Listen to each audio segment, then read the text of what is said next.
I'm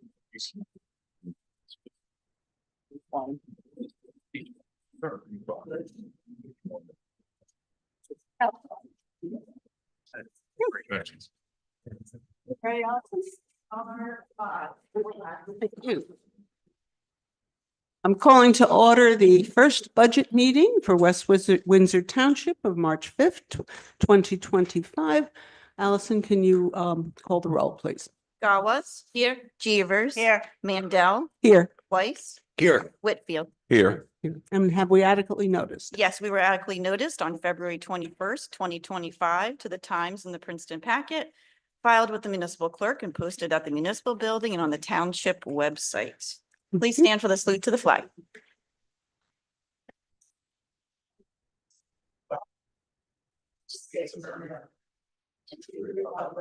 Which stands one nation under God, indivisible, with liberty and justice for all. Thank you. This is the 2025 budget and capital budget. John, would you like to give us some opening remarks and summary, please? Yes, good morning, And everybody. introduce yourself, please. My name is John Water, and I'm the CFO of West Windsor Township. John? Just speak really close to the Where- microphone. Yeah, think you your have to mic- tilt it upward. Good morning. Is that better? Yep. Is this on? Push it upward. It's green. Should be on. I don't think it's on. No. It is on. Testing. Yeah. Better? Okay. All right, good morning. My name is John Motor. I'm the CFO of West Windsor Township. This is one of 3 scheduled meetings for the 2025 budget. The second meeting is on March 11th at 10 a.m. and the third meeting is scheduled for March 13th, also at 10 a.m. The good news for the 2025 budget presentation is Mayor's proposing a 0 tax increase for this year's 2025 budget. It was a very good year for revenues across the board. Matter of fact, they were historic in the sense of collections. That's something I'll go over on the third meeting on the 13th in much more detail. But for now, we're looking at a 0 property tax rate increase for the residents of West Windsor Township. Our budget is going up 6.35% compared to 2024 budget, which is a little over $53.4 million. I will be recommending again this year that we pass the cap bank ordinance for appropriations. By doing so, if we pass the budget as presented, we would be able to bank around $762,000. As you well know, the last 2 years, we were very tight with our appropriation cap. We were down to 9,000 2 years ago and 99,000 last year. Because of new construction, we were able to bump that figure up this year. So it's highly recommended that we pass this ordinance for this year so we can bank that for the next 2 years in case of any emergency situation to approach us. Total salary and wage budget increased by $872,190. Total other expenses increased by $2.3 million. I will go in further detail in meeting 3 on the details of those increases. The amount to be raised by taxation is actually going down by a little less than a percentage, 0.89%, because our assessed value went down by that same amount due to some appeals from office complexes in the town. Commercial. Correct. Commercial appeals for offices. They seem to stabilize a little bit, but as you know, that market is a little soft for the last couple of years. The budget was presented to council on February 28th. The emergency, I will be also giving you guys a emergency temporary resolution for March 24th, so we can continue operating until the budget's approved. As of now, the schedule for the budget introduction is for the April 7th meeting. And the public hearing would be for May 19th. Subject to change, but as of now. A big footnote, I just want to let everybody know, as you all know, you've been through a couple of these. No discussions on salary and wages. We have a closed session scheduled for the March 13th meeting on personnel. Some miscellaneous open items. I like to just make you aware that subject to change between now and the introduction would be if we are approved for any type of grants. That's the only, right now, any open items that I can foresee. So as you well know, when I give you the state format budget, I give you a reconciliation sheet that ties what this book was presented to what's actually in the budget for your review. I have some additional information on the Stowe Recovery Trust Fund, but I can discuss that when the Public Works comes up and we discuss their budgets. Which one? The Storm Recovery Trust Fund. Oh. I'll make some comments about that when Public Works comes up. Yes. And that's part of their snow Okay. is one of their budgets. Yeah. If there's any questions, please feel free to ask. Okay. Otherwise, we can move on with recreation. Yeah, are we going to be doing local this year as far? Oh, no. That was one of the resolutions I'll be giving you on the introduction. We are self-review. We meet the qualifications. We were reviewed last year and we passed with no changes. Everything went well. So that we can do self-review for the next 2 years as long as we meet certain criteria and we have met those criteria. Okay, and we have to pass a approval on that. Yes, there's a resolution that you have to pass with the cap bank ordinance before we introduce the budget. And I'll work it out with the clerk that those items are on the agenda before we do the introduction of the budget. And can you just tell us how close does this budget come to the cap? As far, it will leave us, if you pass the ordinance, 762,000 that we can carry over, subject to a little bit of Okay. change. Oh, If we don't do the cap, we would only have 379,000. okay. So, If we had the 1%, then it's with the 1,762,000. yep, Okay. We're introducing April 7th. correct. I mean, that's the schedule. How many days It has to statutorily? be 20 or? 28 days. 28 And days. unfortunately, the next meeting is exactly that amount of days. So we have to go to the next meeting because it has to be like full days. There's a You certain amount of, can't do it? no, unfortunately. May 19th? Yeah, May that's- 19th. That's late. It is Yeah, maybe we could. just the way they Mm. calendar, unless you want to do a special meeting, that's up to you. See, Well, it just when- takes so long by the time you pass the budget and then there's a certain. right, When would we? period. Yeah, it doesn't really affect the taxpayers because Mhm. unfortunately, the county's always been late with their budget. So by the time they approve it, is usually around even early August. So our tax bills will definitely be late from prior history. I know they're trying diligently to improve that process, but I don't see them because they're tied to the state also. They have So- some other issues. So we need 28 days, so we'd be something like May 4th or 5th anyway. So Yeah. we're only would be a, Yeah, right, but I'm it's just saying, even if exactly we the did a amount of special days. meeting, that's as I would bump it up, early. you know, by the time you pass it, and then you want to start on the capital budget. The Right, issue- the which issue- is usually May, June-ish. Well, if we approve it in May, I can give you a draft copy within 2 weeks, Hmm. which would Yeah. be early, mid-June, let's say. And then you can introduce the first meeting in July. we're looking at maybe 2 weeks. So, Yeah, but 2 weeks is, yeah, you I want to don't get know. projects done, you want to get that money. Well, done. Well, we'll see. Yeah. We'll figure it out. We'll All right, see well, what maybe it looks flag like. for the discussion. Yeah. All right. Okay. Does anyone have any other questions? If not, we can move on to recreation, I believe. Ken, right, you want to Ken, introduce? yourself? Ken, you want to introduce yourself, Sure. please? Thank you. Let me try to get this thing. There we go. I know mine's on. Ken Jacobs, I'm manager of recreation and parks. So our 2024 was an interesting year. At least it wasn't like 2023. The weather in 2023 was probably the worst weather year for outdoor activities, especially whenever I scheduled them. We canceled 3 or 4 movie nights. We canceled Community Day in 2023. This year, we got them in. So I'm very pleased. I was very pleased with that.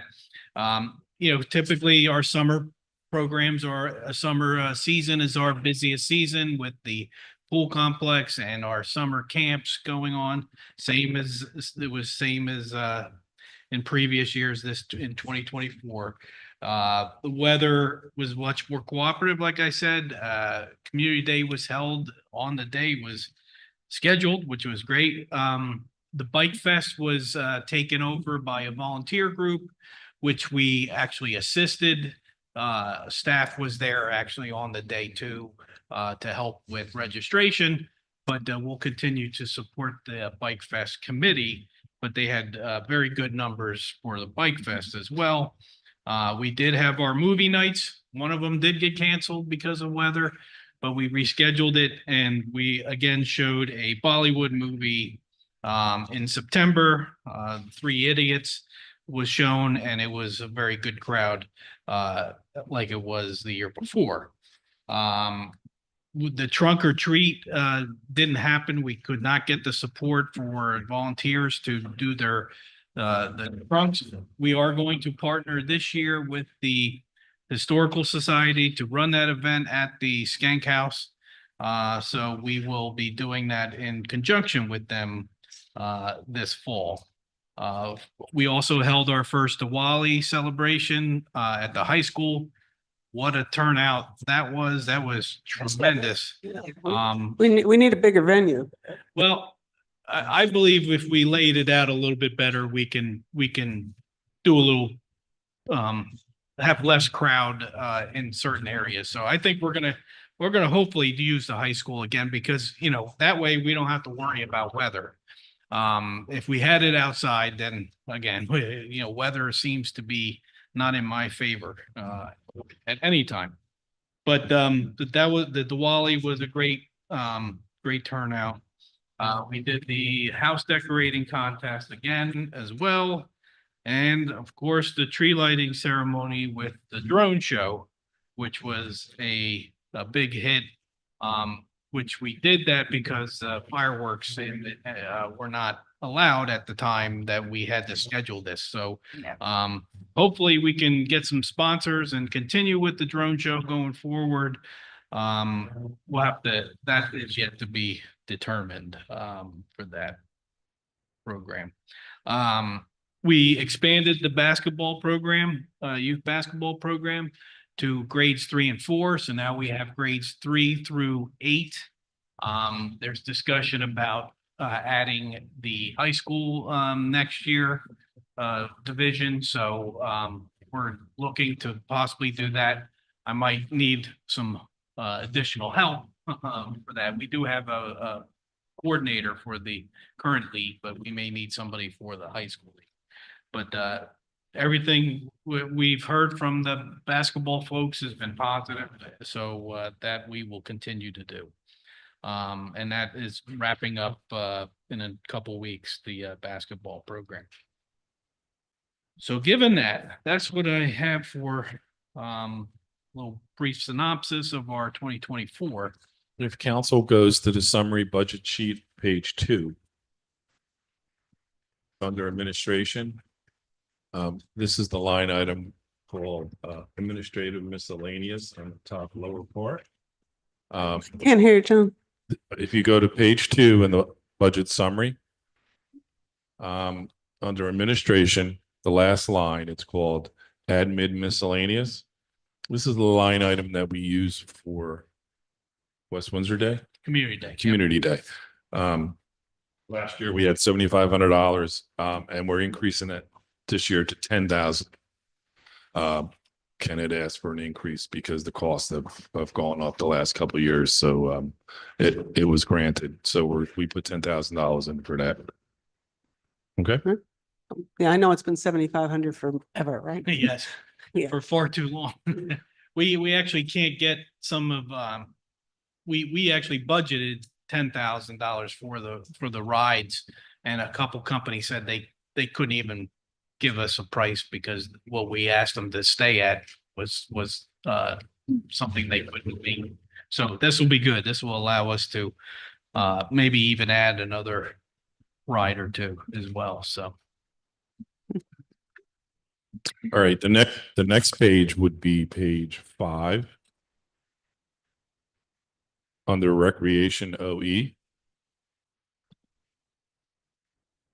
As everyone knows, this is really, now the pool section. When we brought it into the current fund under recreation. We are asking for a 12.9% increase due to various cost increases.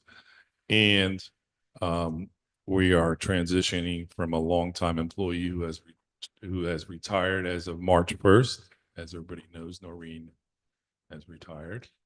So we're relying a little bit more on a consultant for a transition period to help out. So that was the majority of that increase. And there seems to be like a 50% increase on the pool supplies. Is that the price of the chemicals have been going up? Correct. That was the other increase. And then if you notice up under repairs and maintenance and consulting, the consulting budget stayed the same, but repairs and maintenance consultant budgets are basically two of the same. So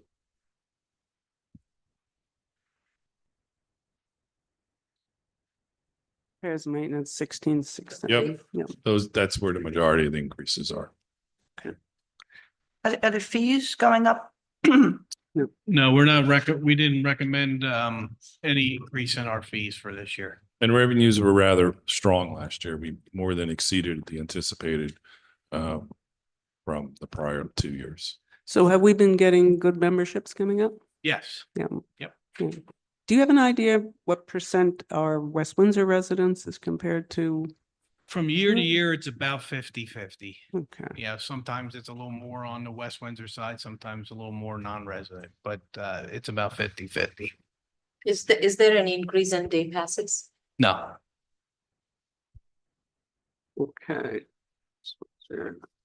The question about the first item, advertising, looks like there's 2K in there. Is that specific to Waterworks or is that for the entire? Yes. Oh, so it's not for the entire rec group? No. Is there other items or ability to do paid advertisement for some of the other rec activities? Yes, and we could do that through the trust fund. Through the trust fund? Yeah. Okay. So everything in rec is basically through the trust fund other than Community Day, which is part of the mayor's office. And then the pool is actually a West Windsor owned. And so that's now come into our budget. And if you saw the past year's budgets, there's zero because before we took over the pool, then it really, we never got to see any of these numbers until the township took the pool. So now they become part of our budget. Do we have any plans to advertise for sponsorships for the drone show? Yes, I'm putting together a packet that I want to get out soon for not just the drone show though, but for Community Day, other events. I think it's a good idea to see if we can, because there are many local businesses, I think they will be happy to get their name out. Right. We were able to get some sponsorships for the Diwali event too. So the costs for the school were pretty low and that event covered its own expenses, which was tremendous. Right. Yeah. And we probably could do a little bit more with letting people know about Community Day. I think it's, letting people know that there were rides and what type of vendors and what type of displays and things there. And I know with no newspapers, it's very hard to get any word out around here. I think Yeah. last year's Community Day, we had more vendors than previous years. Yeah. Yeah, I'm talking, but yeah, vendors, but I'm saying to the community to let them know ahead of time. Right. So, yeah, because that's probably our big event for the year. All right, and the pool, are we going to be putting in somebody running the pool and bringing somebody in at this point without getting into personnel? Yes. We're all set for Yep. that. Okay. So the revenue that you bring in from the programs, right? How does that impact like the budget? Like it's plus 12.9% increase. It's just part of the overall budget. We have a revenue line item for recreation It's not like when the old days when the pool was self-sufficient. It's just part of the overall plan. So we have 2 line items for recreation, which we go over in the 3rd meeting. Yeah, I was just curious how it offsets. Is it offsetting? It's It's pretty not. close. It's probably a little bit in the negative, but nowhere near what it was during the pandemic. It's probably almost pretty close to break even. But give or take between now and last year, probably real close, which is a mark improvement from 2022 when it was probably $500,000 in the red. Right, right. So And when you did the revenue, I guess I don't want to go there yet, but looked like you took a 3-year average of the last 3 years. I didn't have to do that this time because the revenues were above the projected. Oh, okay. That's the way it's listed in the revenue section. Yeah, it's Yeah. listed in there. It's just a placeholder from when we did it in 22, but we didn't have to use the 3-year average. We just, used what we got last year. Oh, so that number was the actual? Okay, Mhm. because it said 3-year average. Yeah, it was the actual. Okay, that's good. Yep. I was going to ask what the actual for last year was, but. That is the actual. Okay. And when we do community day, do you have a table like for water? Because it was very, very hot. A lot of people were getting dehydrated. Community day. Well, actually, last year, the weather wasn't too bad. The one year that when we did it in May, we got some really hot days and we did bring out water jugs and we had water stations out there. If it's looking like it's going to be really hot, we would do the same. Yeah, because Same thing. it was hot. I know a few people that were just. You know what it was? I think it was Little- the people who didn't have a tent that got really hot. Well, yeah, and that's what happens. Yeah. And If that's you why had a need tent, it need wasn't the bad. Water, you need water. So yeah. At big events like this, like one Yeah. table, first aid, whatever you want to call it. Right. We could should. certainly do that. Yeah, if you Yeah. could, because I was actually running around trying to get water for people who were in trouble at the last one. Mhm. So we probably should have some water on the side. That's Doesn't not a have to be, it doesn't have to be pristine, whatever. It could be regular drinking water.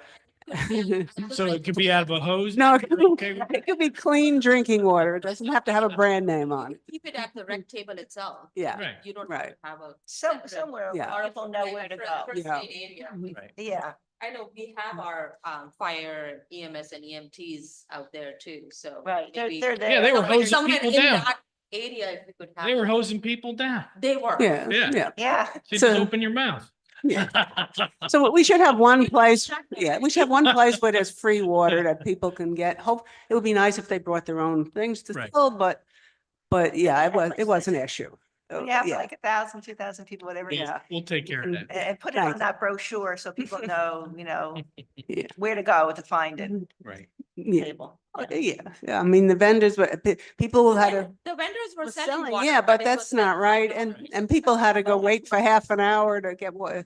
It's better if we just worry about people's health and we give it to them. Yeah. All right. Okay. Good. We'll take care of it. Anything else for recreation, which is essentially the pool, but any other questions anybody wants to ask? Pickleball courts, is that, Well, we Yes. opened them up last year. Right, we're doing all right. And we had lessons. We had several lessons that filled up very quickly. And knock on wood, so far they're holding up. We closed down our courts for the winter. Because if we keep the nets up, that can cause early cracking. So they're still locked up, and I know we're supposed to get some warm weather next week. So I'm gonna hopefully get those things back open very soon, because we're already getting phone calls. They'll play if They're it's sunny. paying any. If it's sunny and 30 degrees, they'll play. Yeah. But Yeah, and we've brought this up before, that there's really, people go to the pickleball court, somebody stays on that pickleball court forever. There doesn't seem to be a, we instituted a rules and at the pickleball courts. We have rules with the paddle hangers for them to save their spot. They have to rotate. That's all taken care of. We came up with, the commission came up with rules for the pickleball courts, and that's all done. do Okay. residents, West Windsor residents get priority on the courts? No, we don't have something like that because we don't We don't have any But way of then you really have to checking that. Monitor. Yeah. Yeah. Like, you'll need somebody to But, monitor that. but with the addition of 2 extra courts too, I don't that's- really anticipate it being as bad as when we only had 2 courts. Now we have. Mm. Yeah, four. now that we have 4, And I we think. had, we had some talks about possibly converting the tennis courts at Duck Pond Park to pickleball courts. Is that so- something that we are looking So at? our next project's going to be redoing the courts over at Duck Pond, the basketball and tennis courts. I believe that the commission, they didn't want to just convert them. They wanted to keep tennis, so we're gonna line those Okay. for pickleball as Okay, well. perfect. Okay, Yeah. great. Which is a great segue into the capital budget. There you go. So- Okay, Oh, you want me to do this or you gonna? no, you do it. I'm just gonna tell them where it's at. Oh, okay. If you go to your capital section, under Human Services, page 55.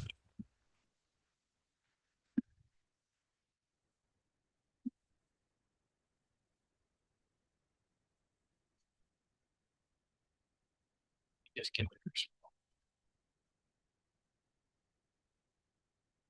Okay, so this is the general park improvement fund that's used for, unexpected unfunded repairs to the equipment. We've had some repairs to that we needed to do to the playground equipment. If we had to replace a bench, we take it out of this account. And of course, this is part of our overall plan where we put money away for a rainy day in case, there's anything major that we have to pay for. This kind of helps us along the way. Yeah, I mean, we've had to replace the sewer ejector pump for the bathrooms at the Little League in the past, and we were able to do that quickly with the money we had for in the budget for that. And when we redo playground areas, do we make them inclusive for all children? Well, different abilities? technically, the playground mulch that we use is certified for inclusivity. They're ADA compliant. So you can wheel over the playground mulch if Right. so we don't have a fully inclusive playground in one of our parks. I hope to be able to do that at Duck Pond Park as a next phase to Duck Pond Park, along with possibly bathroom and electric and everything in there. So that is on our plans for Yeah, future. that's good. Yeah, I'd like to see more inclusivity. Yeah. Definitely. I think the League of Municipalities had a cover story on this in the past year. Mhm. Do you remember that too? That's definitely It was really nice. Very the nice. latest trend in playground replacement or even, installation of new ones is to make them totally. Yeah, the equipment too, not just the most, but the equipment. Right. Well, Thanks. so to make something completely inclusive, there's the poured in place surfacing, which is very expensive, but there are grants grants. available for that kind of thing. So I am looking into that. It's called Jake's Law, and it has money that will help pay for inclusive playgrounds. Good. Yeah, Okay. do that. Yeah. Believe me, I'd like to see that. So right now, are there like outhouses at Duck Pond Park of any sort? We have Yeah. porta johns. Porta yes. johns, okay. Yeah. Because we're actually planning on doing the cleanup, the litter cleanup there in April, so. Just want to have, Well, it'll be good to have something. There'll be a porta john in the back by Okay. the soccer fields there. Oh, so. Okay, in case, I mean, it's not a long, people are there for a Right. couple hours, but Mm. in case somebody needs, we want to be able to Yes, say there it. will be Yes. facilities. Do we know what the accrual balance is for this fund? Excuse me. Balance. The accrued balance, Yeah, I think it was around 65,000. 65K. Yes. So you add this to it, it'd be close to 100. Well, 85, 90, sorry. It's early. I won't- He hasn't had a second cup. of No, I only had coffee. one today. I was going light. Yeah, I know. You know, the path Porta that John. we have in Van Nest Park that takes you from parking lot to the boardwalk. Yes. I've received complaints that that path needs work because especially if somebody is on a wheelchair or something that Mhm. it's Yeah, that in one, a bad shape. the trees, the roots have roots are- really, yeah, so yeah, that is that's something that- something that we may be able to take care of with this 25,000. So, or with the balance of that. So that's something we could certainly look at. I'm not sure how, how that repair would go because it would involve cutting the roots of the trees and I know we're kind of, against that. So I'd have to see and check with engineering, like what they would suggest to do. Right, with if that. there's any other alternate way of doing it, because that path is walked by many, especially since the sidewalk was done, people walk to the Mhm. park. Yeah. And seems like that path from the parking lot to the lake, Mhm. to the pond is, Yeah, I know that exactly. shape. I know Yeah, exactly yeah. what you're. And Okay. while you're at that, the path, a lot of the paths in Nash Park have essentially disappeared. I don't know if that's your. That's really, yeah, that's more of like an The- open space kind of thing that I haven't really been involved with at all. Okay, that's yeah, I know it's a difference now. Yeah, Rec. yeah, It's this fine line between when it's rec and when it's DPW, so. yes. But sometimes Mm. sometimes it's very blurred line. Yeah. But if you go through them, there were at some point some gravel and they're pretty much Like gone. the stone dust type of path there. It's just, Yeah, it needs to it's be just fresh. pretty much nothing there at this Mhm. point, a lot of those areas. And I it think it was like a gravel. it was a fine gravel, yeah.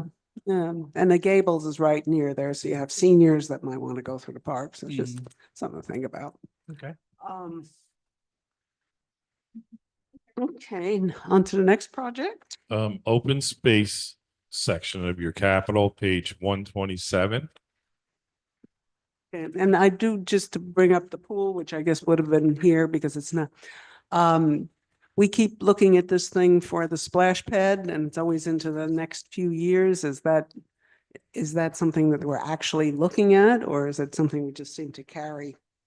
If you go to page 128, Hmm. we might as well jump right in the pool and finish that, and then we'll jump back to I'll that. go in order here if you want to start. On 128, this is the $100,000 we do a year. We have been able to accumulate close to 300,000 because we've been very fortunate and kept up on the replacement and maintenance of the pump room, which is the major expense at the pool.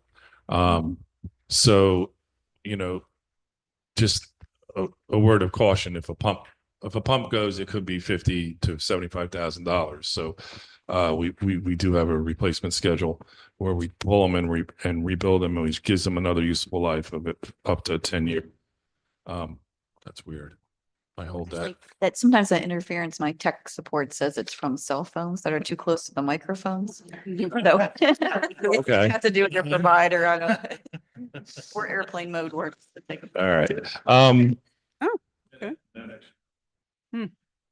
So the capital budget, do we have the money, like 2025, motor pumps, shade structures, other things? Yeah, these are just general items. Money till, They're just Summer. general items we put down. It's anything that's over a useful life of 5 years at the pool that we can use this money to keep it functional. The next page is your splash park that you're talking about. It was pushed out to 26. Because if we go one more year, we may have enough money just to fund it without actually putting a separate line item in, depending on how things go. If Okay. not, then that's something they want to look at next year to possibly, at least at a very minimum, hire a firm to come and do an assessment on some specs. do we have, on page 128, do we have the swimming pool, general improvements? How much money do we have left? We have around between 250 and 275. It says 185,000 here, so what's? Yeah, but it's increased again, and that didn't include the 100,000 from last year. We have 250. In addition to the 2024 fund. So if you add 100,000 to that, brings it 285,000.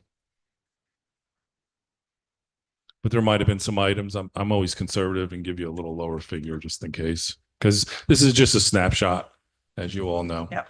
Yeah. But it's been trending good. It's been trending good. And maybe the showers will actually be good. Yeah. We got, Well, we got new hot water heaters out there. Heck, We'll see when the. you, pool yeah, opens. when the pool opens, yeah, that one was going to the end of last year, like, no, this isn't working. But So right now, hopefully. the goal is for the splash pad, hopefully look at it next year. yeah, to at least put money in it to have a firm take a look at it and do an assessment and give us some estimated cost. Because either way, we're gonna have to do, bid specs. Okay. Okay. And I understand when they took a look and they thought they had water running to it, but that stuff was so old that that's not Yeah, necessarily yeah. true anymore. Yeah, they have some, they had designed it for like a lazy Susan, so there was some infrastructure that was laid down, but it's been over 20 something years, so that infrastructure probably isn't too good. Okay, so the first step would be to have an engineering firm do an assessment. and Correct. Spend the money for that. Yeah, like an So- architectural firm come in and that specializes in pools. And is that still what the rec group is interested in doing? Oh, absolutely. I that's I the- think that would be a really big feature for that facility and would draw in, way a lot more crowds for the. We So can, if yeah. the closest splash pad, I think, is in Mercer County Mercer Park's County got one? Park now, or Thompson Park, all the way there. Is the one by Panera in Nassau Park doesn't work anymore. They haven't turned that on for a They haven't, while, yeah. yeah, Haven't opened that up for God knows how long. yeah. So Hmm. can you get after the developer? I mean, it's their property and it was an amenity, Oh, For the- everybody's- by the Panera. I guess recreation. If that's not working, then go to the developer and say it's not working. They need to fix I'll let it. Sam do that. Yeah. Yeah, Sam knows. Would it make any sense if we did want to move on this to think about, and it sounds like there's a lot of interest, to think about putting money in now to have this done, to have it looked at so we know how much the real number's The gonna be? designing. Because it wouldn't make too much sense to go into next year, put No. this amount of money in without having an idea if this is low, high or low. Just Well, thinking. I think we have a pretty good cushion already set aside, so it's something that the rec commission could recommend. I would recommend sometime like toward the end of the summer, once we're through the pool season and we know where we're at as far as our infrastructure is for this year. And if we have a pretty good hefty balance, then it's something that we could do this year. Maybe in the fall, we could Get some. Appoint- appoint a contract for an architect to come in and do some work. So you would have money available to do Yeah, I that without mean, us putting this- it special at this. The point. amount that we build up on the 100,000, which is, 285,000, we could use to hire an architect to come up with a feasibility study and do some specs and take a look at. Because usually the way this thing works is that study takes months and months, and then it has does. to be the right season to do it, and then we have to put it out to bid, so. But I would get just ahead of caution it. that we, Yeah. let's get through the season, and if things go well, then that's something we can do in the fall. The other page, 27, and this is the annual park development program. Okay, so this is from the open space tax. It's the portion of the open space tax that's used for development. Actually, it says it's the annual park development program. This is what I used for, the courts at Community Park. And we also redid the courts at Hendrickson Drive with this money. This will be what we use for Duck Pond Park. And if we bring in utilities from the road, those are big ticket items. It'll probably come close to wiping what I have in a balance, which is, I think, a little over $1 million. I think this will probably go a long way to wiping all that out. So But this is also being funded with a grant from Mercer County. yes, or partially from that. Yeah, as you know, Right. we moved Right. the Mercer at Play money over to Duck Pond. Which I think is 500. 500,000. Yep. And we could have running water at Duck Pond Park. We My hope is to get bathrooms there with, like I said, the inclusive playground and another pavilion over there. So my hope is to move the big events that we hold besides the township events, the other events that are held at Community Park to have those at Duck Pond, because that's not as active a park as Community Park is. And so we run into issues sometimes with people who want to have some like small events at Community Park and the sports going on over there, you know, and the walking trails and the pavilion, the bathrooms, all that kind of stuff. So it was always my intention to hopefully get Duck Pond Park to be our other community park that we have, that we can do those kind of events at that location. What's the balance on this? Count? If you have the balance, It's close to $1 million, plus the 500,000 from the county. But when you're talking about bathrooms and infrastructure, Ken says it's probably going to wipe out the full amount. Is the estimates that are coming in. When we do the bathrooms, who cleans them we have a private company that comes out and Right. does that. each week or? They clean them 3 times a week, Monday, Wednesdays, and Fridays. So if you're going to go to the park, you know which day to go. I mean, if we have an event on if we have a park rental on a Saturday and a Sunday, we'll have them come in on Saturday afternoon and clean before the next event too. So if we know there's a lot of activity, we will have them come in and Right. clean the bathrooms. They usually look pretty decent. I mean, they don't look- Let me tell you, I've been in a lot worse. yeah. I was an umpire for a while, and I've been in bathrooms that the towns have, and I was like, wow, those are terrible compared to what we have. We do have good facilities. No, we pride ourselves on that, being clean and we try. Yes, yes, we do. Okay. Any questions on that? Anybody? Don't think. And I think that's it for recreation. Thanks, Ken. Thank you. Thank you. Thanks.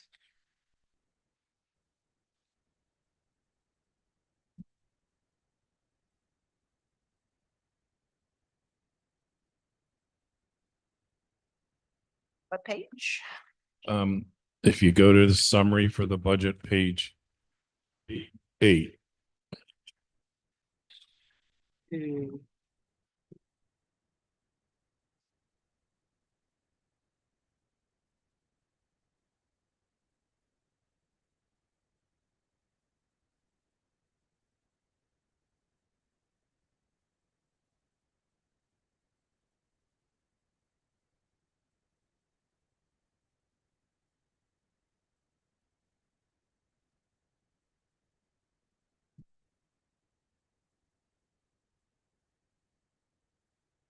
Okay, Tony, introduce yourself. Hello, my name is Tony Esposito, Director of Public Works. 2024 year was a good year for us, very productive. The departments comprised of 3 divisions, as you know. Division of Facilities and Open Space, Division of Sewer Maintenance, and Division of Streets and Roads. The Facilities and Open Space provides maintenance to our parks, playgrounds, playing fields, municipal properties, and open space. Division of Sewer Maintenance provides operation to our 8 pump stations, township-owned sewer system, and 1 private owned system. The Division of Streets and Roads keep roads safe. The division repairs potholes, performs street sweepings, bicycle path clearance, roadside mowing, brush and leaf collection, white goods. And they also maintain the equipment and vehicles at DPW. all the divisions assist in the snow removal when the snow falls. And actually, that's always under emergency conditions. Making it safe for the motorists and EMS and everything within the. As I said, 2024 was very good. We accomplished a lot. First time in many years that the road department was able to complete brush and leaf collection prior to the new year. We had got some new equipment in, new leaf machine, everything. That was a big plus. Crews were working hard. We were able to street sweep over 1,000 miles of road in 2024, which was a huge improvement over the previous years. Our street tree program, we were able to trim over 200 trees last year, hoping to improve that in the upcoming year, as with all of our numbers.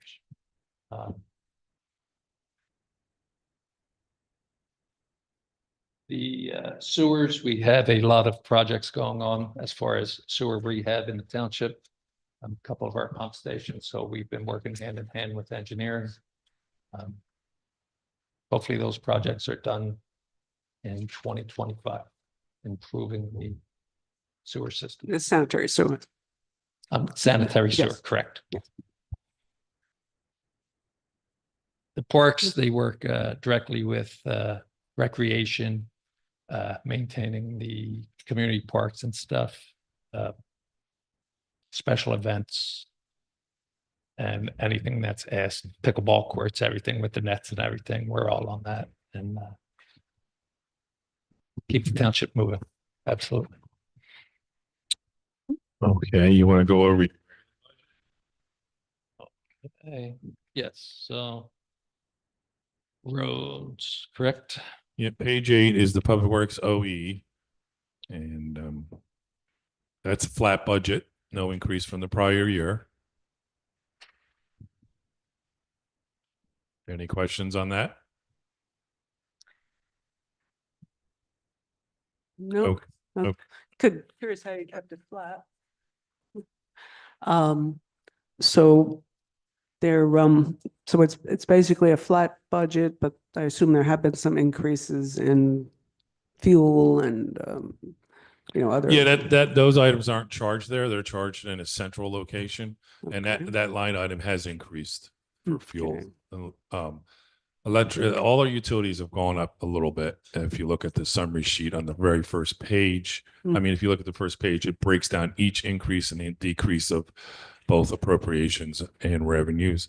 And our utilities, definitely all the line items have increased as our household items have also increased, as you all know. So yes, those items were taken care of there. What about tech, special equipment maintenance? Because we're budgeting 20,000, but what did we spend last year? Yeah, that fluctuates from year to year, and they were fortunate enough to make internal transfers to cover it. Historically, it averages between 10 and 15,000. So he brought it back to the same, and we'll see how it goes.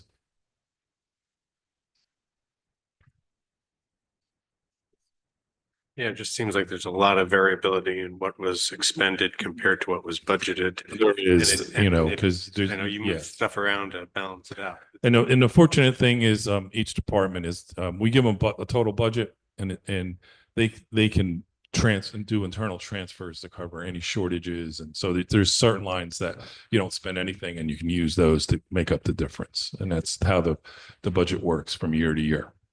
And then we don't have to come to you and ask for external transfers, which require a resolution. Because when you go from one department to another, you need a resolution. If you do internal, you don't need a resolution. And then there's one we can't do till November. Those are the external transfers, November, December, at the end of the year. Yeah, I just want to make sure if we increase staff that you got enough for physicals, enough for uniforms. Yeah, the physicals generally come out of a different line item, so we should be good. The physicals and medical doctors is more having to do with the CDL requirements and things of that nature. So when we have new hires, they go through HR and admin, And we probably have some more people with CDLs now. You know, there was a move to make sure we've, you know, have CDLs and, I don't want to get into employees, but Yeah. yeah, but. Nope, the last contract that you approved, you gave stipends for people. Right. That's And what, it's been a very successful program and a lot of employees, right? Yes. yeah, because we put in extra to try to encourage people with CDLs to sign up for jobs. Correct. So that's been working well. Yes. Yes. Yes. I noticed that one item that's not included in services that we're providing is food waste recycling. Given any thought of considering that as a option, residents? That was discussed years ago. I believe Princeton held a program, but it was shut down because it wasn't productive. It or- wasn't or- viable and they They lost, restarted it. they lost their sourcing, yeah. Right. They changed their model. They started it last year. Yeah, that's something we can discuss with the recycling coordinator, but I think Well, there's it- an appetite for it in the township. I have no idea. Worth You have looking- a license though to do that, correct? I think it's like if for there was costing purposes. It has a, whatever, Well, don't they There's a have lot to of put requirements to do it. My Right. point being is, Well, they have should to. we The chances are if make we. the effort to take a yeah. closer look at that? Yeah. It's viable, working, I mean, I know there's a lot of nonprofit organizations that would participate and provide services. Yeah, if they had the proper licenses and stuff Yeah, like that, all they would need, that's- they would need Of course, DEP yeah, and Goes without saying. but Yeah, the chances are if we did that, it would be similar to recycling, that we would get a contractor that would handle that and it would be collected in a similar manner. So I guess that would be. yeah, in the past, it's budgeted been enough. very costly to provide the services. That's why Princeton stopped. They lost a local farm in the area that used to take the waste. There's a lot of regulations to it. Yeah. It's a heavy lift. I think the one Very that heavy. Princeton used, it turned out there, it really wasn't, they lost it. And one of the problems was DEP got more and more regulating on it. There's a company in Trenton now that does take it. I don't know what their capacity is on how much to take. And I think that's what Princeton's using now, that they've set up. So, So the the point current- here is not to have a debate about the, validity, but to open up a discussion to look at it more closely. We can't decide whether it's. Sounds good. Yeah. Yeah, if you we'd get have to check something a- good, I think take a look at the it would be- costs and stuff like that and then see where, if there's any savings involved. Would be really nice if the county just kind of did it like they do with MCIA and, but we'll see. Something we can. Um, The next line is the snow removal budget, which is flat. We generally put away 59,000 for salaries, 163,000 for OE. As you all know, we have a storm recovery fund that we set up years ago. So we don't have fluctuation in our snow removal budget. As we know from year to year, in 2003, we had practically no expenses for snow removal. This year we've got hit a little bit harder. The fortunate thing is any monies on a 2-year cycle that are not spent are automatically transferred to the snow trust. So we have accumulated at the end of 24 a $741,000 balance. I've been here over 20 years, and the worst storm we ever had cost us about $325,000. So we're in pretty good shape as far as that balance goes. You've just increased some purchase orders for some contractors for salt and snow removal, totaling about $200,000 in the last 2 meetings, and that's to set us up for the fall just in case. Even allocating that amount still leaves us with about 621,000, which is more than enough going forward. So I recommend we keep it flat. And any monies that aren't spent at the end of the year either move forward or we cancel. And it always goes back to the fund that it came from. right. so far we have 621K in that fund. right Correct. now in that Yeah. emergency. Give or take. Yeah, I was just looking at the fact that we were adding all that this year and there really wasn't a lot of snow.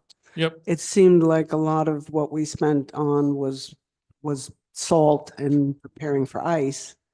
And now we've sort of moved, which I guess a lot of places have moved from throwing salt down afterwards to pre-salting with a brine, correct?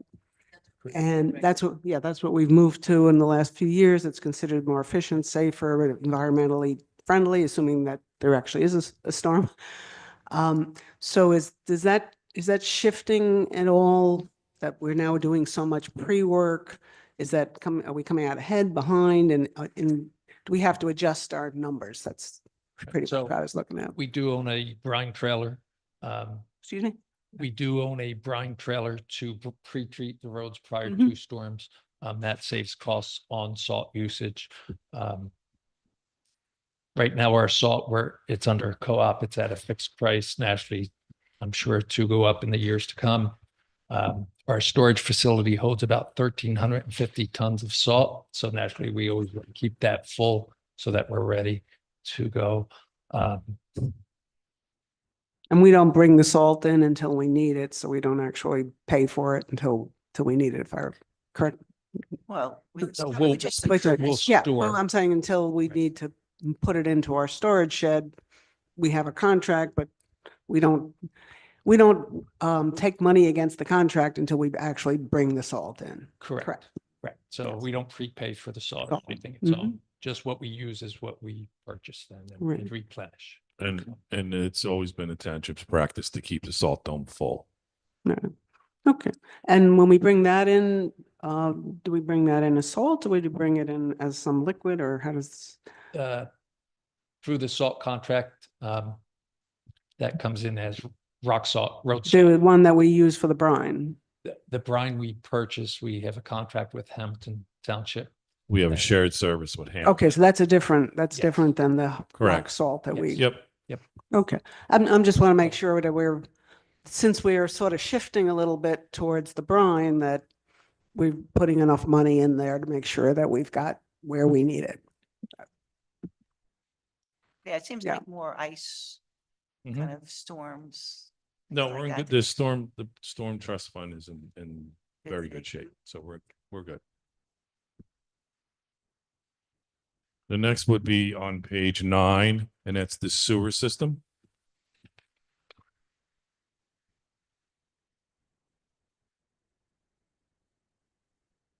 And well, he's also recommended that we keep the budget flat. And this is for the sanitary sewer system? It is. So do we go from area to area in town, put the cameras down to see if there's any issues, or we just Yeah, wait, so, react when there's an emergency? so we try to be proactive as far as jetting, cleaning the sanitary sewer line, televising.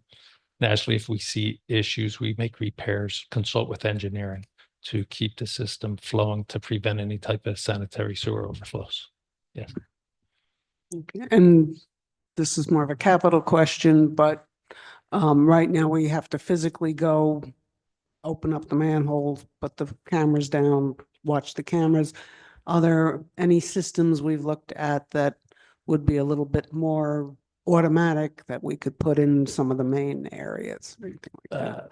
As far as televising, no. Or any kind of measuring of whatever would make sense to Other measure than at this. flow monitoring to be remotely, that could be done on the sanitary sewer system. But if you're televising or jetting or cleaning, it's actual physical objects in the sewer, which would need to be removed to prevent clogs and such.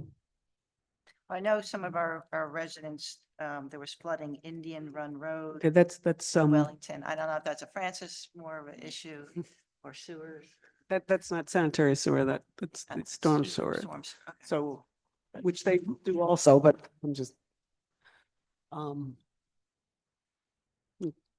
Do you do any of that for the storm sewer too? Yeah, so we maintain this storm system throughout the township. Where we jet and televise the sanitary sewer, I'm sorry, the storm sewer system when needed. Um, Open space, Parks Department maintain the flow channels in the township-owned retention basins. And that would seem to be something because the storm sewer is more of a periodic issue, that if there was something that we could leave in there that would monitor and perhaps even transmit or record in some way, issue, even flow rates or, anything that, when one of these problems happens, we're kind of in a like, oh gee, what happened? And sometimes it's very hard to find out what happened under a heavy flow condition afterwards.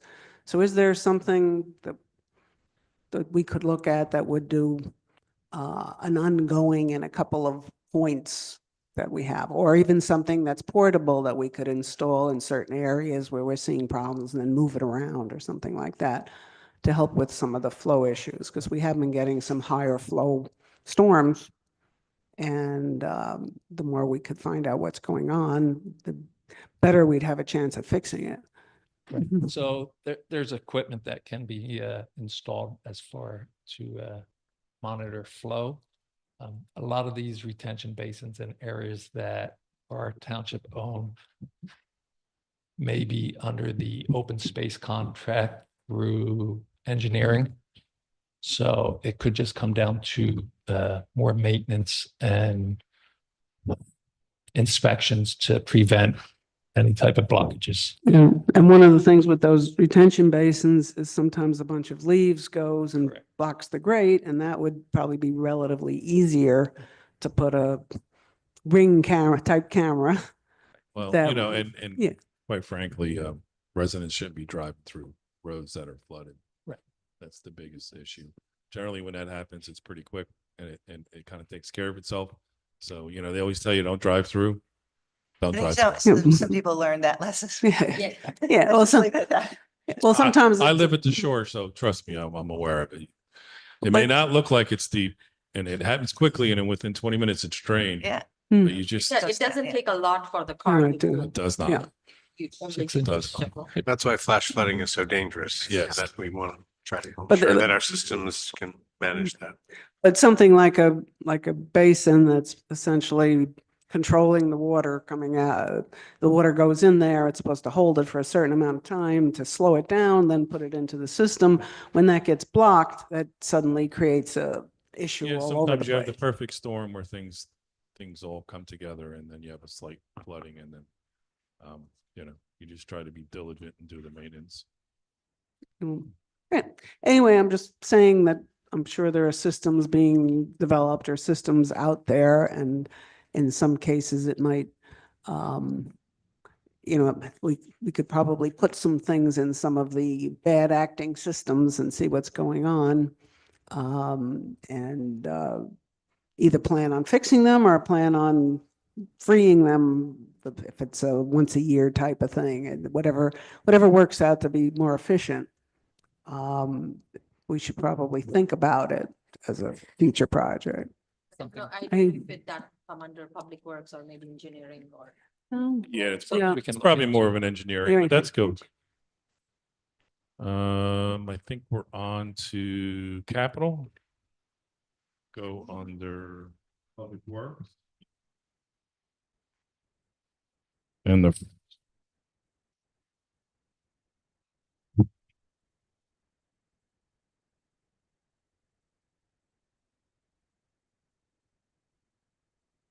page 104.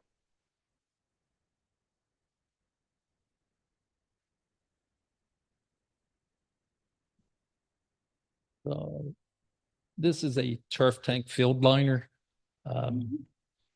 It is an automated robotic unit that runs off of satellites, an iPad. You can fill it with the paint, set your fields up, and it runs automatically. So it's new technology. It's a one-man operation. Save time on man hours and such for the township and so much more efficient. So you just make a grid and put it in and it. Yes, so for example, the soccer fields, you can overlay your all your soccer fields. And it programs and links right to this unit. And it operates off satellite and So Just is it a field. GPS? yes, And is It's all that right. precise? Yep, Right, from the very. GPS? Yep. Okay. So Saves all they gotta a do lot is, of All right, yeah. yes. Well, yeah, So- right now they're out there by hand. Somebody stands here, somebody stands there. So- and- Yeah, To lay out a field, they have to run string lines and such Yeah. under the old style Mhm. running golf carts that we've converted to stripers and field liners. So that eliminates the man hours of running string lines and everything. It's all Yeah. GPS and satellite. nice. The rec department had rented one last year and that was very efficient. The soccer, The soccer Club. association And- did that. right, that they introduced it to us and we Right. were operating it for them and it's amazing. So will this one machine be able to do all the fields? Yes. Wow. You know, so you can program it for soccer fields, baseball fields, lacrosse, football Any- fields, any of and Yeah. and you just impose it over top of a satellite image of your property and you hook it all up and it just goes. And there's a person on there, so if there's a suddenly a mound of dirt in the way, they'll see it. Right. Yeah. Someone's always there monitoring it. So is it a bride-on or do they? Nope, it's just a small box unit. Oh, and- so it's a drone, it's a drone. Basically. Okay, Exactly. Yeah. It's a robot. right. They just got to make sure they keep painting it and they'll get a signal. It's a Paint goes up. Roomba. Yes, Yeah. exactly. Hmm. Yep. You get this on state contract? It's not on state contract yet, so we're hoping that the company moves towards state contract or a co-op that we are part of to make it easier when it comes to purchasing. Is there one manufacturer? Or there's, As of right now, yes, that I am aware of, so. okay, sounds good. Next So you- page is 105. I think that's what we just did. No, that was 104. That was 105. Post pounder. Sorry, 105. What is that? 105 is a hydraulic post pounder. We use this equipment to install posts for our snow fence throughout the town. Currently, we are using a post pounder from 1970. Parts are very hard to get now. So I saw the guys out there taking the fences down and knocking them and, yeah. Does it help them take it out too, or just? no, No. it's just to install. Okay, the next one would be page 107.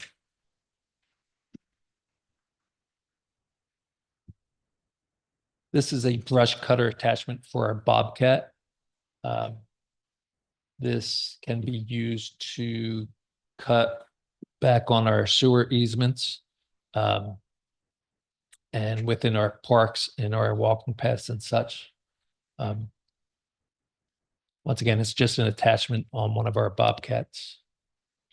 We do not have a piece of equipment like that, so it'll be a new equipment to Public Works. Okay, so that's gonna, Okay, the next page would be 108.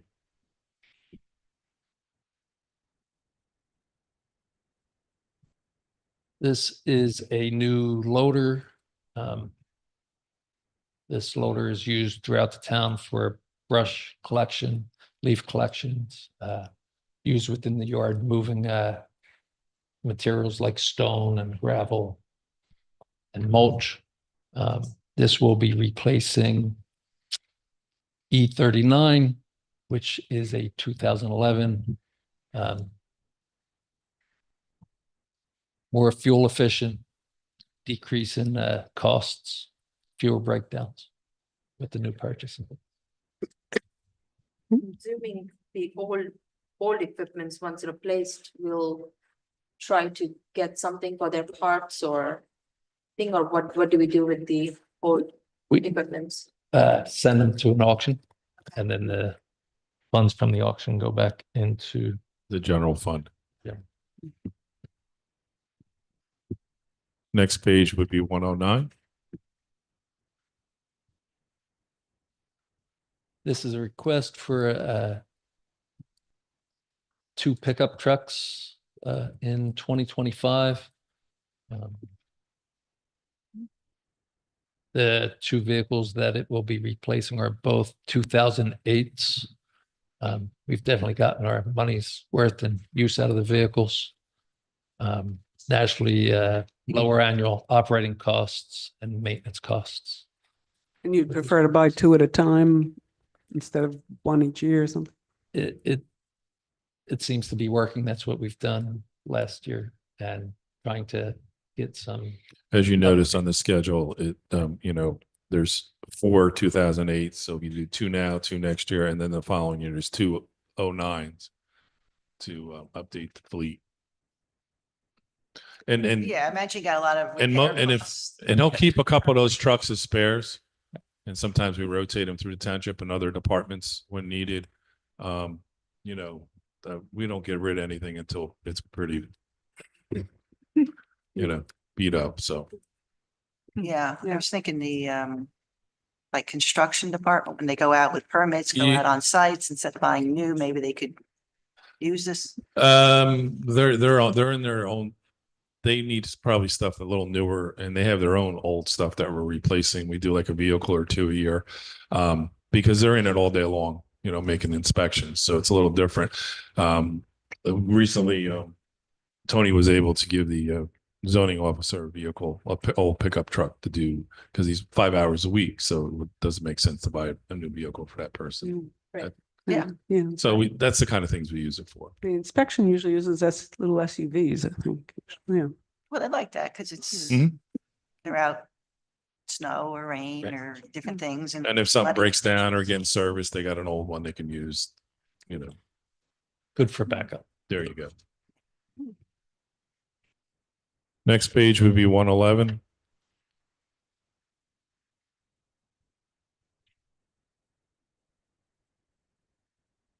This is for a dump truck, salt truck, plow truck, all in one. This will be replacing truck 7, which is a 2011. Naturally, updating the spreader controls for salt. And naturally, lower maintenance costs.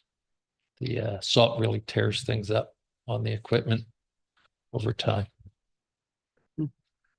Very corrosive. Which trucks do the brine? Because that's a whole different. So the brine itself is a trailer. So we have 2 trucks that have the controls in that to operate the spray system on the brine trailer. So that would be 27 and truck 4. So truck 4 is slated for 2027 and truck 27 is in 2029. So Okay. those years we will make sure that we have the proper controls in the trucks to run the brine trailer itself. Next page is 112.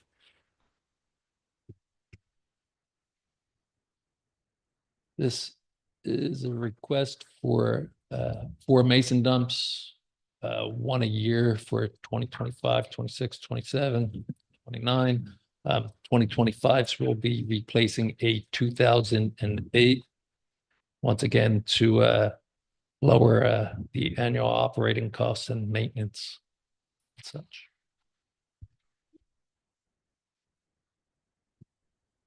Next page is 117. But Go ahead. street sweepers until 2030. So we do have the new street sweeper? Yeah. And how's that working out? That's working well. Some of the state regs are changing in 2026. We will be required to street sweep the town 3 times a year. So That every road now for Yes. DEP? yep, so Cool. that'll be a full-time job with 1 employee running the street sweeper. So by 2030, the latest, I'm sure we'll have Mm. to, And that's one street sweeper that we, yes. Grant, is there any grant money for all these, for their mandate? I mean, they're saying we have to do this, so. Where's the money? So Unfunded mandate. Yeah. Part of the MS4. yes. Yes, And it's part of DAP. actually, I believe we're setting aside out of our clean communities some funds to help.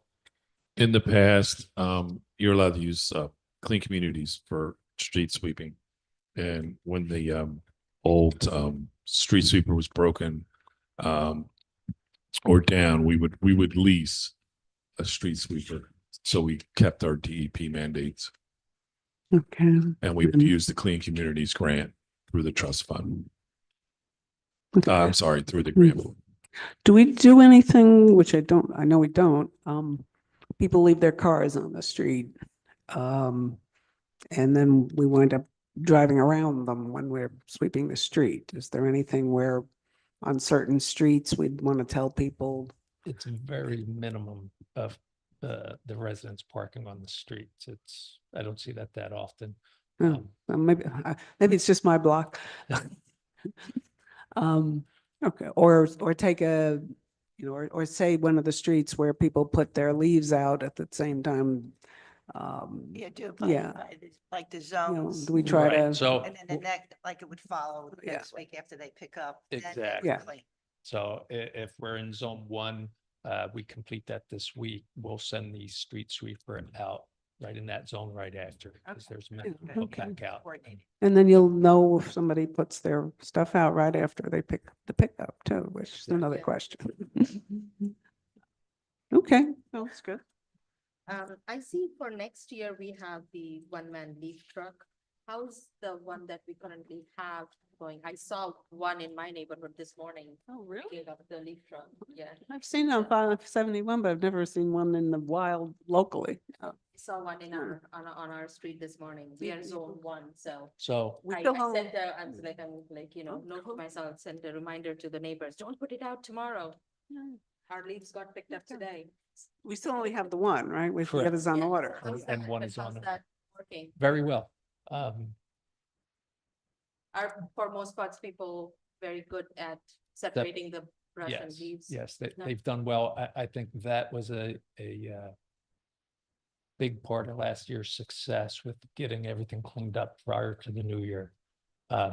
As far as the residents listening, as far as separation and following the rules and DPW having the proper equipment and the manpower to do it. And, it was a success, for Yeah. sure.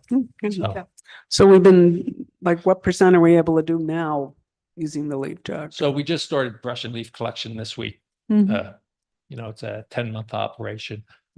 We're still required to do separation for the next month and a half because a lot of residents will still have leaves put out, and it's just too much for the recycling center to accept commingled. So for the next month, we'll probably send out the leaf machine and picking up the leaves that the residents are putting out and then actually brush. So Okay. So we have to separate all year though. Correct.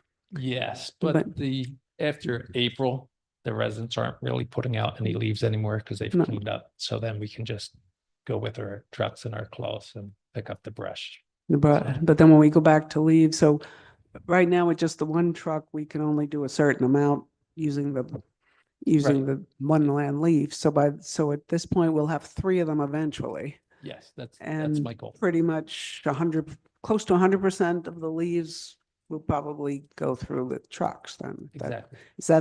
Is that going to be the fleet at that point? And then we just have to keep replacing? That's our goal. Okay. Yes.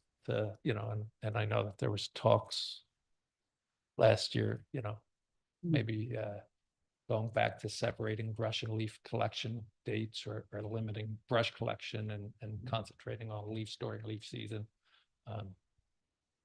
But that's a talk for another time, I'm sure. So Page 117.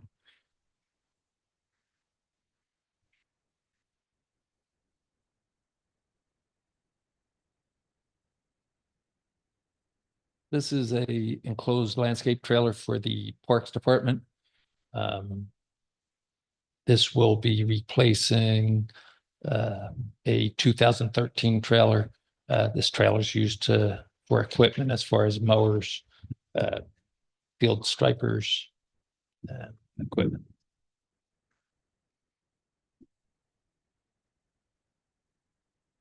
Question? So you can't use any open space money. Or This item is used for all of the towns, so parks, and not all the parks are part of the open space, so at the present time, no. Do we pretty much wind up using most of that open space money that we have available for maintenance? We do. We So do. if We're pretty not- close to our percentage. So- And that's a conversation for another time. Mm. I know some of the concerns for council is where we at as far as that goes. As far as funding, we're in pretty good shape. But at some point, we may want to allocate more of the percentage of the revenue that comes in yearly to maintenance and improvements. I think we're only allowed to use 35% of it, and the rest has to be used for purchase.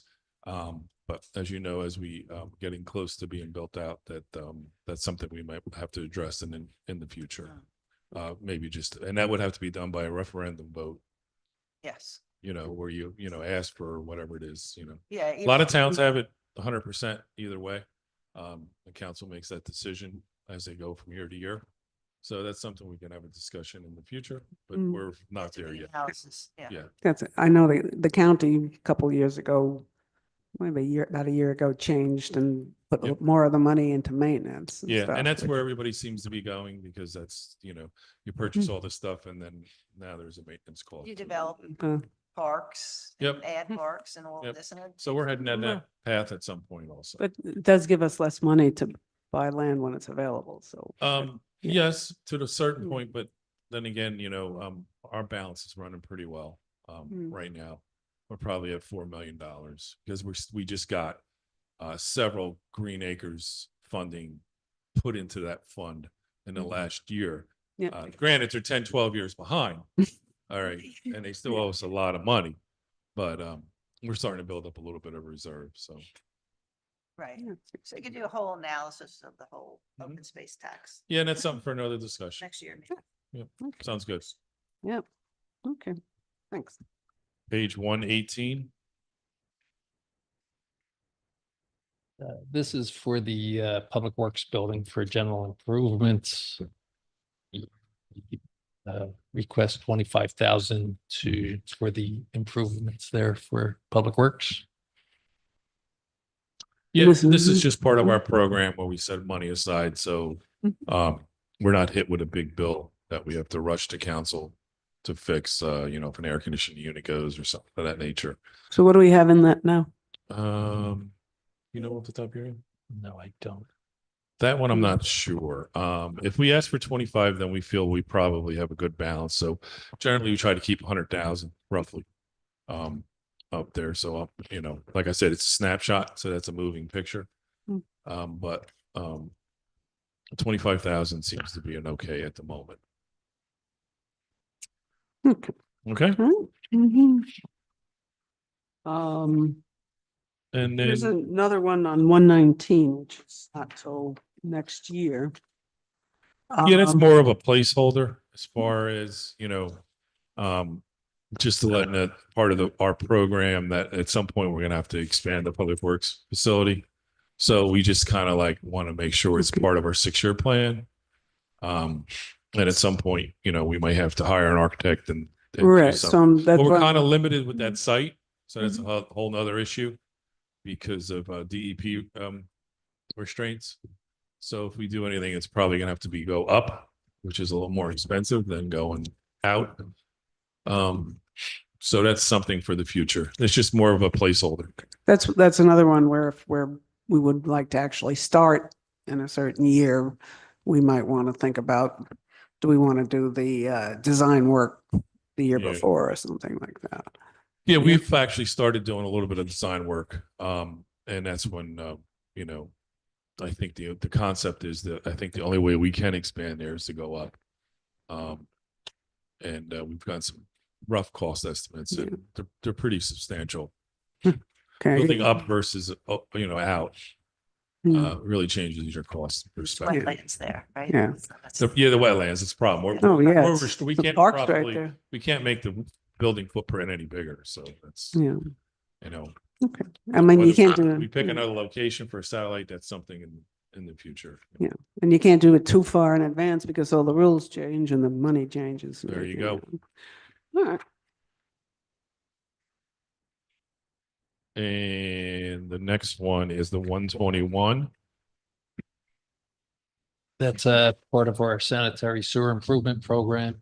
It's requesting for 250,000 a year. Um, And right now we have about 900,000. We try to keep it close to a mil. As you know, in case we do have an emergency break, this is for emergency repairs and things of that nature. Well, when, what was it, 3-4 years ago, we came close to a mill Yeah, we did. on that main line. And we were able to fund it without having to come Yeah. to you for an emergency. And we've been able to build that back up a little bit. So It's good. So hopefully that won't happen again, but Yeah. we're ready for, we're doing a lot of improvements to the sewer, as you know, Yeah. through the Mm. town. The next one would be 122. And this is for the storm sewer improvements throughout the town. We request 20,000 a year. Once again, it's a placeholder also. Yeah, I think we have around 80 and change. And this is just to replace the grates and things of that nature that are required to keep the system functioning properly. when they're doing the MS4, they're doing all the outflows and inflows, and somebody's actually going and they're looking at it, which engineering is doing. Are they coming up with, oh, by the way, while we're there, this doesn't look good and that doesn't look good because, Yeah, so naturally on their inspections, if they find anything that needs repair or replacement, we'll handle that. so are we going to be okay with covering what we find with this? Yes. I know there's another bigger number in there, which I think is engineering. There is an engineering and put in a substantial amount, close to, Yeah. I think 2 million plus Mhm. for sewer improvements, which is a separate. Well, that's the improvement project, and then there's also a general improvement. Correct. Yeah. That they also accumulate funds for that Mm. same type of thing. Okay. Any other And- questions for Public Works? Questions? Anybody have any other questions or general questions for Public Works? Just a quick question. There was something on the sewer department page. It said maintained 8 township pump stations and 1 privately owned pump station successfully with grease removal and pump maintenance repair. So it's privately owned. Where is that? The privately owned pump station is in Village Grand. They own the system. We are the operator for the system. That resolution was passed years Oh. ago, Way before my time. right? When that project was first done, they maintain it and any costs associated with it were reimbursed from Village Grant. So it's a 100% cost reimbursement. Right. From Village Grant. So they fix it and then they just send us the bill? We fix it and we send Oh. them a bill. Oh, we send them Yeah, the we're bill. the licensed Okay. operator of the pump station. Right. So sometimes we will put Village Grand HOA people with our contractors, and then they pay directly to if we don't. get Right. If we don't do it, reimbursed. Right. we'll tell them what has to get done, and then sometimes they'll hire their own contractors. But if we're required to do it, then they reimburse us. So then when we go around doing our maintenance, doing our inspections, we include that? Yes. And do we bill them for the operating expense of doing that too? Or is that part of some contract we have with them? I've never, It's just part of our process for the sewer system. Based on the agreement, it's for anything that's reimbursable, and reimbursable means for repairs. We're the licensed operator. Unfortunately, that's how the agreement was done years ago. So, They can't change that. no, so we're the operator, we are responsible for the day-to-day Mhm. looking Correct. at it, any small, but if there's any kind of large, then we can charge them back Correct. for it of some. yeah, kind, and you know. and Tony will tell you it's been a pretty good partnership. Absolutely. Over the years, there's been no issues whatsoever. They're on That's top of good. it. Yeah. That's good. Understand. That's good. Yes. Yeah. And that, I assume all the stuff goes into the same place eventually. Yeah. Yeah, it always amazes me how there's all these little deals and things in the history of West Windsor that, there's this, but then there's this, and there's this one little property with something odd and that kind of thing. So, Okay. Any other questions on this or anything else involving Tony, sewers, garbage pickup? It's a big piece of the town, so anybody wants to ask a question, now's a good time. No? Okay, thank you very much, Tony. Thank you. We appreciate the guys out there and the girls out there in the cold and the snow and the rain and yeah, whatever it might be in the middle of the night. So it's We appreciate yeah, that. yeah. And we get a lot of compliments from Thank you very people. much. Thanks, Tony.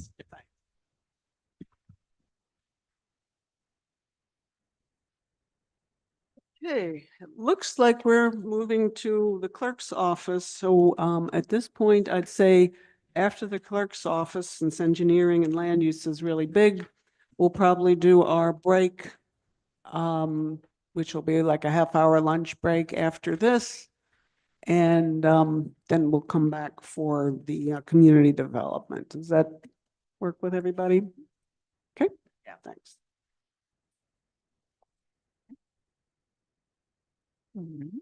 Good morning still. My name's Allison Sheehan, and I am the Township Clerk. Longtime listener, first time as clerk at a budget meeting. With me today, joining me to my left behind me is my Deputy Clerk, Joey Godin. Okay, so 2024. Okay, so 2024 started off with our prior clerk and myself as we awaited the arrival of Joey back to our office. And in addition, we also hired towards the end of the summer our secretary, Dawn O'Connell. During the year, we prepared to transition our staff because we were moving into 3 new positions for 3 employees. So each one of the positions were new to us. So last year, we continued with our operations of coordinating the primary and general election, which last year included a public question. We continued operations for OPR requests, which also included new statutory requirements. So that was also something else that was new to be knowledgeable about. In addition to continuing our licensing of 41 taxi licenses, 95 limo licenses, 20 solicitors, 47 raffle and bingo licenses, our 17 liquor licenses, and 46 landlord registrations. We did over 1,027 OPR requests, and we also destroyed approximately 8,775 pounds of documents to adhere to our record retention schedule to keep up to date. We also worked alongside administration and council to prepare for council meetings, which included 32 council packets and 4 Board of Health meetings, and the 3 budget meetings, of course, from last year. And we did have some new additions of 2 notary licenses in the clerk's office. Joey got her notary license, and so did Dawn. So we now have 3 notaries in the clerk's office. And let's see. So so for this year, we're going to continue to work alongside the Board of Elections and the county on preparing for elections for this year, which will include 2 council member seats and mayor. We have Dawn, our secretary, is looking forward to starting the first class of the municipal clerks classes. So she's going to be starting her first class this year. We're going to continue with alongside our licensing and open requests, of course, for this year. preparing for elections, preparing the agendas for council and board of health. Continuing to work with all departments on our storage, destruction, and storage and destruction requests. Let's see, and we're going to continue to acquire, Joey and I are required to acquire CEUs for our RMC licenses. We'll continue to do that. And we're also looking forward to, looking to streamline processes in the clerk's office, and to, reduce some paper usage and waste. So we have. Okay. Any You know, how many, like, do we have a count on Oprah? Yes, yes. Oh, how many Oprahs we did last year? Last year we did 1,027 Oprahs. Yes. Mhm. Is that way up? Which it's not way up. It just slowly increases over the years. A lot of them are standard It's Oprah very requests. consuming, those It's time consuming, but still manageable for the clerk's office. And yeah, we stay up and responsive to all the requests. And it's not just the clerk's office. You have to go out and to ask engineering and everybody else too. Clerk's office is responsible for coordinating with all the departments. So we coordinate all getting Oprahs out to all the departments and then coordinating responses back to the requester. They're all funneled through the clerk's office. The clerk is responsible for those Oprah requests. Including the police ones, right? Including the police ones. For West Windsor Township, yes, the clerk is responsible for the police ones also. We have an excellent staff, excellent communication between all our departments. So no complaints. We like to do everything. We don't use any automated systems. We handle all the Oprah requests ourselves through personal emails. So everyone's gets a personal response from us. Mhm. I know it's a lot of Yeah. tedious work. It keeping is, track Joey of and so I are many both different things trained that to you do that. Yeah. So we back each other up. It's, we're all we're both cross-trained in Oprahs. And every time they pass one of these laws, like they have to start redacting for, police names or Well, addresses, then if- that's another whole Yeah, operation. The Oh, redacting yes. of police, even the videos. Oh, yes. That's a whole different level, right? Yes, our police are also trained in that. We also keep up to date on all the webinars that are available, all the laws that have changed, and in coordination, of course, with our township attorney. Yeah, Okay. Right. yeah. Have we looked into, I know a couple of years ago, the school district had contacted us about possibly trying to get the special needs students some sort of job training, help, like it could be simple as shredding of paper and all of that stuff. I know at that time we were under construction, so we didn't Mhm. continue to work with, like, we couldn't work with them, but Mm. is that a possibility now that we could, because I know that there's an interest in the district. The I- teacher has reached out to us Okay. a few times. So Yeah, now that we're all settled in our now new the spaces. Yeah, the Yes. construction is not there, so it's not unsafe for anybody to Mm, come in. I'm not sure how appropriate that would be for the clerk's office. We do handle a lot of confidential information, a lot of personal phone numbers, social security numbers and things of that sort. So as far as our documents go, I'm not sure if that would be an appropriate department, but that might be something to look forward to for maybe another department or maybe administration could be funneled to Yeah, something, administration. I think, Yeah. when Gay Huber, I Mhm. think, was in contact with one of the teachers. Mhm. Who had reached out to us, so something to think about and see Okay. how we can help them with that. Okay. If that's a possibility. I think it's something that we can look into, absolutely. Yeah. Maybe can do- DPW. Oh. I mean, that's, Mhm. Mhm. All right, and I think our budget, we don't have any capital requests. You do yeah, have, just the- you do have one. One. We'll start with the regular budget on page 1. Mhm. The clerk's budget is flat.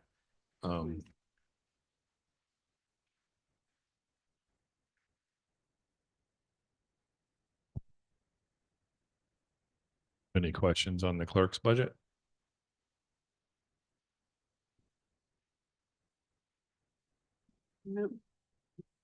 Elections seems to be. Yes, that's also flat. Our billings came in slightly higher, so we're anticipating a little bit higher, but we should be fine with that as far as our costs for the elections. That's something that the county bills us, and we're required to reimburse them for. What is the nature of the consulting fees? Is that legal or? The consulting fee is what we reimburse the county for the elections. For election, So the line item. which one you talking about? The 10501. 210? 210, yeah. Okay. Consulting. Okay, we're back to the clerk's office. Yeah, Okay. sorry. Yeah, the consulting fees are, no, that's legal is a separate budget line item. So that would probably So- cover any type of consultants they would have to hire, like the laserfish company. Laserfish company, things- yeah, storage. Yeah, I'm just gonna get a feel Yeah. for what those types of. Yeah, things of that nature. Yeah. The consulting budget under the election budget, which is also flat, is the one where we reimburse the county for their election costs prorated to us. Okay, and then the third budget that falls under the clerks is your budget, which is also flat. Any questions on your budget? No, I think we did see that.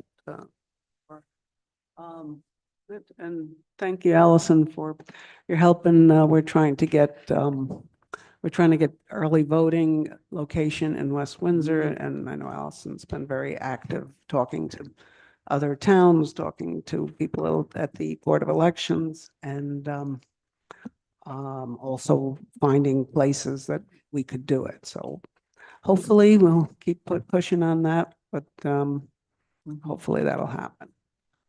Yeah, I Yeah. appreciate the effort. Yeah. because people Thanks. wanna Hopefully vote we'll hear here. back soon. Early voting, we want to be able Yeah. to vote here. Yes. Yes, I think a lot of our appreciate all residents would that work. appreciate that. Okay, Allison does have one capital item under administration, page 18. And this is something that we set aside every other year.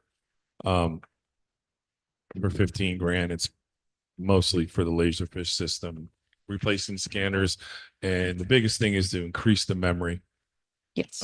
You know, as we go more and more, less paper, it requires more and more memory. So this is a part of the plan. Yeah, we find Laserfish is crucial to our everyday operations. And it's one of the systems that's approved by the state. So we Yes. can, this is a strict requirement for record. For transfer, yes, as long as it's an approved system by the doors. So we have, as long as we have our records in the Laserfish system scanned, then we can destroy paper copies.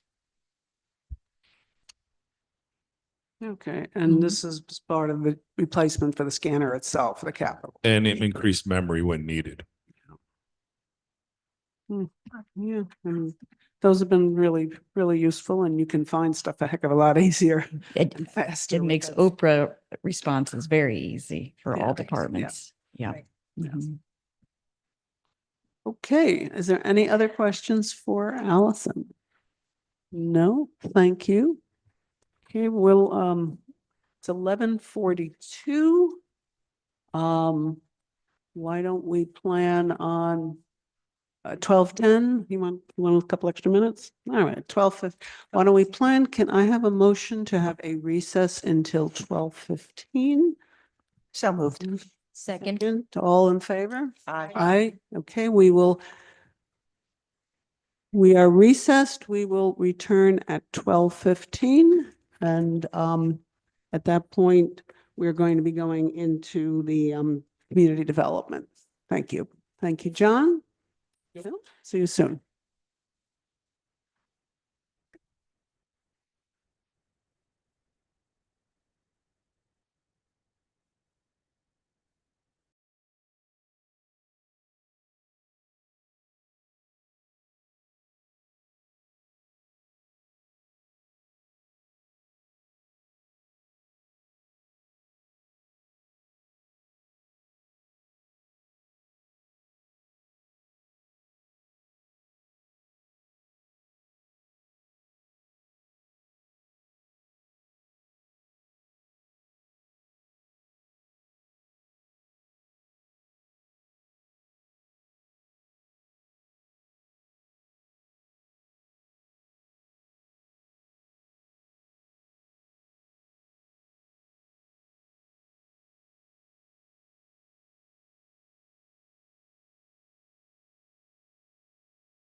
Thank you very much.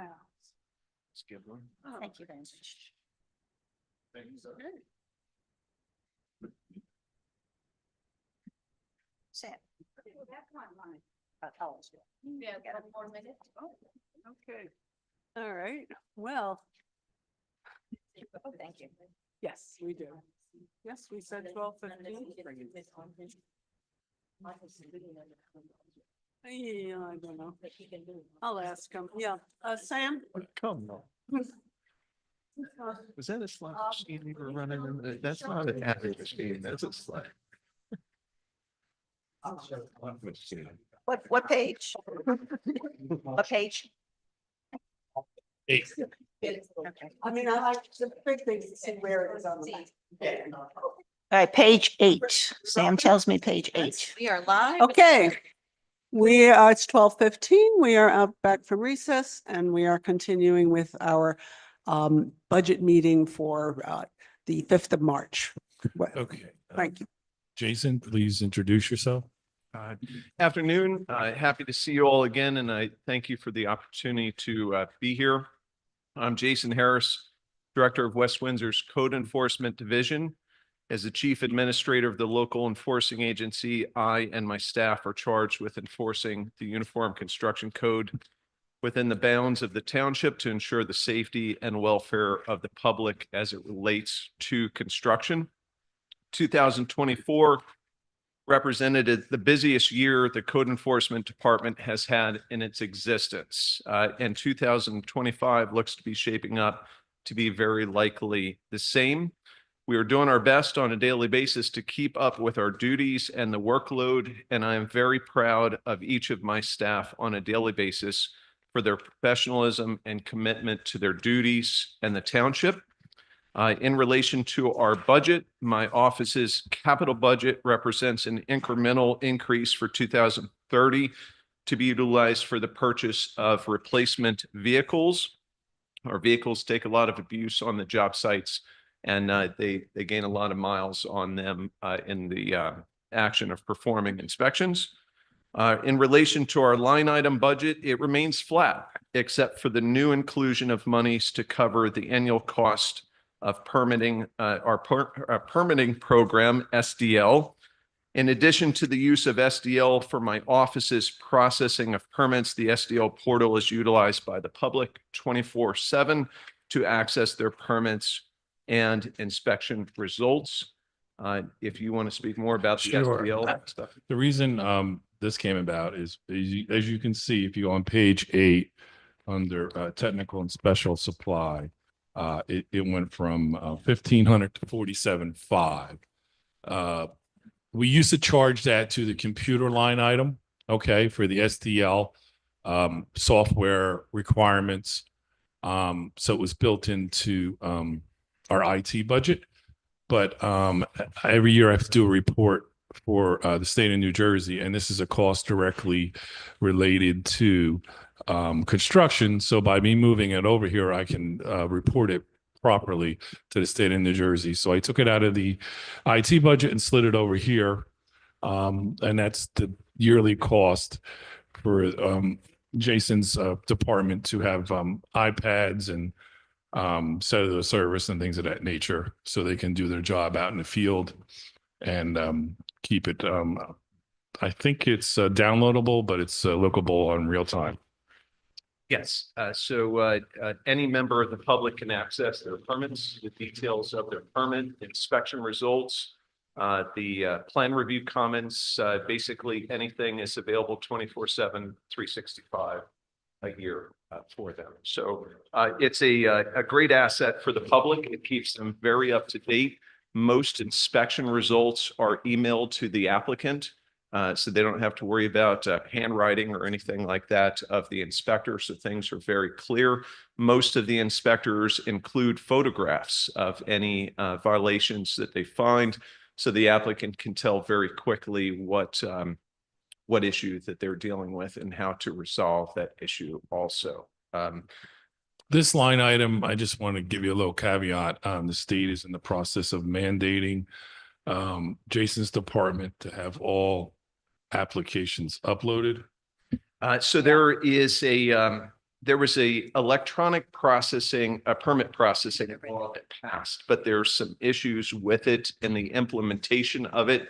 The DCA, which is the Department of Community Affairs, is having issues with the Department of Consumer Affairs, and that the Department of Consumer Affairs will not let professionals such as electricians and plumbers sign and seal electronically their documentation.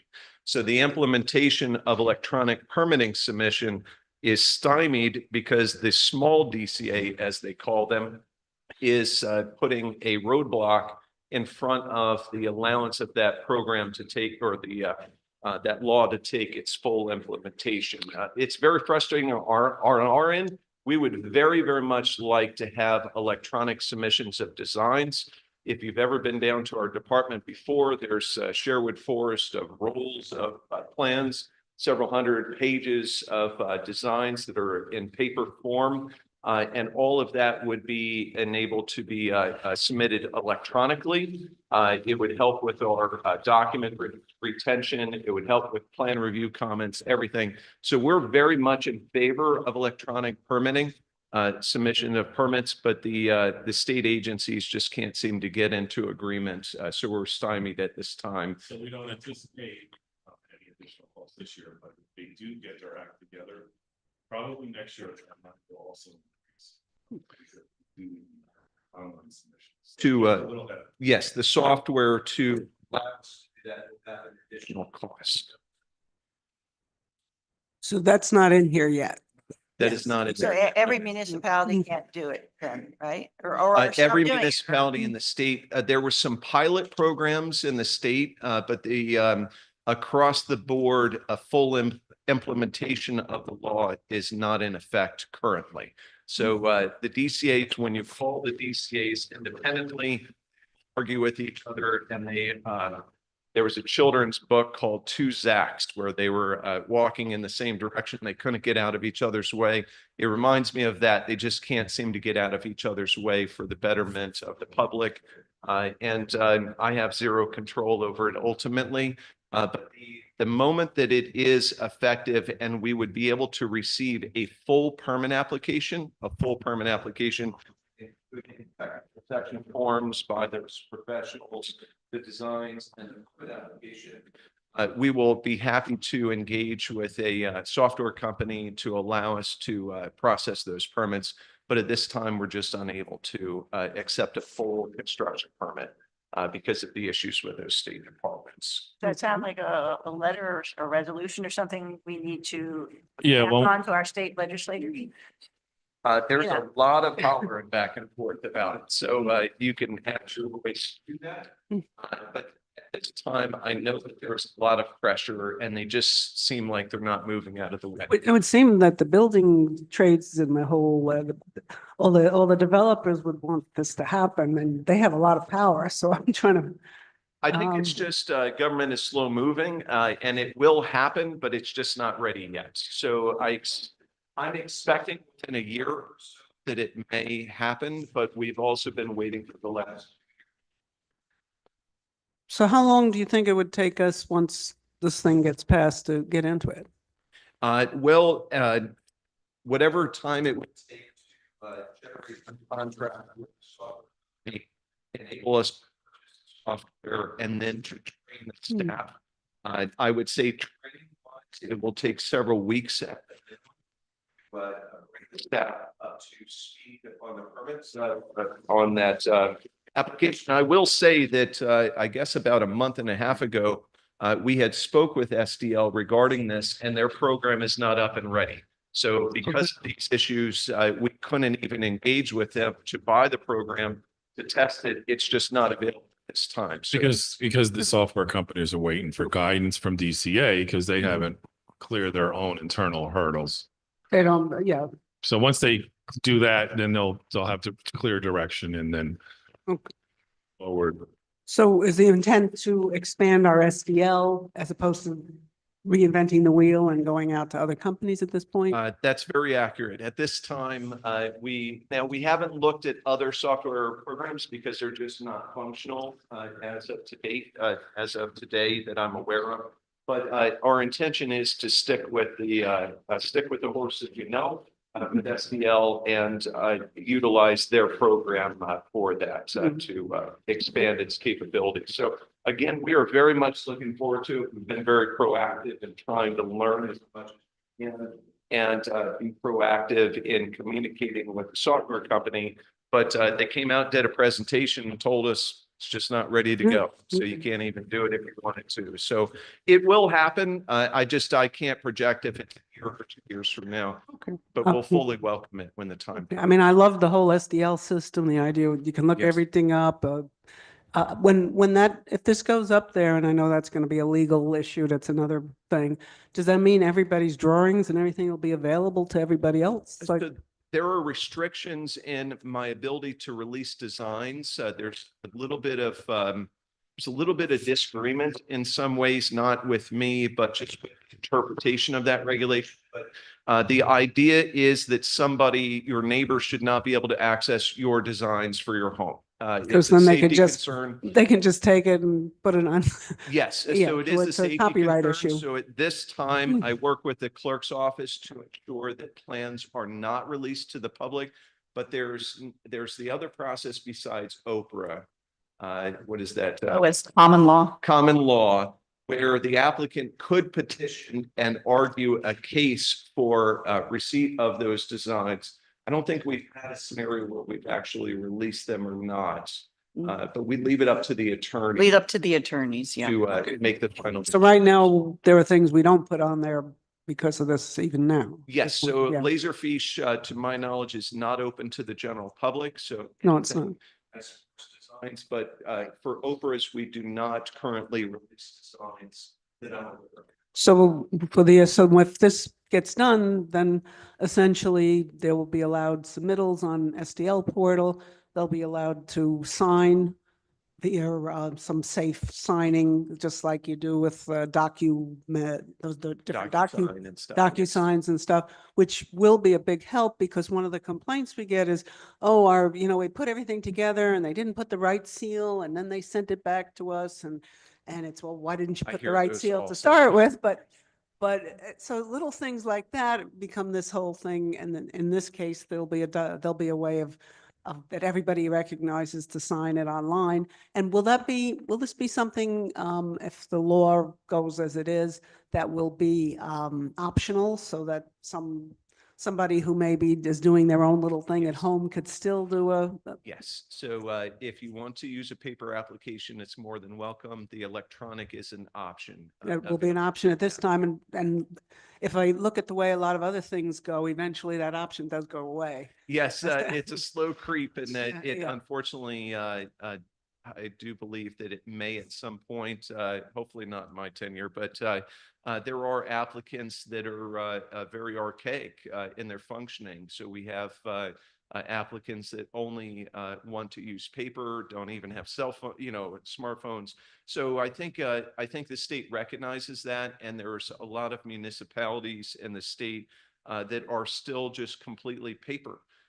And have very minimal computer programs. So they have to take that into consideration, but it is an option for an applicant to utilize the electronic. If this happens, it sounds like it will be a much speedier process. So you'll be automatically, I mean, if something's not right, it's not right, but we won't have the whole thing where somebody has to get here by 5 o'clock and they have to have all the Yes, have 3 copies and anybody who's in this system, it'll automatically go into your office and then you could put it into the queue at that point. That will certainly facilitate their application process. So yes, not shipping or mailing documents to us or dropping them off.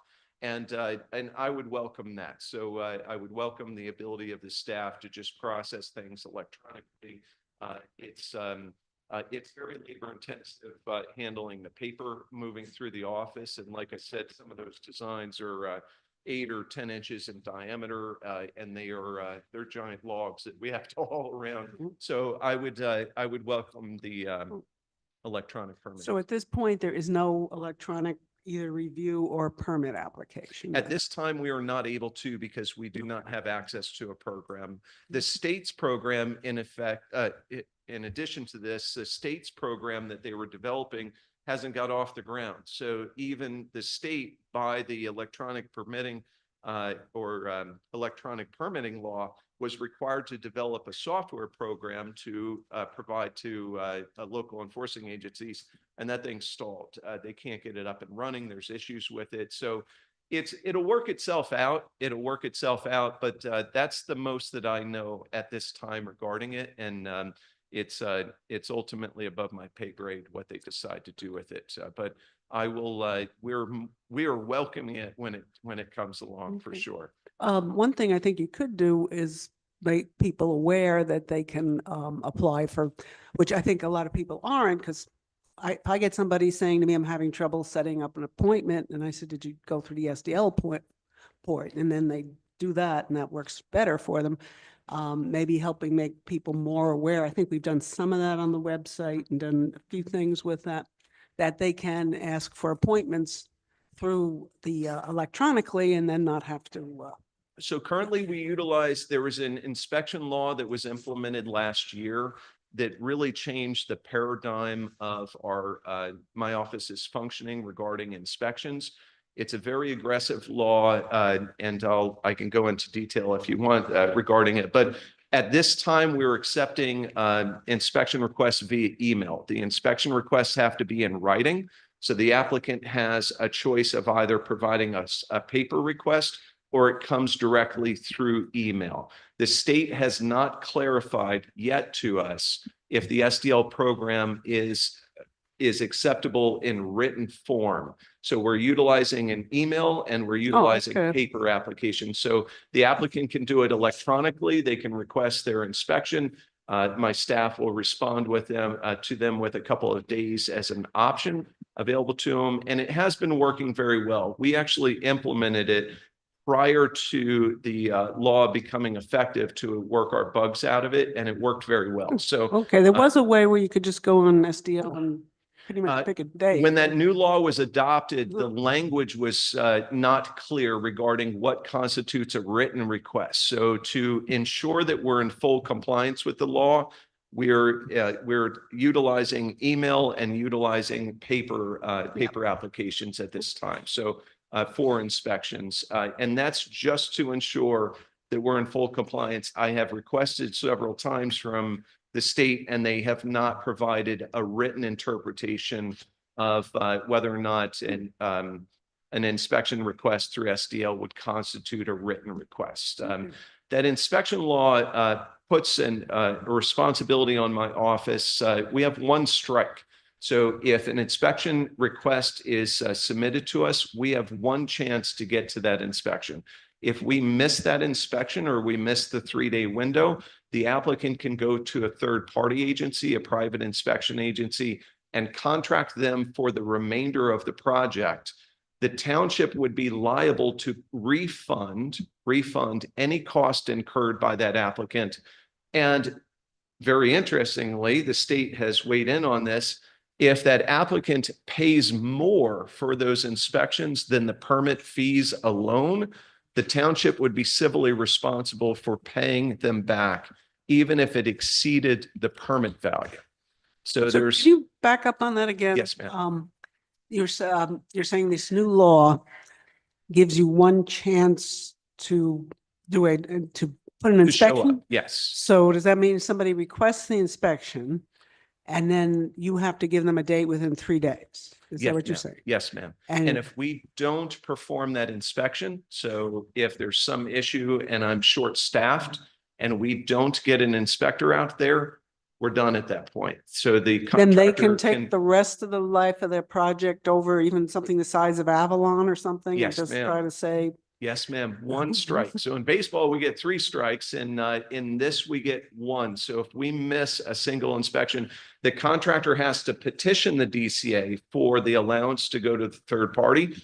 But we have been told directly from the DCA that they would allow anybody to utilize a third-party inspection agency, and the township would be responsible for refunding those permit fees, those inspection fees, even if it exceeded the original permit cost.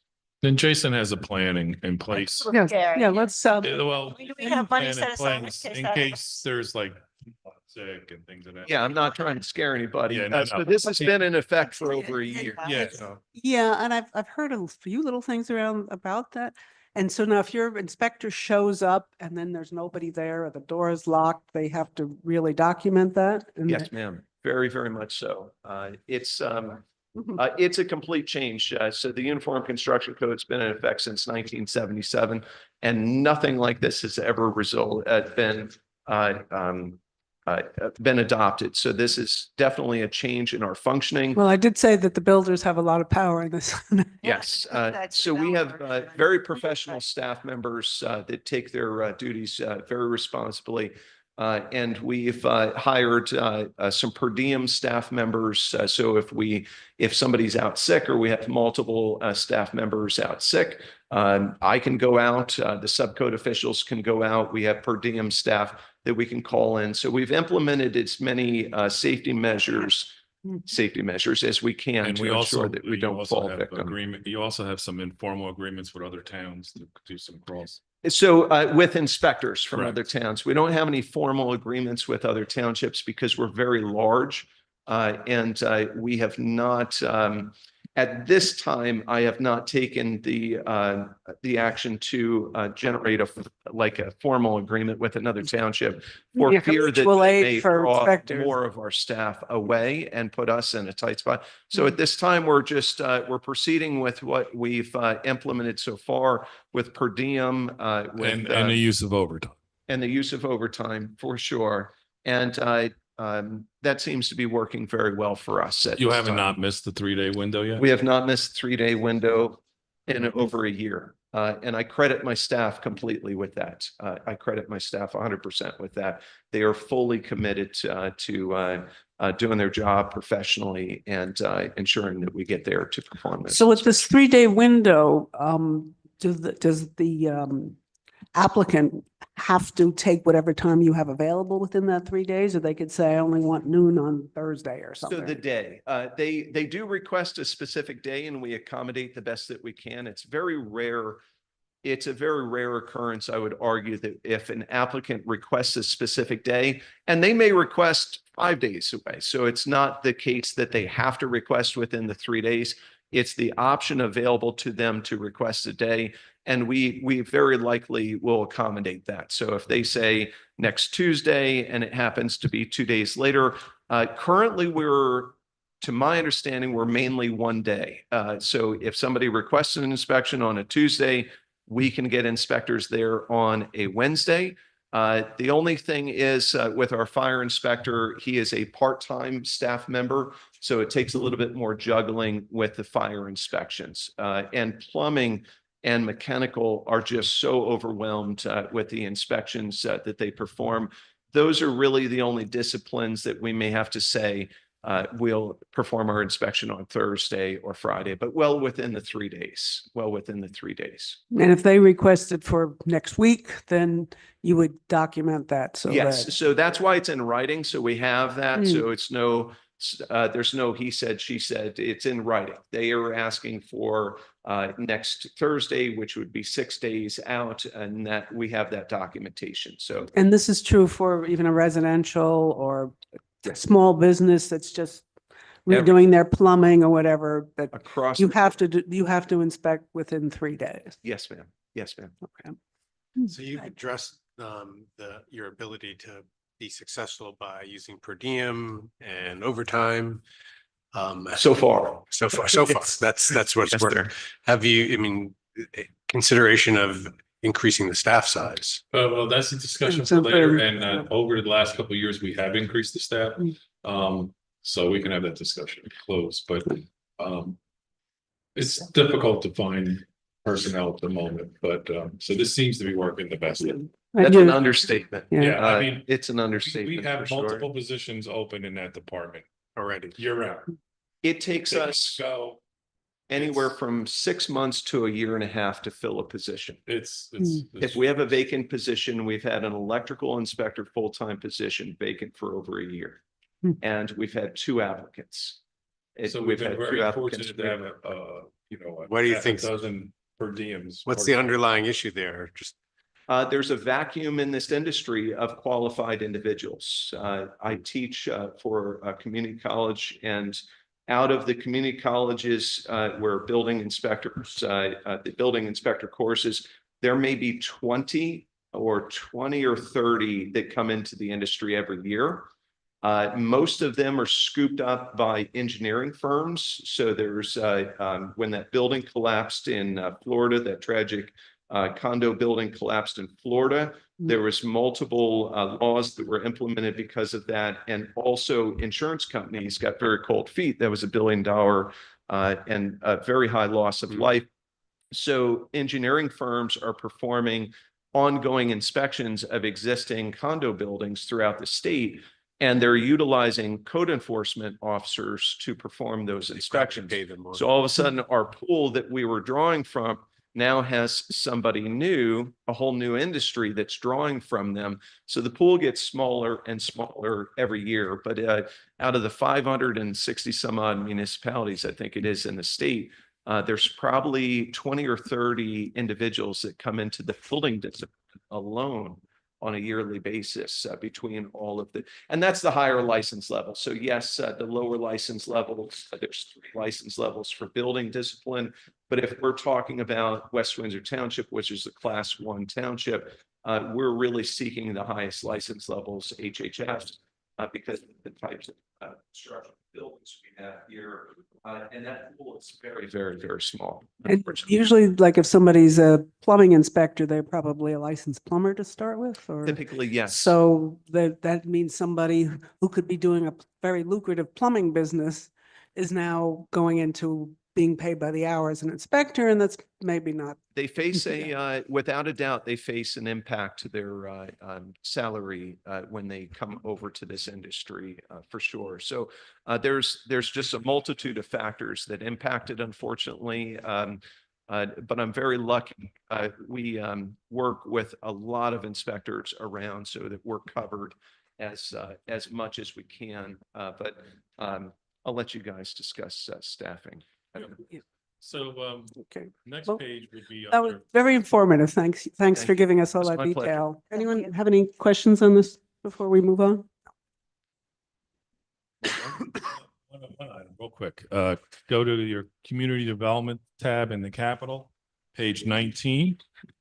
And he had mentioned this earlier, but this is his request for a vehicle, which replaces his fleet on a year-to-year basis. That Yeah. one vehicle? Or, I mean, that's. Yes, but it could be 2. This year, it took us for the last 2 years, we couldn't get vehicles. So we were buying Broncos at one point, and they were running in the low 30s. So we had money set aside over for 2.5 years for vehicles, and then for some reason, a lot of Ford Escapes became available. Ford Escapes became. And we were able to buy 3 of them at the cost of what 2 Broncos would have been. So we bought 3. You guys have since approved. Did they already approve it yet? Right. Yes, Yes. so that has moved forward. So we're expecting 3 vehicles, but that's over. So a Jason, 2-year yeah, it was period of over a time. 2-year budget cycle. So, we'll see where it goes. We may be able to get 2 if we combine 2 years worth of funding. Sometimes we can get a 3rd vehicle. It all depends on the pricing and what's available at the time. I do notice that looks like it's going up 10 to 12% per Yeah, year. and Is that's that- just the placeholder. This is a management Okay. tool, with the cost of things. So next year, those figures will change, going forward. We had also faced at one time where we didn't have enough capital to Correct. purchase a required vehicle. So this was a preemptive move in expectation that prices could increase, like COVID increased vehicle prices substantially. And we couldn't even, with the capital line item, we couldn't even afford a vehicle to replace. So that's why we got to go to the 2nd year. And then we were fortunate that the pricing for some reason on the escorts had dropped, Yes, and we were able to get an extra vehicle. So we put in here a number, and then you Work go with to that. the contract, usually the state Yeah, we contract, we and shop it around. that's what we actually pay. Yeah. So, and then would that money go into some sort of a status for next year, or? 'cause Yeah, right now yeah. there's It can nothing, only yeah. be used for that item. Mhm. So we Yeah. keep it, in the capital fund and moving forward, and the only way we can get rid of it is to cancel it by resolution. Consideration also regarding this is if we do hire additional staff members beyond what our number is, we need vehicles for them. So that's to project. May need to buy 2 vehicles in a year also and combine any excess that was left over. And like Public Works, Jason won't get rid of that vehicle if it's still running. He keeps it as a spare. You have the extra pickup trucks, they You could know, Yes. So, use that. okay. Any other questions? That's his only capital. That's the only capital. Any other questions on permits or anything? Nope. No, we're good. Thank Okay, you very much. thank you for very your much. time. Thank you. Thanks. Appreciate it. Thanks.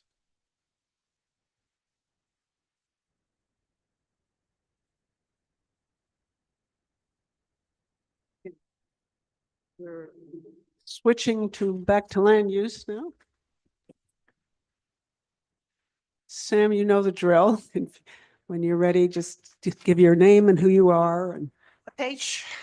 Okay, his current fund budget starts on page 7.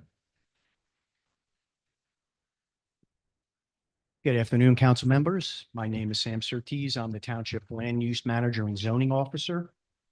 My responsibilities are basically 3 line items, one being planning board, one zoning board, and one the land use division itself. Just a little background of what my division is responsible for. We provide the staff support, either in-house staff or consultant staff, to do any reviews of development applications or variance applications in front of the planning and zoning boards.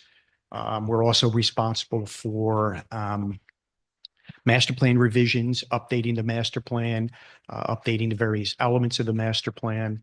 And as you're well aware, many of you have sat as a council member on the planning board, that the master plan is the vision for the community. There are several elements that make up the master plan.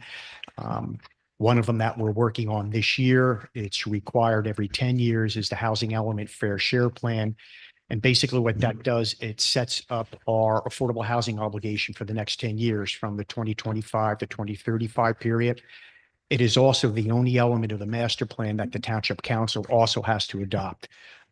State regulations indicate this year, all the towns in New Jersey, 560 plus, have to adopt their housing element by the end of June of this year, which means that my staff is working diligently to come up with our projected number and then also determine what properties in town would have to be rezoned and designated as affordable housing receiving areas. That would all have to be incorporated into the housing element fair share plan. Planning board adopts it, and then immediately after that, the Township Council would adopt it. And then we have a certain amount of time. We have to get that down to DCA so we can be protected from any builder lawsuits that may come into play with that. But in a nutshell, pretty much that's what my office is responsible for.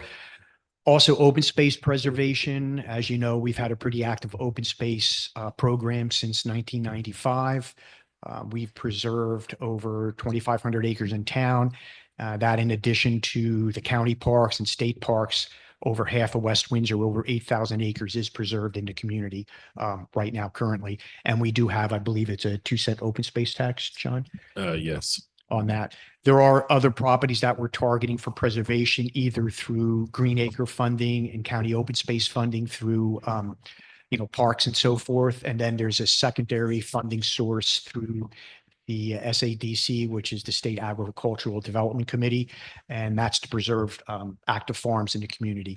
As the State Ag Board likes to say, their money isn't used to preserve the open space, it's used to preserve farms. So the farms have to be working farms. They just can't, they have to produce either a certain amount of crops on the property. They have to either produce livestock. It just can't be, let's say, a horse farm where they're doing horse shows. It actually has to produce something. There's certain criteria that the state requires for that. And we are working with one property owner in the community along with the state to preserve their farm. And hopefully that'll come to fruition by the end of this year with that. Unless there's any questions, overview on basically what my department's involved with, I can go through the line item accounts on the budget if you have any questions. You mentioned farms, and on your land use page, it says adopt new housing element and farmland share plan. Is that? Is it under land use for Yeah, yeah, your land accomplishments? use sheet, The very last under line. 2025 goals. At the very last line. Farmland share Yeah, it plan. should What does be, that mean? it should be housing and fair share plan. Fair share plan. Okay, all right, I just want to make sure. I thought so, but my attention. Yeah. Well, Linda reads every word. Yes. Yes. Hopefully I was good on the periods and colons and semicolons. Well, I'll let you know. Yeah, she'll know. With the three budget items, land use, planning board and zoning board, back in 2024, last year's budget for land use was $127,840. This year, I'm looking for a $16,000 increase in that to $143,840. Planning board, last year was 270,800, reducing it by 36,100 this year to 234,700. And the zoning board of adjustment last year was 10,700. I'm increasing it by 4,100 to 14,800. Overall, it's a $16,000 reduction from last year's budget for those three line items to this year with that. I can go into more detail specifically if you'd like, or I can jump over to capital requests. The on the planning board litigation, so it's down 21.26%. Are you anticipating any litigation regarding affordable housing and the number that we believe it should be versus what challengers believe it should be? We are, and Right. affordable housing litigation cannot be charged to the trust fund by state statute. So we have a separate line item for affordable housing, and we have budgeted the last 3 years, $200,000 a year for litigation and expert witnesses. So that would fall under that budget line item. Well, we spent But that's as of 116 this year, 200 and correct. That's for planning board. If you recall, we had some litigation with the warehouses and things of that nature. So just want to make sure we're budgeting enough is We are, the question we I'm are. asking. yep. I believe there's Besides already. the affordable housing, and as John mentioned, the existing litigation that we have regarding the warehouse project. There's also the board's been sued over the quick check application out on McGetrick and 571. That's something I'll go over when we go through the development activities. So we're in current litigation with an adjacent property owner over that board approval. So it's not just affordable housing, it's defending the planning board's action over No, development. Yeah, I applications. think the question is that we dropped it by 54K for this year. So that means that you have some insight that there is going to be less demand for legal. Some of the lawsuits we had last year, we no longer have. So I indicated we didn't need to have that money in the budget. Okay. And you put in some more money into the legal fees, so. Correct. Yes. So that's separate from litigation. That's having Jerry give an opinion on something, I would assume. It might not only even be Jerry, because his budget Or- stayed at 25,000. It was more Ed Schmear's budget. I think it was at 5,000 and I upped it to 7,500 for legal. There's been a lot of interpretation issues coming in. There's different uses that aren't permitted by right. And some of the potential developers are citing different state statutes. They have a right to supersede local zoning. So I've been tapping into our zoning board attorney to do legal research on that and provide legal guidance, whether or not it could be, the application could be handled administratively through a zoning permit, or whether it would trigger a variance application from the zoning board. So we have several of those type of applications pending from last year that are carrying over into this year. I think the nervousness a little bit from what I'm feeling here is that I think we already know that there's a couple of lawsuits on this affordable housing already. The builders have just gone after everybody that tried to correct what the DCA didn't do right. And then there's the fair share housing, and then there's God knows who else. So is that going to be enough for us to protect ourselves this year? I did speak with Jerry Muller, our planning board attorney, and Ed Schmear, our zoning board attorney, and the $200,000 I had set aside for litigation we feel is adequate enough to get us through this year. Plus, we have the 200,000 for the affordable. I do have an email from Jerry estimating about 100,000. You will have a resolution. John, I can't. You will have a resolution at the next meeting to increase this contract by the 100,000. So we'll be all set for those lawsuits going forward. So but that's going to be coming out of this money, correct? No, that would come out of the affordable housing budget. You have this line item, plus you have another line item called affordable housing. which- Oh, okay, that's coming and out it's of that, another- but, Correct. That's another 200,000 that we can use. to- so we can't use the trust fund, but it's coming out of that line. item. Correct. Yep. Correct. And we isolate it for the affordable housing. Have we received any legal challenge to our numbers for affordable housing? Have we been like noticed with the challenge? I haven't Or seen what it. the board, what the council certified back at the end of January? Yeah. Yes, we have. Yeah. Can you send council that information If so that we're, we can do that, if administration says it's fine, we can send that in. I mean, I would Yeah, think, it should be public, I would assume, so. It's litigation, so let's see where we're at with it. Mhm. And this is, something. it's confidential, whatever legal. I mean, I Yeah. think it's, Yeah. if it's already out there in the public, then. But Objectors I'd like had, to know. I'm sure everybody would like to know. objectors had into the end of February to file, and we did receive things like the 27th and 28th. Yes, Yeah, we expect. Sure, they, The yeah. big date is July 1st to, The big thing is June 30th, the council and the planning board have to adopt the housing element fair share plan. That is a requirement. Right. and then the lawsuits will come after that, the real lawsuits. Well, there'll be more. It'll always be going on. That's Yeah. why I just want But to. all these are through the DCA. Correct, As long as we correct. follow the process. for There's like a X special amount. master and there, this is not technically. Well, and anybody can kind of do what they want. So the real with the litigation will process, go- will yeah. Yeah. come sometime after July 1st, correct? Yeah, yeah, I do. I believe that the state statutes indicate that once the plan is adopted, objectors have to August 31st to file their objection. So they'll have 2 months once the plan is adopted by the township and the planning board to file litigation over what our housing element, affordable housing number is, and also whether or not the properties that the housing element recommends rezoning to meet that obligation. If their properties aren't chosen, then they can sue us over us not picking their properties for. Well, they've for tried that, I application. believe, in the past, but Right, yeah. I always thought the township has the right that we Township get has the right to do. choose. We have to justify it. but- And supposedly that's harder, but it seems like everybody's going around what those rules are anyway, so. So for June 30th, where we would have to approve by that point, the master plan, Housing the element. housing element of the master plan. But that's not an ordinance, so then the actual zoning ordinance comes at a later date to make that happen. Well, the housing element fair share plan, as part of it, we have to have draft ordinances for each of the properties we're going to rezone to show that we thought it out and we know those properties can produce that amount of affordable units. So We then, have to have a draft ordinance. It's not an ordinance that has to be adopted at this time, but it has to be made part of the housing element.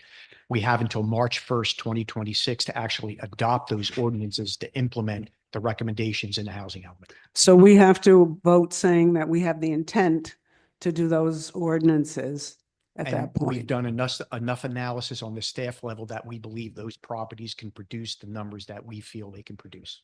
And the actual ordinances, which will require an introduction and then a hearing, will come later to. Would all have to be presumably- adopted and implemented and enforceable by March 1st, 2026. So that'll be the next step after that. Mhm. So basically, we have to know what we're doing by the end of June. Correct. I'd like to get updates each month. I mean, we hand things in on this date, if there's a legal challenge, who it is, whatever, like all the information, because everything is moving very fast, Mhm. because that's the law. We have to follow that. Otherwise, we get ourselves in trouble. Right? So if we can give us maybe a memo with the different dates, explain what's going on, how the lawsuits impact the dates. Sounds good. It's just helpful to keep track of. Yeah. Yeah. I mean, most of these are sort of been in the news already, so But how many people we in this need, no, I'm town- saying we need to Yeah. we need to officially be told them so that we're not all reading different Yeah, we have some sources. official docs. And the other thing would be some sort of a commentary on what that means. Does that mean that nobody can do X, Y, Z because this date is passed? Just something to lay it out a little better for us. So, because there's a lot of interpretations. Right, and the litigation, if the litigation isn't resolved in the numbers by June 30th, then do we move forward with what we believe are our numbers? Or Well, does that has to It's be? twofold. The certification that the council did at the end of January, objectors had the month of February to file an objection with the town. Several have done that. Now it goes to the program in quotes, which means DCA. So during the month of March, DCA will hear all of the objections for all 560 towns, how many objectors followed it, how they're going to do that in 31 days, I do not know, but that's what the state statute says. So we'll know by the end of March whether or not the program DCA agrees with our number or doesn't, or agrees with an objector's number. And theoretically, the state did not address what happens if everybody said that their number is lower, and now the total that is being put in there is lower than what they say is the minimum for that particular set of districts for our three counties. And how does that get made up, or does it get made up? And there's all kinds of questions on that going on right now. So you And also with that, I don't know if that number ever was realistic because well, yeah, that's another housing element issue. for whether it's realistic that there's a need or the ability to produce that number in the state. It's 80 some thousand units. Also, And there is a lawsuit, from what I understand, saying that number is yeah, not and there's certain realistic. towns that Mhm. are exempt from providing any affordable housing in the state too. But when we work on the housing element fair share plan in the state statutes, we do get bonus credits. For example, if we had an office building that was underutilized and the town wanted to rezone that property for affordable housing, and that Mhm. office building got knocked down, Yes. we're allowed a 20% bonus. 20 or 25 25? Could be 25. I think 25 everything's 25. 25% Yeah. of our obligation. So we're allowed to get a bonus of that. So those bonus credits aren't actual units being built. So that's going to reduce the total number by town multiplied. And that's always been since It's I been assume round calculated- one. It's been calculated different ways. This is the first time they're calculating it that way. So we're going to take advantage of that when we work on our housing. But we're only entitled to a maximum of 25% bonus, no matter how much. 25% of our obligation. Yep. Okay. All right. Well, we will get through this. You had a capital budget you want to Yes. do? Yes, if you go through Open space? to community development, page 51. I don't have the numbers on March. You got to tell me what it is. It's the tree. Again, we always miss Dan Dobromilski, our former landscape What? architect. What? Typically, Dan handled that. So I would just put it in my budget based upon consultation with him. And then he would go through the explanation on why we have that amount of money and what the projects are he's working on. I do not know whether Mr. Guzik through engineering will be able to speak about that. But I had a couple of questions on this one, but Francis is probably better. Okay, sounds good. First. And then I think the only one is, now you go to open space, Correct. and that's page 123. I have $10,000 down for that. Basically, those costs are associated with any potential open space properties that we haven't preserved. That's part of our planning incentive grant, and it's part of our open space recreation plan element in the master plan. In case that property owner decides they want to negotiate with the town, that they decided they rather preserve their property rather than sell it to a developer. This is soft cost money I can use to engage the services of our township attorney in writing up a contract, to have an appraisal done so we can get an estimate on what our negotiating abilities are to acquire the property. So if it's not used, it will just go back in the open space fund. So I wanted to have that available this year in case there's anything that pops up. Is there anything you can tell us that's being discussed right now? Nothing. Other than that because farm? it would be contract negotiations or we're still. Right. Any, You said any, this is soft cost, so this is not going into the acquisition. This is just the support services. Yeah, appraisers, legal. Attorney Contract, fees. yeah. Yeah. or just looking at it, Okay. Any questions on this before I guess we're ready to go into the, the development status? Does anyone have any other questions before we go into the development status for Sam? No? Okay. Take it away. We start with residential. Sure. What I wanted to do is maybe start geographically in the town, kind of working from east to west and kind of go through everything.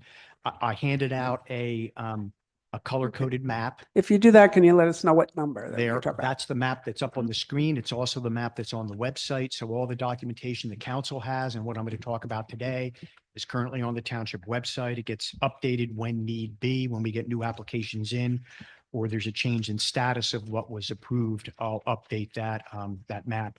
But everything in red would be commercial development. Everything in yellow would be residential. And if it's yellow with red lines through it, that means it's a mixed use development like the Avalon project down by the train station on that. But just kind of start in the Well, it eastern is end hard of to town. read. T is the JDN warehouse application. Like, tell us what number it is on these. It would be letter T on the It's on the second group. second set that talks about non-residential development status. And I think I've seen some walls going up. Yeah, So- it's going vertical out there. If you drive by, you can see it's been a week since I was out there, but the last time I was out there, the walls are up and you're getting ready to do roofing work on that. That project was part of a settlement agreement with the last round of affordable housing. The developer is expecting to have the project done and ready for occupancy by this fall, October, November. The township is in the process of upgrading its sewer facility in that area. I'm sure Mr. Guzik will go over that with you. That's necessary in order for the project to get their CO. So the developer would have to actually provide the sewer lines into the pump station to provide sewer to that area. Also part of the planning board approval and the county approval, since Route 571 is a county road, they're going to be putting in a traffic light at the entrance of their facility to facilitate vehicles making a left or eastbound turn on Route 571 to get down to the Route 133 Heightstown bypass to the turnpike. So that also is going to have to be in and done in turn lanes and restriping of the road before they get a CO on that project. So they're moving along pretty quickly now. There's no pending litigation on that. And I spoke with the developer a couple of weeks ago, and their timeline is October, November. They would be looking for a CO on that project. Okay. On that. Is it possible to put the addresses of the property in writing? Like you got I guess the developers or the attorneys' addresses, but A lot of these map's projects, hard to read. Like I can barely read. a lot of the Yes. projects haven't started yet, so they're vacant land. They may not even have an address assigned to them. Typically, when we get questions in my office, that file number is what is important because everything on there, the whole file is electronically stored now.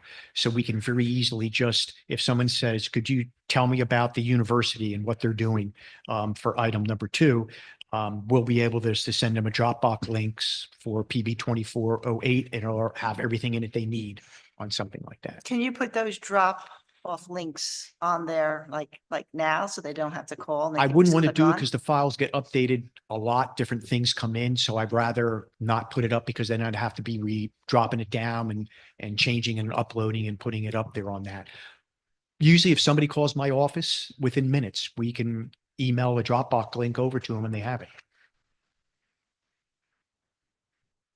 I know like on the planning board, it'll have lot and block numbers as far as location, which tends not to change or something like that. Well, So, yeah, sometimes the block and lots do Mhm. change when an application comes in specifically for a subdivision or something. Yeah, for subdivision, but I'm saying it does give you an idea where something is. Most folks wouldn't know the block and lot and how. I have problems with them too. Yeah, you have to Yeah, go they're back. not- Fine.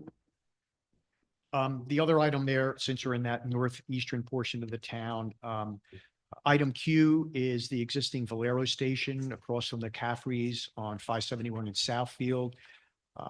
The technical review committee has been working with the developer who wants to remove that gas station and put in a Wawa, a full service Wawa convenience store and pumps.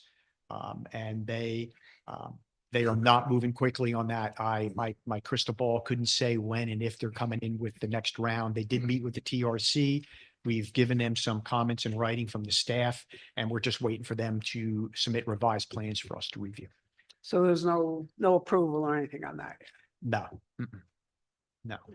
Diagonally across from that Z, it's the properties right across from McCaffrey's. The council probably knows it as the buildings that are boarded up. Right on the point of that is Dr. Tuttle's dental office. So it's everything but the doctor's office is that Z. Planning board approved a development application for a full service quick check. And then also a preliminary site plan approval for a drive-through restaurant. The developer at the time of the planning board application did not have a name brand going in for the drive-through restaurant. So they only were seeking a preliminary site plan approval. Once they do have a user, they'd have to reapply to the planning board for final site plan approval. Actually, wasn't the original approval was going to be a sit-down restaurant and then it became a drive-through or something like that? It's kicked around for years, Andrea, but what was eventually approved for the preliminary was a drive-through with outdoor, they have outdoor seating out there for that. And they have indoor seating, but the drive-through was the key thing that they were looking for on that. That's the project I had mentioned earlier that the owner of Q, the Valero station, is suing the planning board over their approval for the quick check application. So we're in litigation over that. So is that going to be held up until that lawsuit's done, or how's Yep. the? Unless the property owner wants to proceed at their own risk and move forward to apply for permits and start construction while the lawsuit's still going on. And they don't have any indication they want to do that. Item 8 is also one of our affordable housing receiving areas from our round 3. It's the towns at West Windsor. It's a K Havanian project over there. It's well underway. It's 193 townhouses and 60 apartments, a total of 253 residential units, plus a 4-bedroom group home. They have submitted, I believe, like 10 requests for COs already. So they're already looking, and folks, I don't know if the construction office has issued any of the COs, but land use is one of the first reviews for CO release, then it goes to engineering and then the construction. So my office did sign off on 10 requests for COs for folks to be able to move in there yet. So people are will be starting to move in presumably. So Yes, correct. Yep. Project N on the list is Eden Institute. It's an approval they got to expand their campus there for several other buildings. That approval goes back a number of years. I have had talks with them recently, beginning of this year. They want to come into the planning board and get a revision on their prior approval. What was holding them up is at the time of their original approval, there were no sanitary sewer hookups in the area. And a majority of the open field where their new buildings were going to go is used for on-site septic. And now that sewer upgrades are taking place in that area. And again, engineering could probably tell you when those upgrades would be ready. These folks want to be able to tie into that. So they're going to come back in front of the planning board and seek some revisions and some tweaking of their prior approval. Would there be any residential on that? No residential. It's not zoned for residential. It's a P zone, professional office zone. Item U is the existing Jeffrey Sands Retail Center. It's out on Dorchester and Old Trenton Road. There is an approval to double the size of the retail out there. Again, they're waiting for the ability of the tie-in sewer for the additional square footage that they want to do. So that approval is still valid. Project 11 is a Toll Brothers project. It's a affordable housing project, and it's also a age restricted, so it's senior housing, and there's a Which no letter. was item it? 11. 11. So that's under construction. I have not seen any COs come across my desk. And again, my office is the first to see those requests for that. But it's well underway. Construction permits are issued. I would expect CO requests to come in sometime this spring or summer on that. So they're moving. It's 88 units out there. And then item 1, that's been kicking around literally for 25 years. It's part of the overall planned commercial or planned residential development for Bear Creek. It's the active adult component of that. There's the these are basically rental units. They're high-end rental units for seniors. There will be a set aside for senior rentals for low, very low and modern income units. So they will be looking to come in for construction, hopefully later this year or early next year on that. But they've come in front of the planning board numerous times to amend their prior approvals based upon potential purchasers of that property. So the board just met last month on that latest revision. Are they connected with the Bear Creek Assisted Living still? At one point, I think it was. Yeah, it's at one time they were, but 20 years ago that split. It's actually that property is condoed off. The assisted living congregate care has its own condominium lot line. It's owned by a separate entity. The folks who own this portion that is going to have the 220 units is separately owned. Ben Zeitz owns that. He has a potential purchaser who wants to buy the approvals after the planning board last week amended the application to fine tune it for their needs on what they want to do. So it appears as though they actually have an active buyer that wants to move forward and develop that property. Okay, so that will be developed as a totally Yep. separate senior living. It's not one of these continuing care where somebody goes from one to the other at this point. It's no, It's apartments, it's right? separate. Okay. The Yeah. entities. Well, no, there are whole setups like Meadow Lakes and stuff that are. I mean, all the made all commercial together. entities associated with that, with any Okay. restaurant or beauty salon or workout center, whatever else is used exclusively for the folks who live in that development.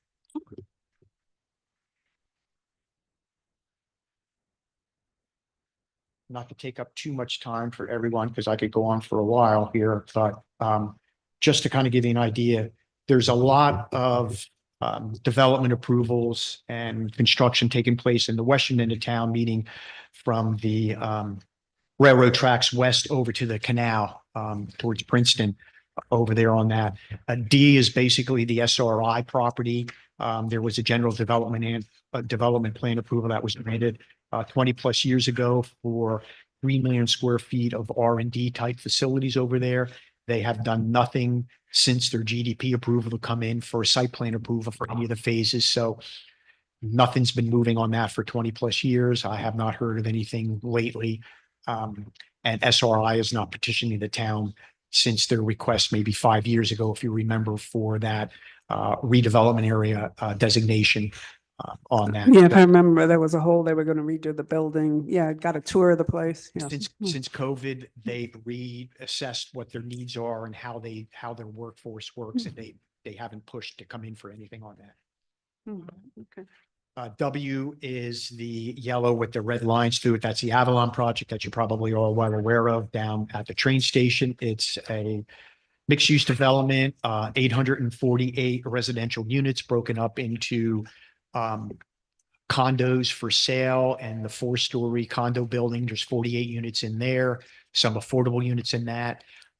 That's 4 stories over a parking garage, and they're looking for COs for that building right away. I did sign off on that a couple of weeks ago, so that's working its way through. So, but there are Pulte's people, building that.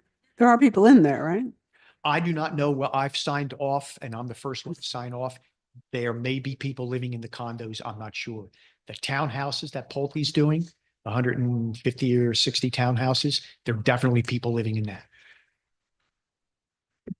So Right, that's so you got the actually, townhouses and then the condos, you've given COs so people can start moving in. The townhouses, definitely people are moving in on. My office, again, is the first to review CO requests. We signed off for all 48 units in the condo. It goes to engineering and then ultimately to code enforcement, and they're the ones who would issue the CO to allow people to move in. I'm not aware if a CO was issued for folks to move in yet to the condo buildings, but definitely the townhouses, there are residents living in that community right now.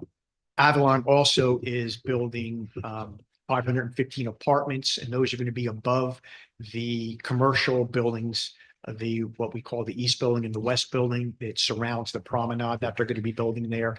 They're anticipating, and again, that's them anticipating that they'll be looking for COs sometime this summer to allow residents to start moving into those apartments. Whether that happens or not, I do not know, but that's what they have told me is their projection. I think we brought it down to 30,000 square feet. Yep. Commercial, retail. Well, Mhm. there was approval for 17,500 square feet for non-residential on the first floor for the east and west building. The planning board amended their approvals to allow the developer, if they didn't have retail clients, to convert 17,500 square feet of the commercial into loft apartments, and they've decided to do that. So there's only going to be about 17,000 square feet of non-residential over there. When did that happen? Okay. So the actual retail, which is what was pretty much planned now, will be more like 17,500. Correct. And that'll be on the promenade section. It'll be exclusively in the east building, the building closer to the SRI property. That's also the Okay. 5-story building. The other one is the 4-story, and it'll be all residential.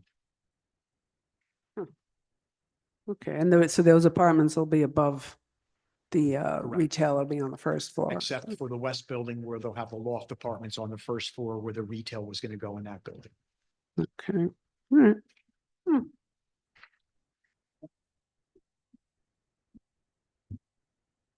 Item 2, which I'm probably going to remove from the list. It's basically the Lake Campus for the university. It's their grad school campus. It's pretty much completed. The only project that they haven't started construction on yet for that was part of the general development plan approval, is the baseball stadium. The planning board approved that last fall. The university's dropped off what we call resolution compliance plans. Staff is reviewing that to make sure they've complied to all the conditions and all the outstanding issues that were raised in the staff reports at the night of the meeting. So that's moving along pretty well. University is well financed and they're ready to move forward on that. So I would expect construction to start, or a permit to be issued to the construction department within the next month or so, and potentially construction on that would start this fall sometime. 400 steps, or are you going in order here? So No, I mean, I could talk about 400 steps. 400 steps would be, I believe it's K on the list, it's 10. 10. 10. First page. Yeah, it's under residential. 400 steps, yeah, residential.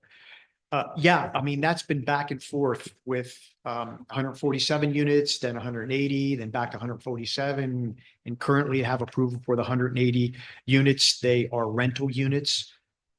And that's in behind the Ellsworth Center. If you remember, there's a retail project that never really got finished. It got started and it's in a bad condition back there.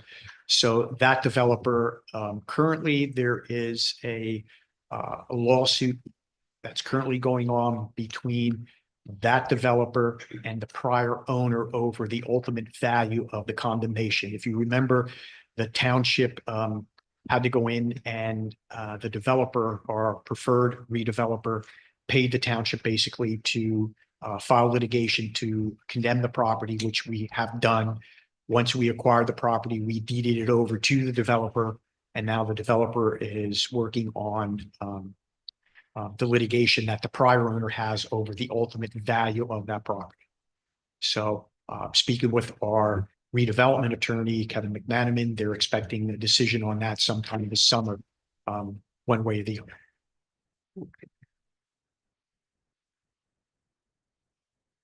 Well, that's a long It's a long time. project. It's 30 years? That project originally got approval in 1986. Yeah.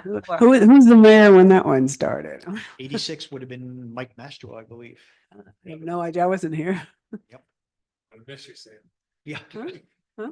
Um, Item K is Sean Ellsworth's project that has an approval from the planning board to build, to knock down some of the existing retail, to reconstruct it with apartments above it. And then also the access driveway that goes back to what we call the Astoria property. It's open space property that the township, the county, and the state purchase. We all have a third ownership in that. There's going to be a future park back there. To remove those two ranchers that are there, put in two commercial buildings with retail on the first floor and apartments on the second floor. Mr. Ellsworth has had approvals a number of years ago, and he is back in front of the planning board to request an amendment of that prior approval. So we're working with him on that. So how much of the existing approval is going to still be valid? That's questionable. It depends on what he's looking for and what the board's willing to work with him on that. So that's an ongoing project there.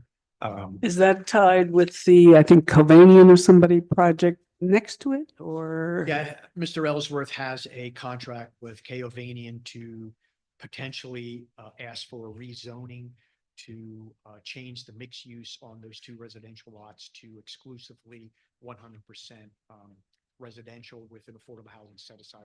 Is that got its own number, or is that part of the? No, that is probably going to be in our housing element fair share plan for June. For this one.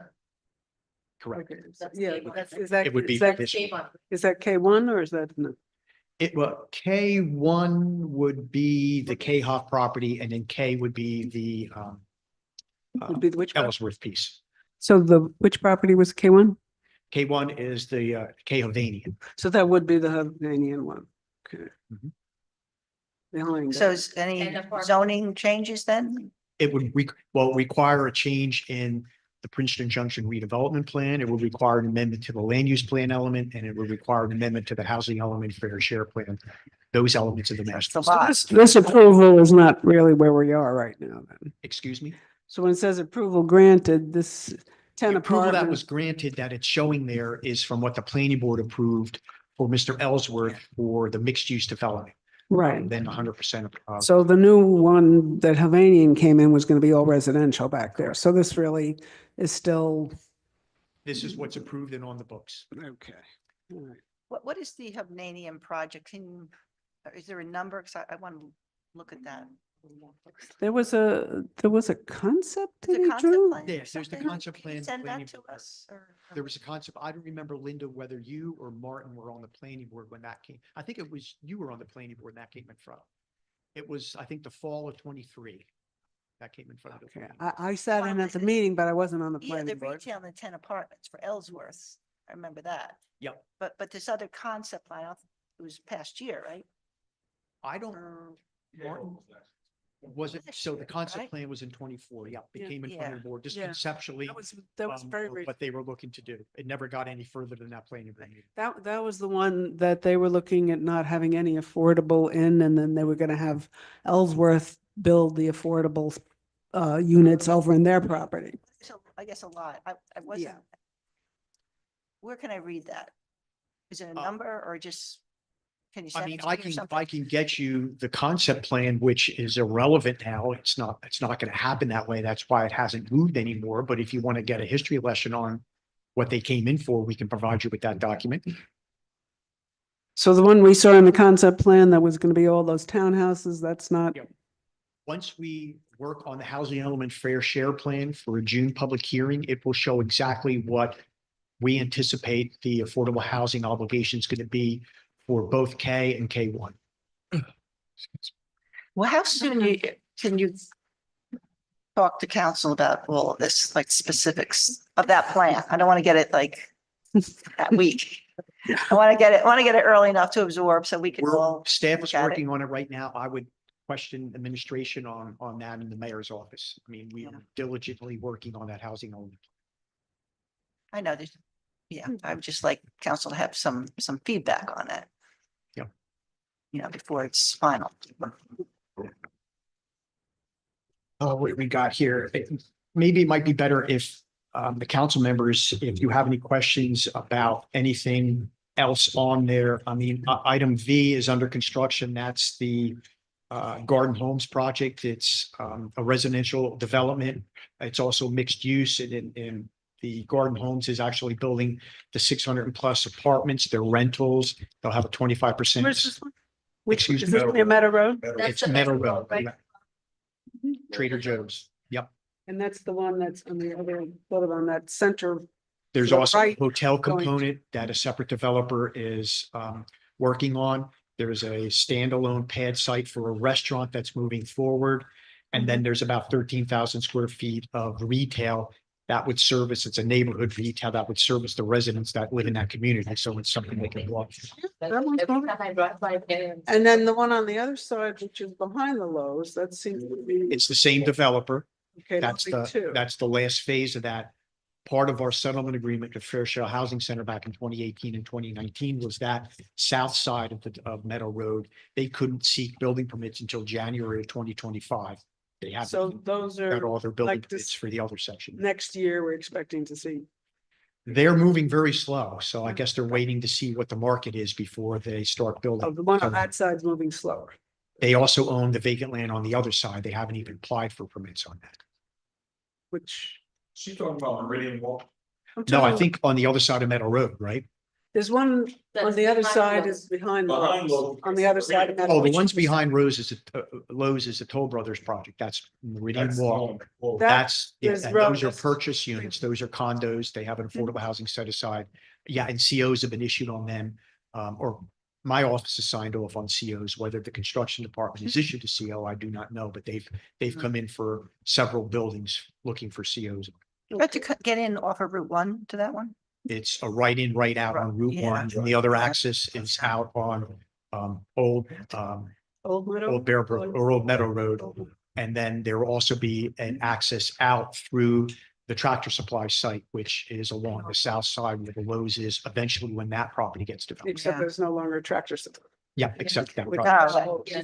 Changed. And then what about? And that the- project is R on the list, red R. That Mhm. would be where the. So tractor supplies Yeah. out, and we don't know about I the remember other that. stuff's probably. And as Martin brought up, item 9 is the Meridian Walk project that tolls. Which one? Item 9. 9 is the Meridian Walk is the. What about the new restaurant Okay. at Market Fair? Seafood. Yeah. Yeah. oh, Yeah, that's- it's Vinny's- moving that's- along. I mean, it's out of my realm. It would be. Yeah, that's construction. permit You'd have to construction, talk to yeah. her about Yeah, where they yeah, are with okay, inspections on right. that. But what about the extended stay hotel that was gonna be right near where NRG is? Nothing new with Dead, it? not going anywhere. That's dead? Totally? After all Yep. that? After all of that, Foreman Suites, not Oh. going anywhere. Another few evenings of my life wasted, I guess, yes. Mhm. Me both. Yes. So there's nothing at this point planned for that? Nothing. Is that on here even? It's on here. I want to cross it off. It would be G2. G2. G2 is done. Any updates on X Bridgepoint? Anything new? Nothing that I'm aware of, no.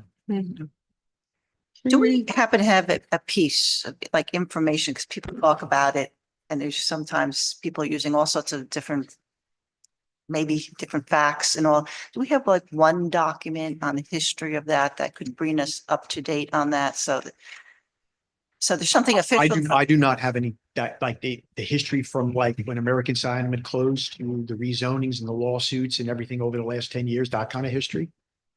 No, Yeah, there's, everything. yeah, I do not have any document that is written that explains all of that now. And okay, I'm just looking, is anybody Chick-fil-A? Any idea or is that? I already briefed Martin on that. He always wants an update on the Chick-fil-A. Let's move on. He always Very, wants to hear very. about it.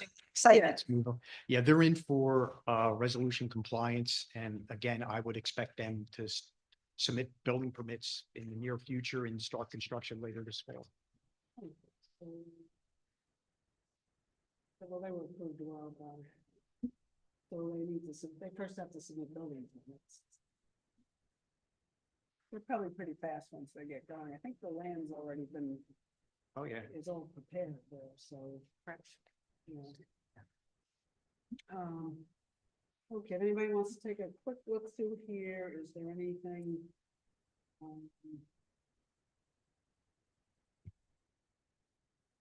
What was the out parcel? Is that the one that was like a little island in the middle of the Nassau, at the end, edge of Nassau Park? It would be where Coles used to be in the parking lot closer to Nassau Park Boulevard. Oh, so it's actually at Coles itself? Yeah, Which I it thought- was, two applications came in at the same time. That one that's not going anywhere, and the other one were for those three restaurants over there by the in Nassau Park proper that have since opened, I guess, over Oh, there. behind PetSmart? Yes. Well, those are open. Those are, Yep. open, yeah. They, both of those came in at the same time. The, what we call the Coles out parcel, item S on the map. Nothing's come in. The for- Coles out parcel, if I remember, was before COVID, and that was gonna be a little island over on the. Yeah, they were gonna remove some of the parking that was there and put in either one or two freestanding buildings over in that area. And that never, nothing's happening with that. at this Nothing. point, Yeah. That was part of the whole arrangement where they're gonna put there and they're gonna take stuff out of the other side and all that. But Correct, because they were limited on the FAR they were allowed to That's have what there, but the council increased the FAR in the B3 zone, so they didn't have to, Yeah. what they said, mothball some of their. Right, they're either gonna, or they were gonna have a floating Yeah. FAR, if I remember, yeah. Okay, so nothing's happening with that, probably nothing will. Hey, it's executive. Part, that one we talked at point, Penn's next plaza. What's Penn's next plaza?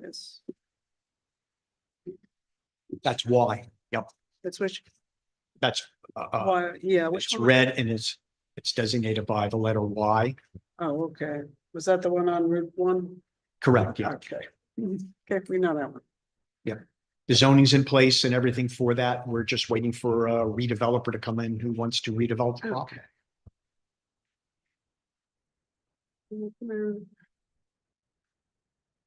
Any other questions on this list? Or anything you feel we missed that's of interest to people? You are up to date. Mm. Okay. On the ordinances, are you bringing that shed ordinance back? We could bring the shed ordinance back. No, I was saying. I mean, I just read the 2025 you- goals. I yeah, remember you- that, like. the council set your members whole get thing. the zoning board year-end reports, and the planning board members get it also, and the administration gets it. So once we get direction to move forward, that there's a likelihood of it being introduced and adopted, staff will move forward on. You want to rewrite it? I sent you my comments. It's kind of like that signed ordinance that we spent a lot of time on and didn't go anywhere. That was a couple of years ago. There's a sign. Mr. Bork was on council when that happened. I don't even, I was beyond, or, yeah. Thanks a lot, Sam. You're welcome. All right, well, anyway. Okay, Okay. I think that was it for Sam. Huh? Thank you very much. Always a pleasure. Thank you.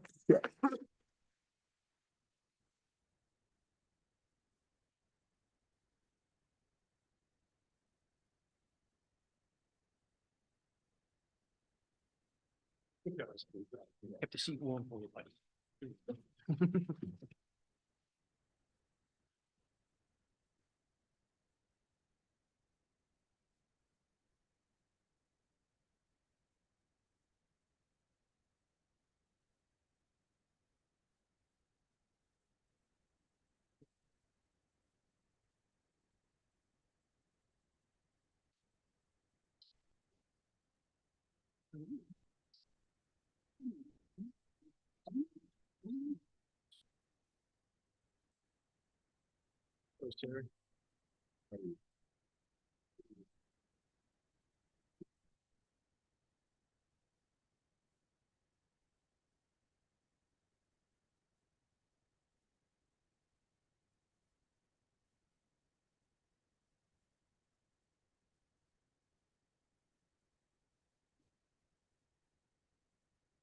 All right, if Francis, if you'll introduce yourself and if we want to introduce John, if also.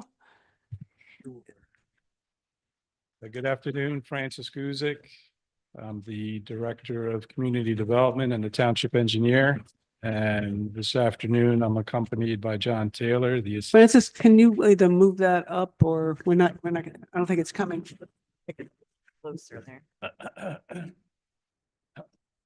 Move your phone away from the mic. We've discovered Then I there's an can't read- interference can't too.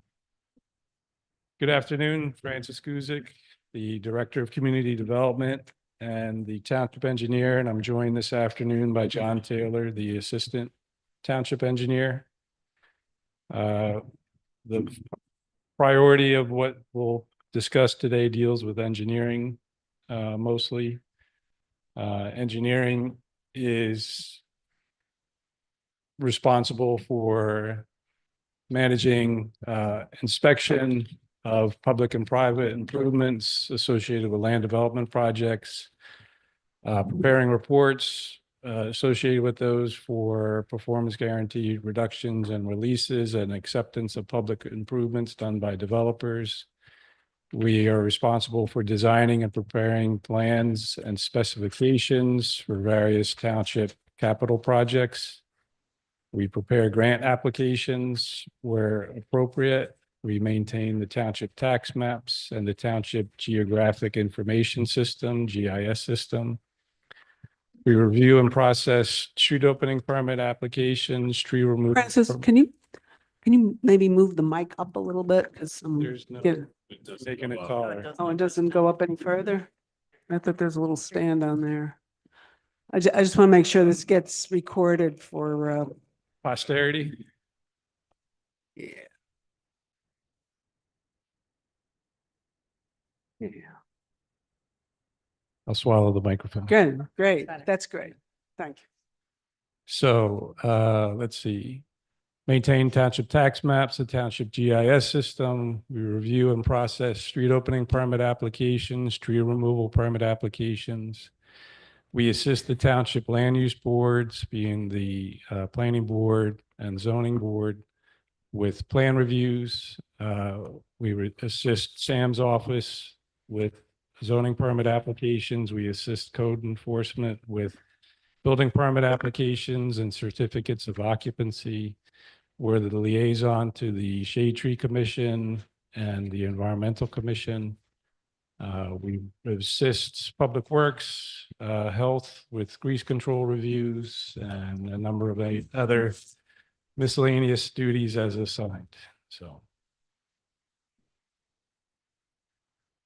where would you like to start? John, you want to take us through the Sure. budget? Start with the operating budget on page 6. Sure.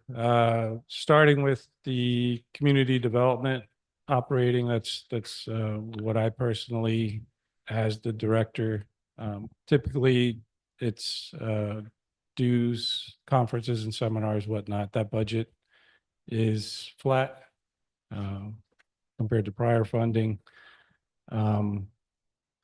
Moving down to the engineering services, there are a few of the items that have an increased request in there: photocopy expenses, training and education, technical computer supplies, and technical special supplies. And I will add, the technical computer supply increase is a similar situation that occurred for construction. We're moving their SDL Right. from the IT budget to engineering budget to better match its services. And we're also increasing licensing from 2 to an extra 2 or 3 moving forward for this year. The IT budgets then should be going down. Well, yeah, no. You would stop. think so. Because we had to increase it for other licensing fees that the township deals with. And we had to put some extra money in with some other items, but we can go over that in the administrative IT budget. Okay. But this 471% increase is really just moving money from It one is. spot to the other. It's With a not- slight increase for a couple licenses, they average around $1,800 a year Okay, per license. okay. And Um, the other one is not a real. And when we get to increase. administration, I mean, Mhm. everybody's going to, subscription services. Oh, yeah. And those fees are the ones that are really spiking up. Right, that's some of the other minor, more lesser increases that are still in there. What we pay for the AutoCAD licensing, for the GIS licensing. As John said, it's an annual subscription. You can't buy the software anymore. Well, yeah, before you could So- stretch it a little bit and say, Right, I don't need right, to you do could one skip for a a couple year or of two. years, but Yeah, we would much rather purchase, but there's a lot of these options are no longer there. Right. And once they get, after a couple of years, and they just start jacking the price. So there's not much we can do about it. Soon Microsoft will be doing the same thing. Mhm. So well, didn't Microsoft kind of force us into a subscription a few years ago? we've been Yeah. able to still purchase, Yeah. but that's probably going to close shortly. Okay. Okay, thanks. Go ahead.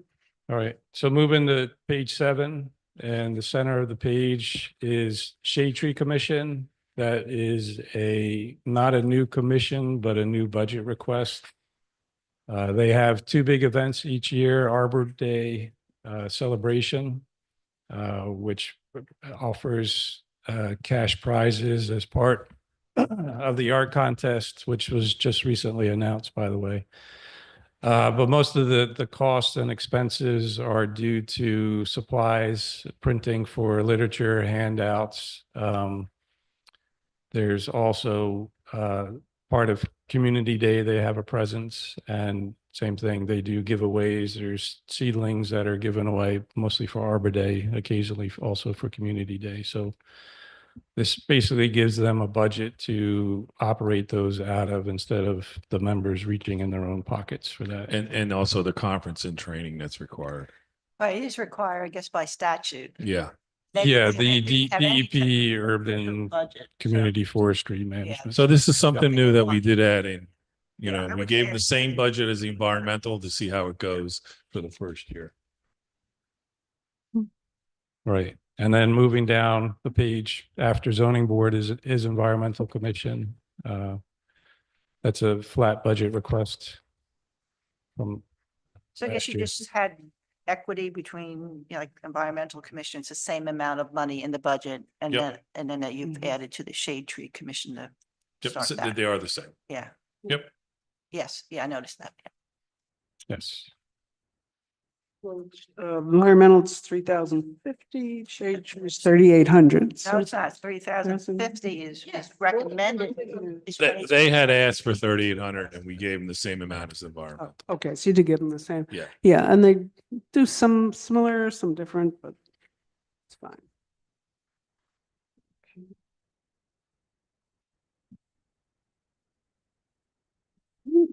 All good? Yep. All right, so the next page would be construction, it would be capital, community development, page Page 20.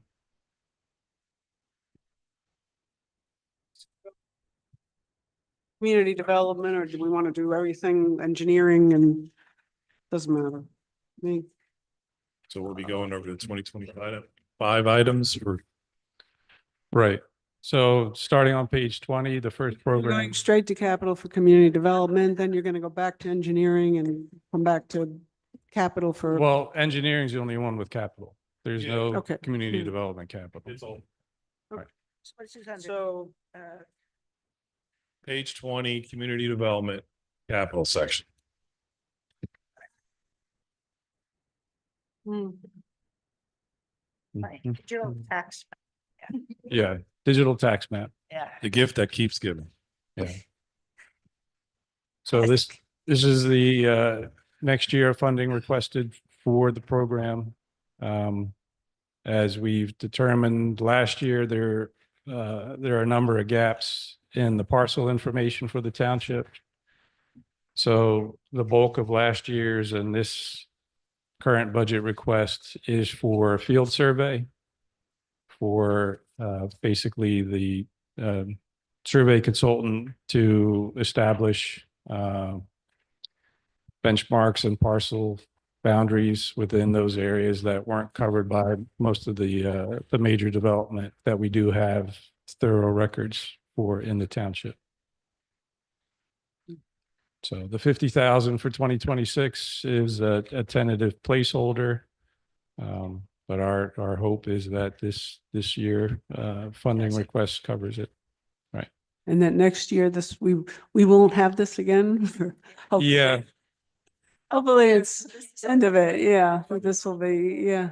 I think But at least, yeah. I think next year, what you may sweepers- have is what Jason was talking about with the telephone pole size plan sets. That'll be the new tax maps because there are certain reproduction scale requirements that the maps have to be at a certain scale. And when you do that, the number of sheets is going to increase drastically from what prior sets have been. So what may be one sheet this year could be 4 sheets by the time this is a final map and possibly even more. So you're talking about when you actually print them on paper Yes. sheets. Right. Okay, so we're still using paper. Yeah, still using paper internally. County requires it. A couple of agencies require it for their records. Is this going to require maintenance every year? I imagine be some things changing. Yeah, it'll be no different than what we do with the engineering operating budget. We have a consultant line item in there where part of that budget is used to pay the survey consultant to physically maintain the paper tax maps at this time.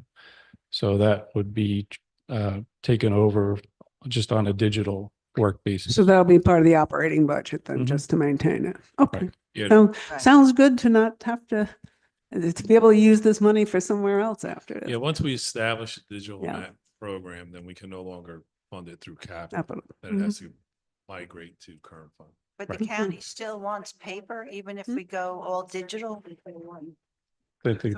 Shouldn't they be going digital too? I'm shorter. I probably don't need a prop for the microphone. The county wants paper. The county tax office still Yeah. wants paper. The state will accept digital now. But the county still wants paper and residents still want to come in and look at paper in town hall. It's easier to look at a big paper Would sometimes. that Yeah. go to Right. micro? Like a laser fiche? Digital Maps? map. They would be on, yeah, well, they could be on Laserfiche. We could get those scanned. They, Oh, yeah. yeah. Yeah, we have them digitally. We have That's, electronic copies of them. We don't Right. have the PDF. We have PDFs. Does the law say that we have to provide both? so If someone comes in, they want a paper copy versus we'd say, well, it's, Our ordinance digital allows one. someone to Yeah. request a paper copy and we would have to give them a paper copy that we would print. And they have to pay for it. Yeah. By ordinance. I think we're the last town to fully convert, right? When we started this a few years back. I think that's the case. Yeah, so it's good. we might it be, I is- think, yeah. I think we're the last in the county. I don't We're think we're the last- last Yeah. in the not- state. not the Yeah, state, not but the I'm state. saying I like the envision to county. have somewhere like a station where you can view this or. Out in the lobby. Yeah. Right now, the paper version. Yes, so they'll still have the paper version out there, even though you have a digital, you can still print it. Yeah, I mean, that's Right. Right. You know what I'm saying? So it'll still be available for public. And you let people come in if they're there during the day and view it for free there, I would assume. We have Yeah, the paper copies. copy, yes. Yeah. Yeah, it's right out here. Yeah. Digital's on like the website, they could click on and, Not yet. It's not not yet. yet. Will- Once it's will complete, after I? this year, Will it be available to the public without having to go through a whole ask at some point or? will- We'd have to figure out how to hosting. So right now, there's no,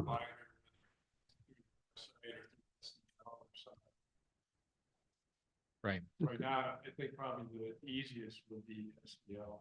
because you can, right now you can access maps on SDL and you can see where the borders and stuff are. So I Well, don't, Ultimately, if a person wanted to go to Esri's website, the company, or to the New Jersey State Geographic Information Network, they call it NJGIN. Through that, they can see the parcel information. That it sort of trickles up from us to the county to the DEP eventually. So the parcel information tends to be older up on the state's, the NJDEP's website. The parcel information tends to lag a little bit, the update, but it's up on the state's website currently. Yeah, and you could go to the state's website and you can see where your floodplains and there's all kinds of stuff up there. Yes, you have to be careful. The ultimate resource, the definitive resource for floodplains is FEMA.gov, FEMA.gov at this point. So if you want floodplain information for your property, you would put your, currently, as of 2 days ago, I was on their website, it still works.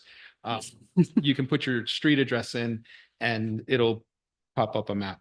And that'll be the FEMA as opposed to whatever DEP is doing, which is. Correct. Yeah. FEMA is the ultimate resource for that because it all goes back to the flood insurance rate maps. And we routinely help residents and prospective purchasers with questions about FEMA's mapping. Well, looks good. I'm glad you'll be happy when this is done. Yes. Okay, moving on to page 21 is the annual bikeway extension program. 23. 21. Oh, wait a minute. 21. Sorry, my apologies. 21. 21. So it's Conover and North Post Road. Is that the project that's happening right now? Is that the? Well, there's a number of projects in the works out to design consultants. So there's the North Post Road Bikeway, there's Conover Road Bikeway. The Conover Road Bikeway is not the contentious one that a number of residents closer to Edinburgh objected to. This current one stops at Ginny Lane to South Post Road. But there were a couple requests that are indicated that were applied for grants with the NJDOT. Those were not successful. We received notification late last year. So the ones listed on here are these new grants that we're trying to get? Where it says that. Yeah, those new grants were not granted. Oh, so the ones that are on here. They're where it says unsuccessful. So the ones that are listed here is pending 2025, are those the Right, ones? the applications were pending review by the DOT. So, You gotta let's- remember, this process starts September, October. okay, And we were awarded this, we gave notification in late December, correct? And Right. We were denied those. Yeah, they were not successful. They were not accepted. okay. The two that are listed here were the ones that are not successful or? the ones- Correct. Under the grant funds available or other sources of funding, those two projects were not approved by the DOT, not accepted into their grant program. So we don't have that grant money. Do not, no.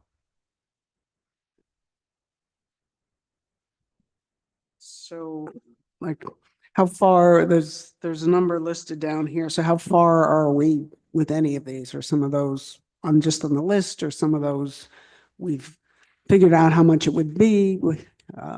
Yeah, I mean, most of what's on the list, those are placeholders on the list. Some of them are being undertaken partially, like the first bullet, North Post Road between Village Road West and Wood Hollow. That's the one that's currently under design. That does have a DOT grant associated with, and that should be out to bid this spring, assuming DOT approves the plans and the specifications. Okay, so the first one, we're actually planning on putting out to bid. Mhm. The next one, the Wood Hollow to Clarksville. Yeah, that's a placeholder. Part of that would be covered by the Tatami Trail portion where the trail comes out to North Post and extends to the pump station driveway. But that's a small part of that overall scope of Wood Hollow to Clarksville. And the ones after that, have we done anything with them? Or are they just placeholders at this point? They're basically placeholders at this point.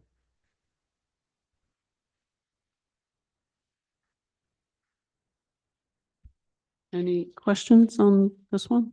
Anybody?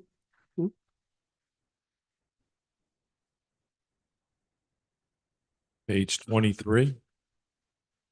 Page 23, sidewalk extension program. Same bad news with the grant fund application. What's indicated for the Carlton Place crosswalk was not accepted by the DOT into their grant program. That was supposed to be part of one of those developments that we heard are still hanging around. Right. And the ones down here again at the bottom, are are any of these in the works, or are these all placeholders at this point? Honestly, I have to go look in a little more detail. Unfortunately, staffing wise, we're engineering is basically me and John and our secretary. Yeah, Did I heard, yeah. Alex, our engineering technician left for another position. Our replacement for Dan left for another position. Oh, And we have our a other replacement tech for- is out on leave, so Oh. we have a tentative landscape architect starting later this month. Oh, And we'll okay. be interviewing for another engineering technician hopefully soon. So right now, we're just trying to keep our heads above water. Trying to get the permit applications out. Certainly, that's our priority. Not having people wait. So, but yeah, any of these you want more detail on, we can go back and get to administration where we are with the different projects. Well, we'll just ask again so we can get an idea of what's actually being done. Do you have Yeah, five, there's- 571 sidewalk Mhm. going into Windsor Drive? Because some students, High School South, walk along 571. But I know, Yeah, there's, Yeah, we separate. looked at it. There's a lot of work that's required for it, whether we're able to possibly apply for grant funding for this, the 2026 year or not, but there's one of the issues, the biggest issue is that whatever is not currently a curb or pavement or a sidewalk is private property. Because there's not a lot of excess right of way because those developments are older. So they weren't given the typical 50 feet that's requested today. So to go beyond what's there today, because as you know, if you've been out there, there's a lot of landscaping that interferes with slight distances. There would have to be negotiations with the property owners for easements. Then there's removing the landscaping, giving them replacement buffer landscaping, and then there's getting the sidewalk itself extended, which is the easy part. It's more the property owner negotiations.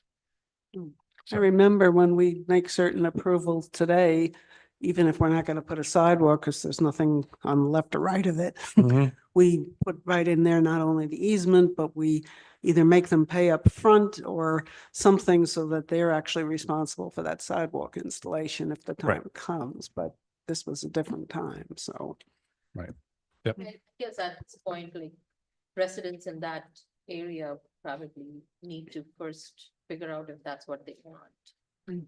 They need to come in front of. I know Allison Miller had mentioned that. I know, It but it like- seemed like it was just like the bend. I know, It but would there are lead property into other- owners, those Take a look at private it property again. owners need to agree to. Yeah, no, I know. Right. And you know what kind of problems we have with cranberries. So. Yeah, Oh, yeah. Takes I time. know, Oh, and then the 571 project too. yeah. Yeah, So- unfortunately, when it comes to a lot of these programs, a lot of the simple projects have been done already. Now we're getting to the point where it is affecting private property or involving private property. Hmm. So, It would be a good idea to have it there because a lot of high school south students do walk Yeah. that, even though it's a small section, they do walk on 571 to get to their. It seemed like there were some sidewalks, but just they needed the It's a connection. bend. It's a bend, yeah. But we'll see. yeah, there's sidewalks in the development, there's sidewalks on 571, but they just don't link together. There's a lot of gaps. And we find out the reason for the gaps is the right of way is not there. So, On the Conover Road one, that's going from South Post to which? Yeah, Ginny- but which Ginny Lane? Because it, the first one, the one closest to the ball fields. the one closer to South Post. Yes. So it'll be the shorter version. Okay. Okay.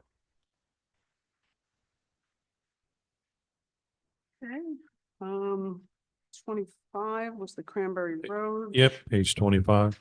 Right. Right, so this would be for the next phase of Cranberry Road. The money that was allocated last year is going to be assigned to a consultant. And the money requested this year is the earmark for the a portion of the construction costs. And once we get through with the consultant, the design phase will know better what the future year fundings are for 26 and 27. So we can refine those in time for the 2026 budget request. But at the present time, most of those future years are placeholders. But from what we know, in the first three phases of this, phase 1, 2A, and 2B, it's a expensive undertaking to do work in this corridor. And does this have the easement issue also? Oh, yeah. Private. Yeah, there are few private properties. Yeah, there are some developments with sidewalks, and those are the easy ones to link to. It's getting in between the developments where there's no right of way, or there's landscaping there, or both. So, And then there, I think there are 4 houses and then there's the nursery school right, Yeah. before we connect to the sidewalks in that neighborhood. right. And then from there to Rabbit Hill, you have A few more a houses. few there. more, a lot of And then mature trees, some steep slopes to deal with. That corner is going to take a. Yeah, Rabbit major Hill work. Road, yes. So do we have any update on the, like, when we think the design phase or the consultant would be able to? We have to put out the RFP, honestly. We had hoped to have it underway, but again, the staffing issues have prevented us from doing it. They hope by the end of the year, you put out an RFP, they do some kind of, engineering design work. Yeah, a lot of a lot of what's been done already has been conceptual. So now a more detailed survey needs to be done to figure out exactly where the property lines are, the grading issues, whatnot. So the plan is to put 250 in this year with anticipation of putting it into a pot, putting it into some pot that Right. will collect this money Yeah, as it goes along. Right, instead of coming to you for 750 or more, it's a couple.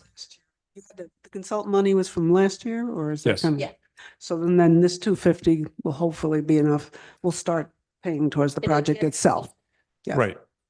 Right. With the Right. consultant work, we could at least be able to start on permitting and acquisition costs, negotiations with property owners, which could be covered out of this 250 requested. Page 26. 26 is the crosswalk improvement project. These are either for standalone crosswalks or crosswalks that are part of other roadway improvement projects.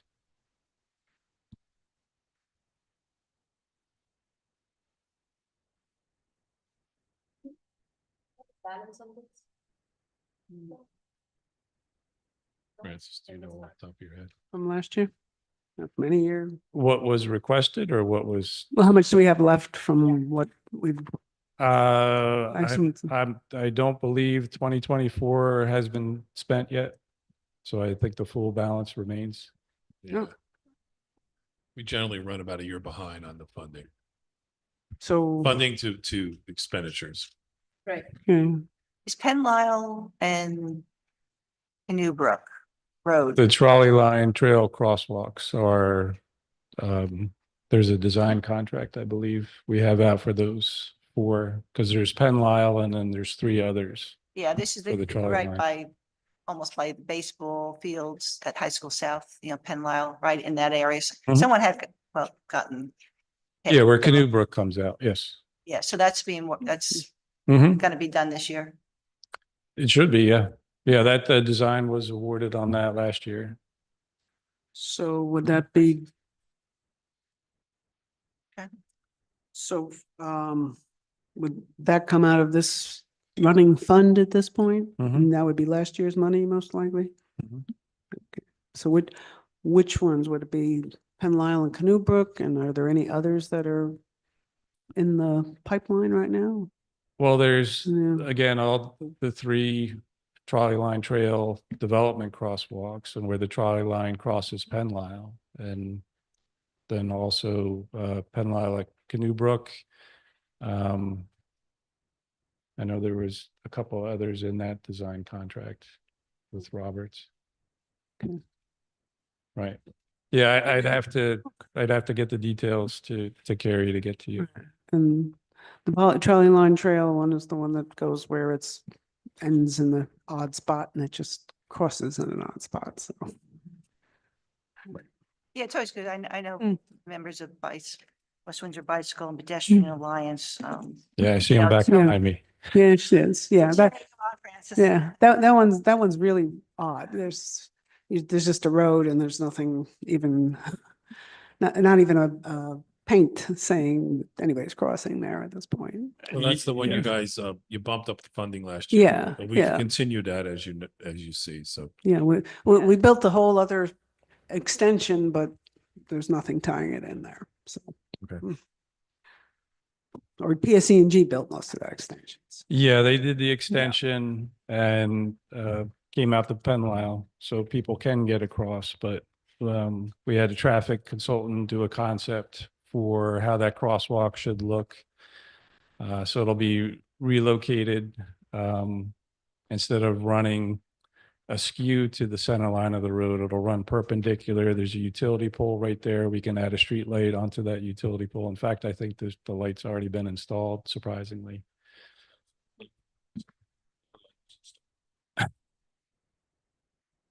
So that's basically the location where it would be. So that concept was given to another consultant with a couple other locations internal to the developments there, where that trolley line continues to cross through, just to update those crosswalks as well.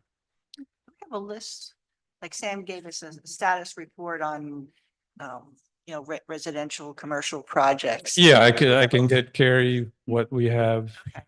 and whether it's concept design or Yeah. out the bid. That'd be helpful, Yes, I think. Mhm. yes, yeah, that way Okay. we could.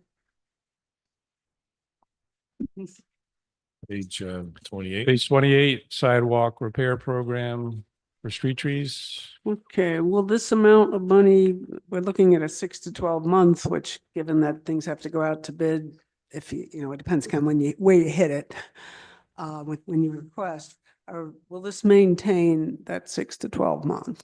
So we're not Oh, falling yes. behind. Yeah.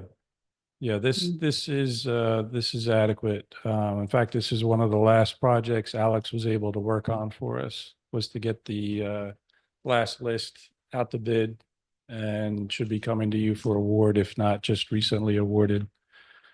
And again, we have the running list continuing to. So does that approve. contract pretty much take care of everything that's on the list as of when the contract was sent out? I think it does through last fall, yes. Yeah. Yeah. Mhm.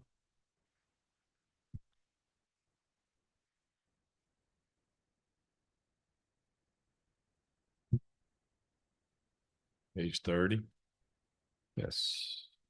Page 30, this is a street tree inventory. So this is related to the community forestry management plan and the DEP requirements under the community forestry program.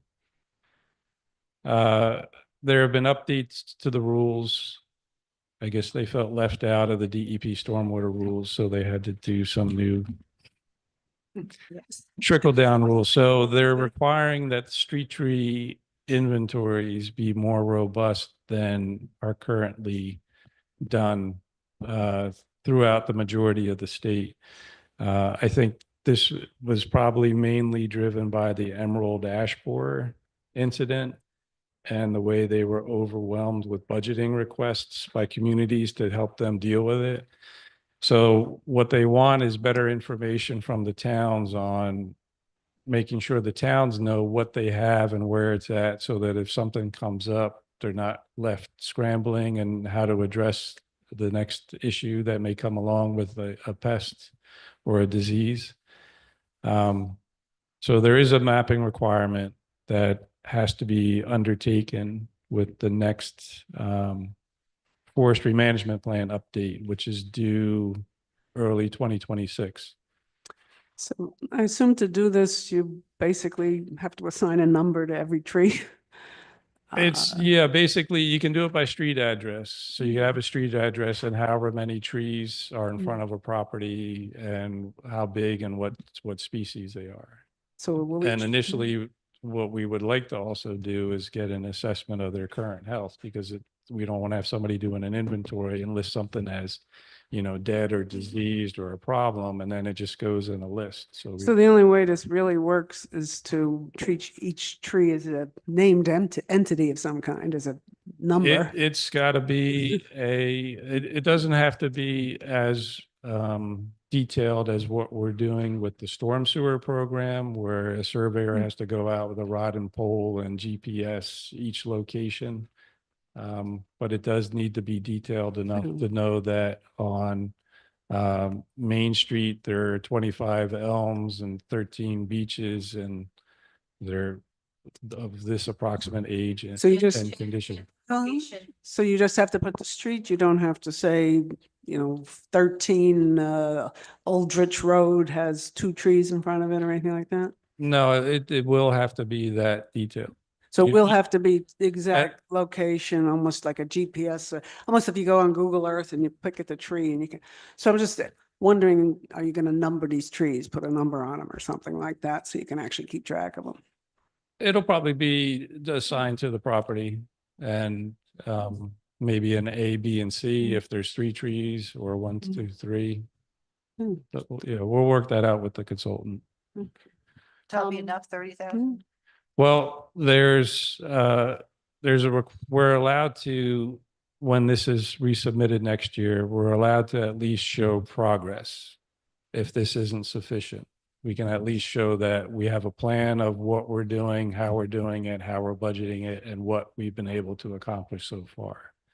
They're a lot more lenient than the DEP land use and stormwater people are, where they won't come out and slap your wrist and give you fines. They're more willing to work with you because they know the benefit of what forestry management has for them on the state level and us on the township level. So they're So this is they're for the more willing survey. partners. This is basically for the survey.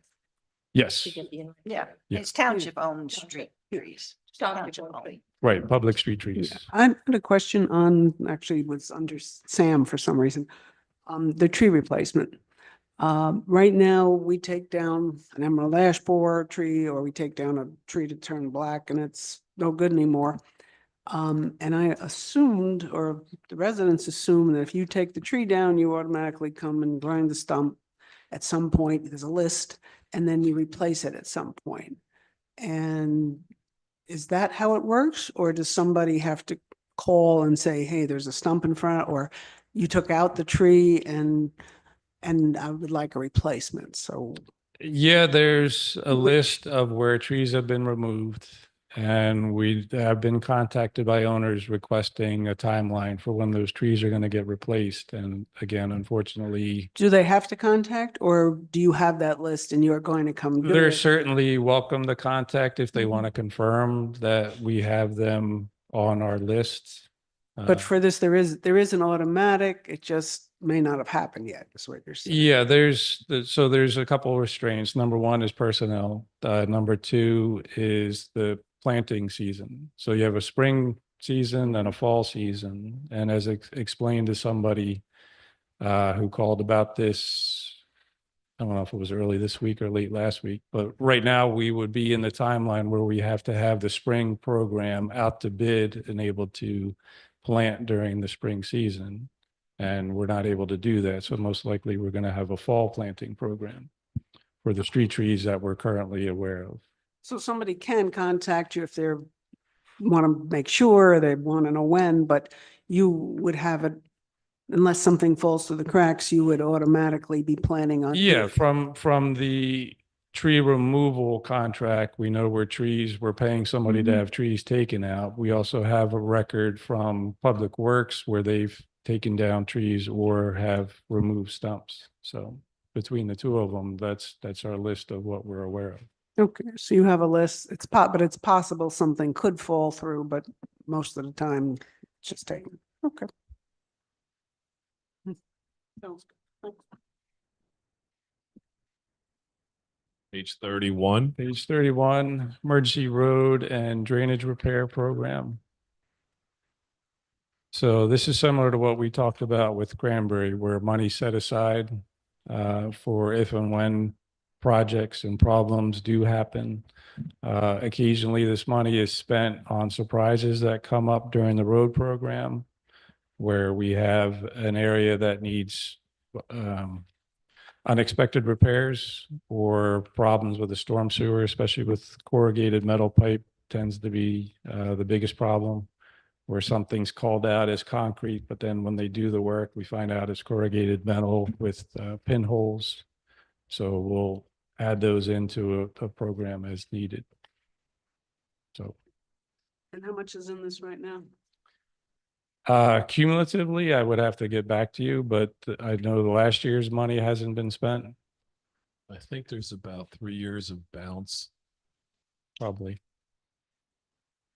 So about 150. This is just for emergency repair. It's not for improvements or anything like that. We don't typically use it for the annual road program. And again, unless we're in the middle of something and there's a surprise that the budget can't absorb, then we'll use this.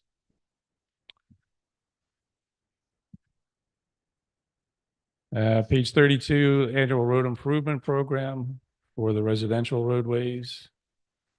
Funding consistent with prior years. Towards the bottom of the page, you'll see a list of roads anticipated for 2025 and placeholders for 2026. And this one again, this and the next one, which there's one on collector roads and one on local roads. Is this enough money? that Is we're this, spending yeah, each is year? this? Because I mean, it's a long time, 30 years, 40 years to get your road replaced and a lot of. Well, That's honestly, further that's supposed to be the lifetime of the roadway is The- about, What is it, Yeah. 30? it's in the range of 20 plus, as long as they were constructed properly. Okay, but the bottom line is, like, we did a project, they went around, they said there's A, B, C, D rankings of the roads, and presumably we have a. we Oh, have a yeah, the minimum- inventory, yes. We have a minimum of what we'd consider acceptable presumably, and let's say it's B plus average, just throwing that as a thing out here. So if that's the way we were looking at, are we falling behind, or are we coming out ahead with this amount of money? I wouldn't say we're falling behind. I'd say we're keeping up.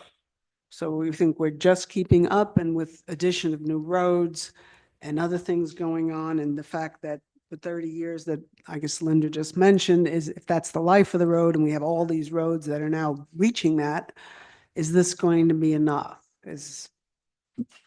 basically what we're, Well, enough not to fall behind at some. Yeah, but I mean, I could tell you some roads that are pretty bad. Not on this list. Anyway, it's gonna be, so I'm thinking maybe we need to spend more. well, More certainly road if there's a list of roads that you're hearing complaints about, they Yeah. can always send them in and we can let you know where they fall compared to the other ones that are on the list. You got to remember the town, as of maybe 4 or 5 years ago, only committed 700,000 towards roads. We've been increasing up- this. I know we've been, We're we up have to been. over 2.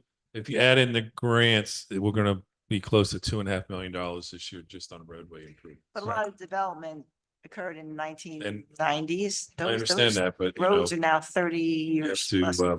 weigh in certain options. Yeah, understood. That's why we have the road program survey. What is that thing called? Yeah, your road inventory. Oh, yeah, the, just the assessment, right? But overall, when Overall we did assessment. that second assessment about a year ago, and we had done one like 3, 4 years before that. We had the. Right. Colored. The colored, the one with the colored charts and the maps and everything.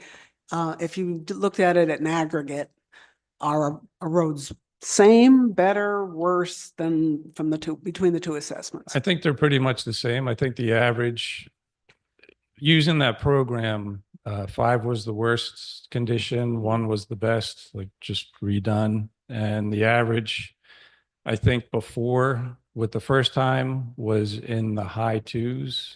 And this last time it came in at 2.6. So it's almost right in the middle. So. Okay. I've heard some complaints from some residents on Channing Way because that road was redone last year.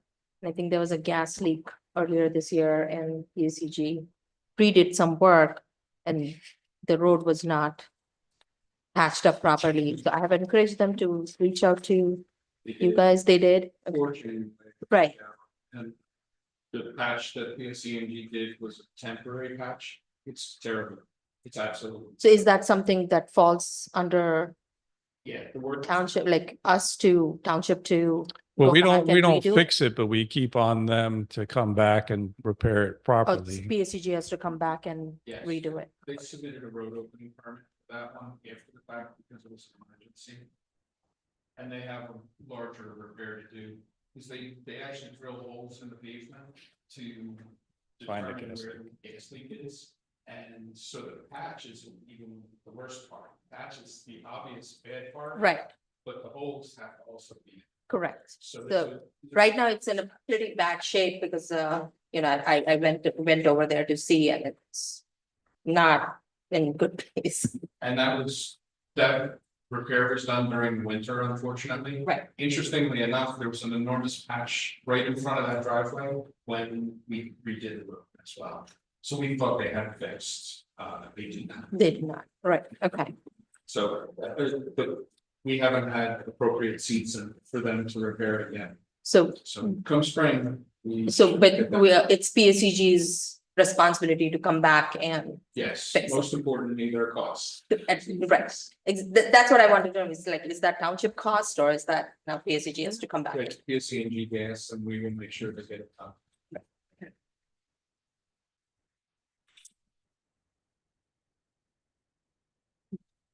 Hey, Madam President, before we go any further, would you like to extend? the flight? Yeah, we probably need like 15 minutes. What do you guys think? nice. Extend it to Why don't you 22. extend it to 3 and then if we get earlier, that's fine. I'm not gonna go extend 10 minutes at a time.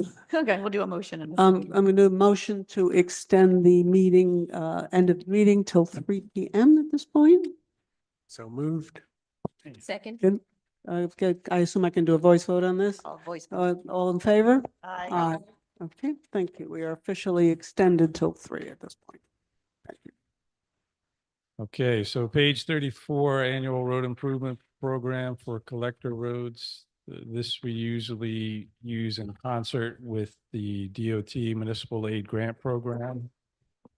So we had a pending request with municipal aid for Village Road West out to Quaker Bridge. And the amount requested was what you see indicated, the 537,600. And we were awarded a grant, but it was not in this full amount. It was a portion of that. I think it was about 469, some odd number. I don't know. 499.32. Yeah, how they came up with it, I don't know. But that's what this will be used for, is getting that designed and reconstructed. We got a good amount of it. Oh, yeah. Considering what Yeah. happened to the last one somehow. Right.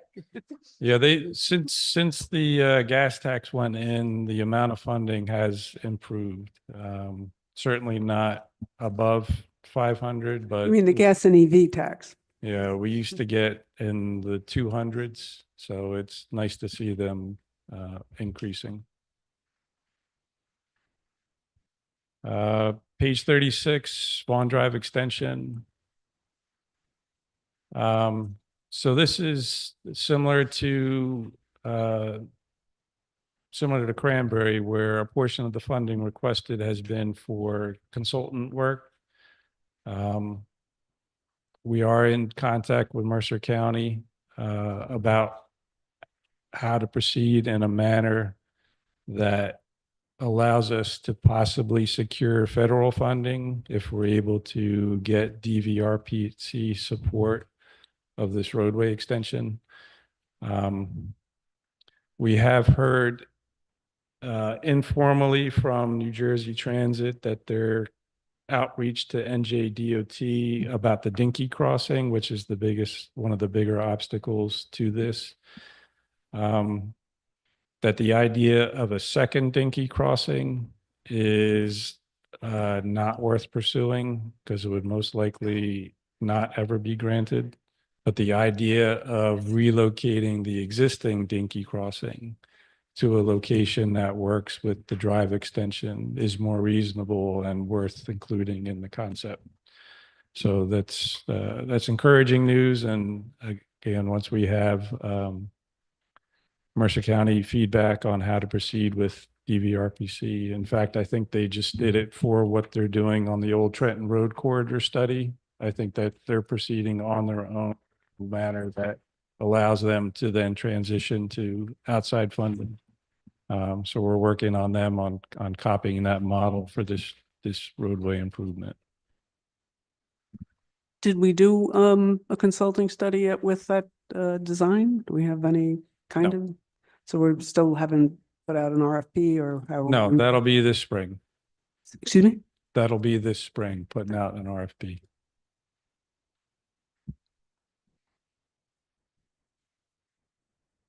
So page 37, signage and striping improvements. It's a nominal amount for additional signage and striping needed in the township. That's not part of a larger program. So we'll work with Public Works or turn the money over to Public Works where things are needed.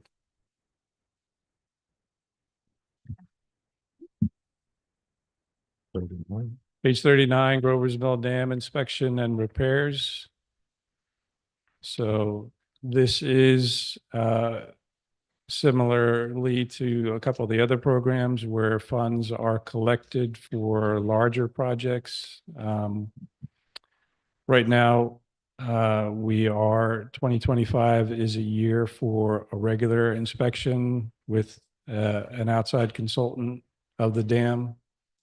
Typically, when those inspections are done, they come back with a report that's provided to DEP. DEP comments on what things found need to be repaired at this time and which can be deferred and further monitored for future repairs. And then we'll do a design contract for a repair program and use the funds collected to pay for those repairs.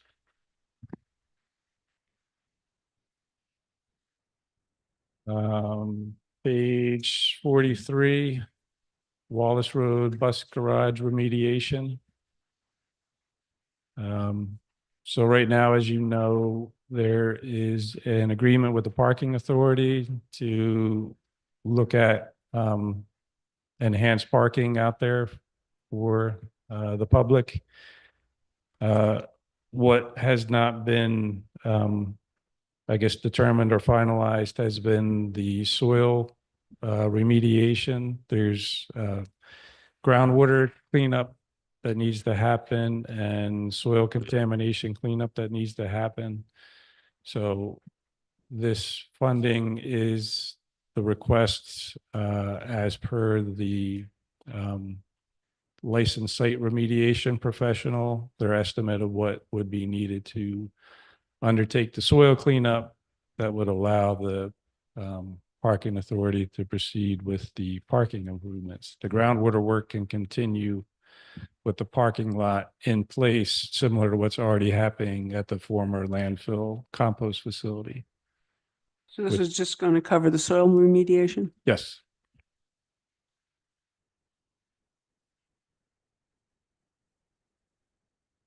Yes, and 44, the next page is the compost facility, landfill, parking lot.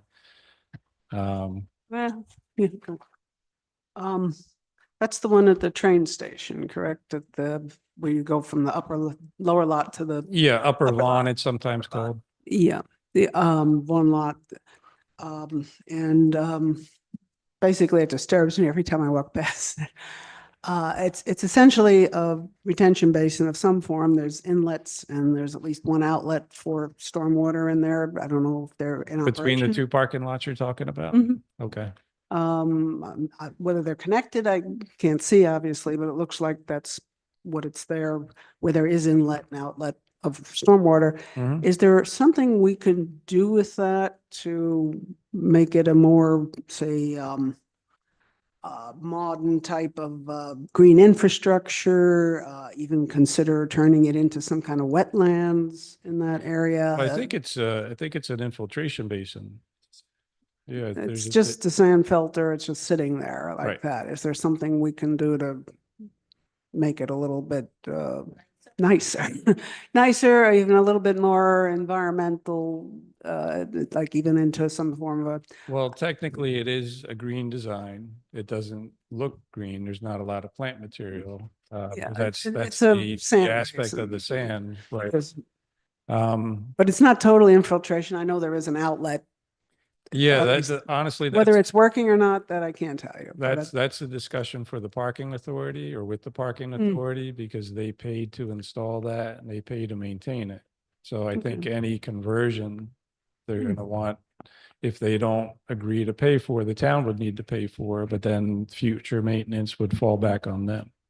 So that's part, but we pay for this here. We pay this now, right? For the, Monitor. Monitoring of- Yeah, Mm. right, this has to do with monitoring the landfill, the Mm. gases produced out of the landfill, and also for the contaminated groundwater associated with the landfill. So this doesn't do any maintenance of the parking lot. this doesn't actually do Or- anything. It's just maintaining. Okay, maybe parking authority would like to do something with that. I don't know. Yeah. So this will be going on forever then, each year?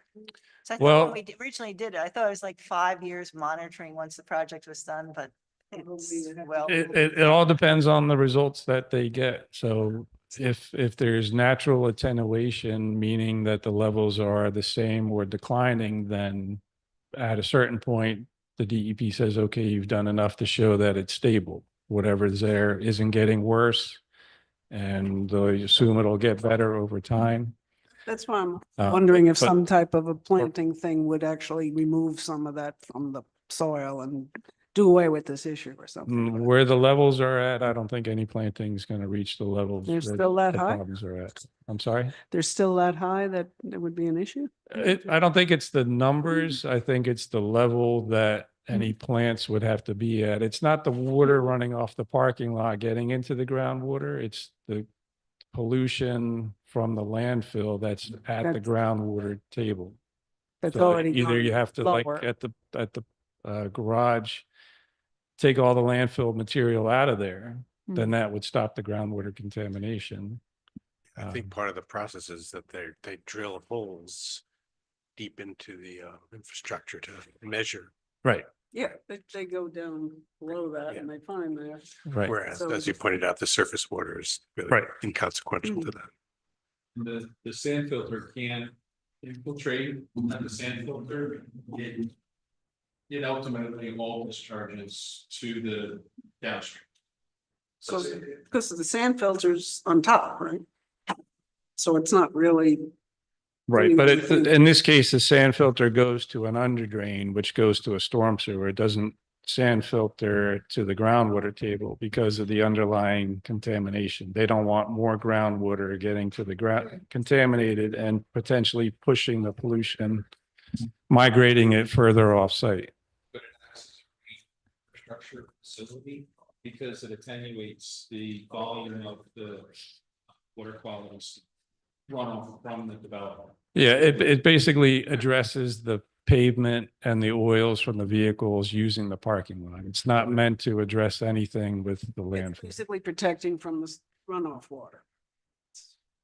Right, it's addressing the parking lot side of the property, not the landfill side.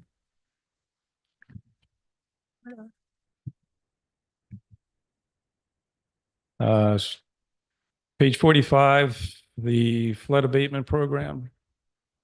Funding amount requested same as prior years. We have a number of projects that are in the design phase based on residential complaints or public works assistance requests. So we should, and I think that we just had an email about that. We should have something out to bid this spring. On flooding, Indian Run Road and Wellington Road, that area flooded.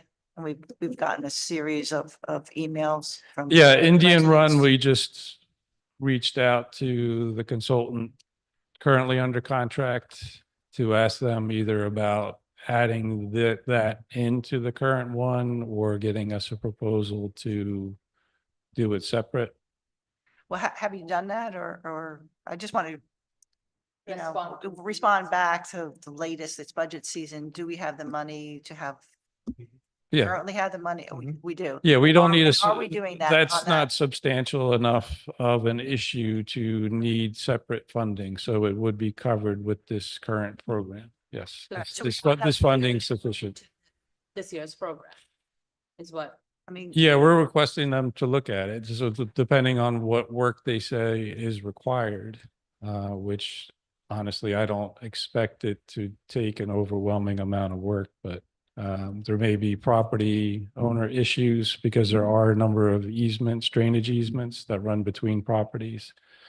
So even though the town has a right to be there, we're still sensitive to the people who own the underlying property, that we're keeping them happy in what we do. Do we have enough money to do any kind of construction or make? In this make program, change yes.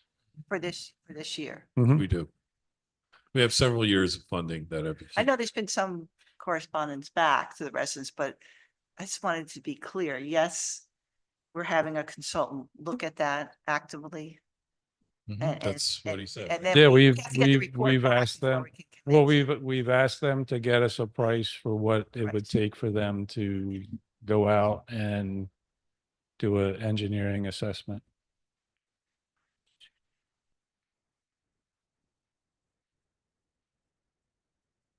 But you feel that we have enough money to do the engineering assessment? Based on my understanding of the problem and looking at it, Okay. yes. All right, well, that's a start. Any other questions on this one? No. 46. 46. Emerald Ash Borer Management Program for street trees is funding requests for what remaining trees we have currently. This last street tree removal program has been primarily ash trees that we had been treating under this program. But it had always been the expectation that the treatment was not going to preserve 100% all the trees in perpetuity. It was more to delay their decline to a point where the town didn't have to come up with extraordinary funds to deal with the issue when the bore was the bigger problem than it currently is. So this why the funding has gone down substantially, but this is what we're expecting to be needed to maintain street tree removals and continuing treatment of those trees deemed healthy enough to continue treating. And we did receive all the funding from the state grant to close to 50% of this funding. Is that like 300,000? It's over 300,000. 350 somewhere? in- Right around 350 off the top of my head. Yes. And so we received all the funds from that. Oh, I know. It's been going on. for Went some beyond time. what we thought. So it's been a true partnership with the state for a change.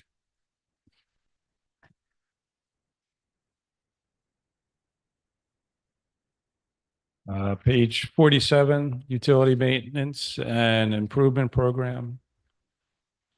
So this is an account set up for covering utility related issues.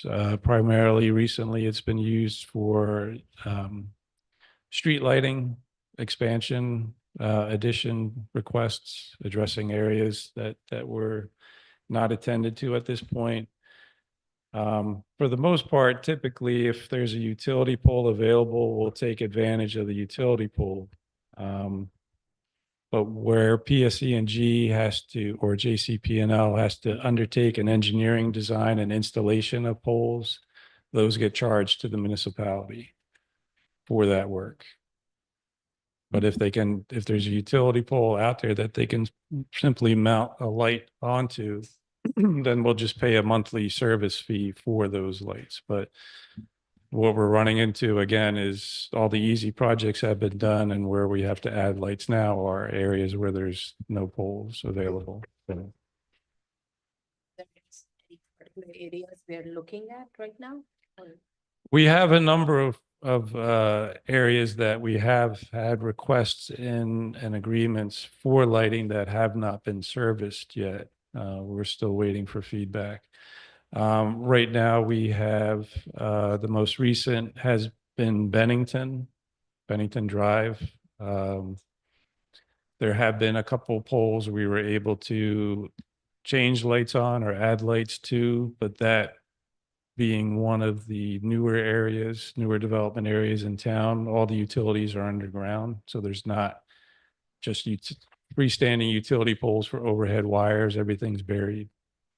So in those areas where we need additional lights, they've given us a cost estimate, I think somewhere around 32,000 for the cost to extend lines and add new poles. So did you say you're adding a light pole on Bennington Drive? There's a couple that are needed to So two, you're gonna put in add two like, new ones, I'm sorry? two new ones, two new light poles? I don't know the exact number of poles off the top of my head, but there are additional poles that need to be installed out there. Yes, So that's for this year. You'll have- yes. Yeah. What about, So at least one there, right? what about Bear Brook through EPJ? Bearbrook, that's been approved using existing utility poles, and we're just waiting on PSE&G to actually install the lights. Okay, so that's on the way. So speaking of lights, I know that I'd gotten a complaint, Village Grand, there were off the top of my head, I think about 14 lights, it's JCP&L. They had contacted them, they contacted me, I contacted the mayor who was contacting JCP&L. So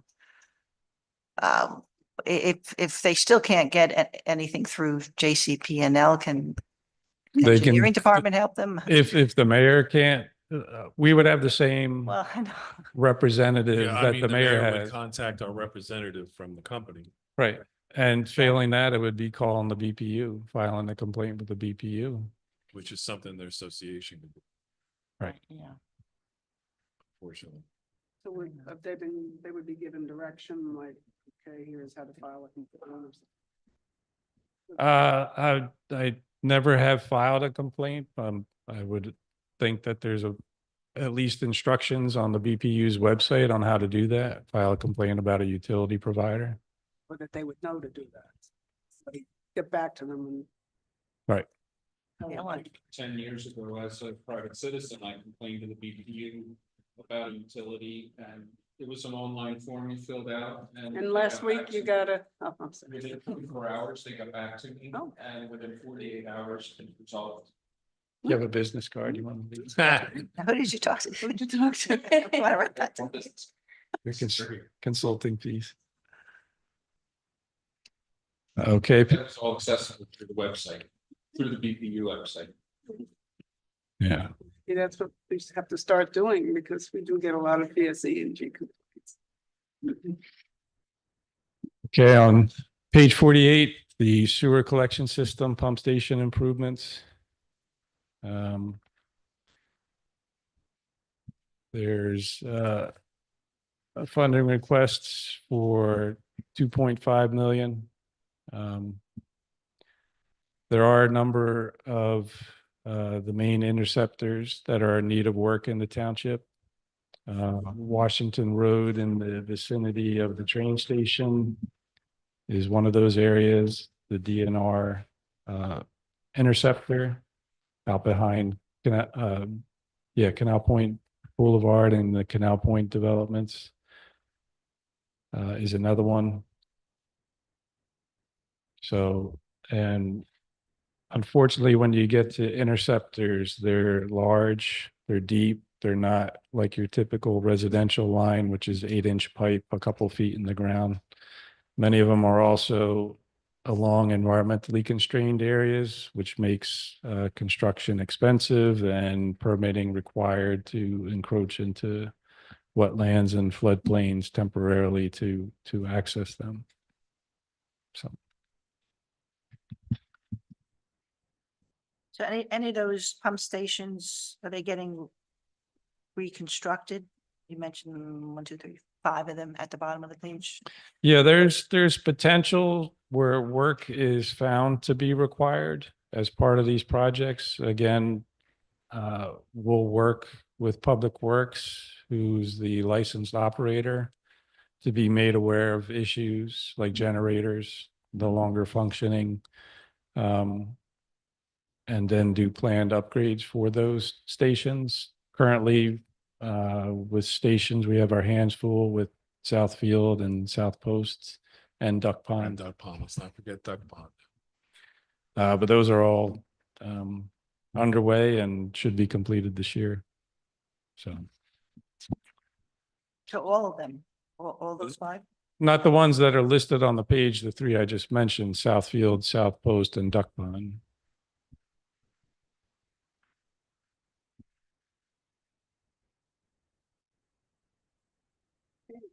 All right, page 50, watershed improvement plan and storm sewer system mapping.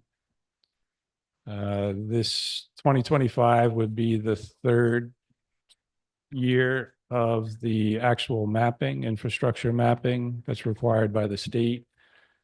I think Andrea, you had asked for. Yeah, I had asked for council to have a little summary of what MS4 and the dates that things are due and how it's going to affect future budgets. Yeah, so the DEP permitting for stormwater discharge in the town, with the last permit update from 2018, and the latest permit granted to the townships, all the townships in the state by the state DEP had implemented this watershed improvement plan requirement. It's a multi-stage, multi-phase, I guess, improvement plan that needs to be undertaken. The first part of which is this mapping program. So municipalities are required to map all publicly and privately owned stormwater infrastructure and relevant data by 2026. And this includes outfalls, inlets, piping, interconnections with other entities, improvement coverage, and where the state has pollutant data on waterways that needs to be included for any waterways within the municipality. So basically, it's a starting point of knowing what you have and where it is in your town. And then the next phase between 2026 and 2027 is a planning requirement where communities are supposed to outline potential water quality improvement projects and provide an estimate of funding necessary for the improvements. And if we choose to undertake any of our own water quality sampling or testing or studies, that we also include that information to them. So basically with the mapping, you understand what you have and where it's at and what the DEP says is polluted and how it's polluted. Then you're supposed to look at that information to figure out how you can reduce those pollutant loads in those waterways by projects within the drainage areas in your town that go to those waterways. The idea is what they're encouraging also for the planning process is to do it on a watershed basis where it'll be a consortium of towns who drain to a waterway, to do a more holistic approach about what each town can do to improve the waterway instead of just looking at your own municipal boundaries and confining yourself to your municipal boundaries. There has been some work on the Assunpink River or Assunpink Creek within the municipality. There have been a couple of meetings. I think the Watershed Institute had put together about that. But with these deadlines approaching, I think that's going to ramp up and get to the point where towns are going to need to come to some agreement, or whether they're going to work in concert with each other or independently, and then how those agreements would be structured for working together. Watershed, I don't know if you read that one where Princeton Hydro presented a proposal, and at the watershed meeting that was a couple of months ago, and they're trying to figure out the cost based on what the amount of impervious surface you have in the watershed. I think we came out at around 5% of the total.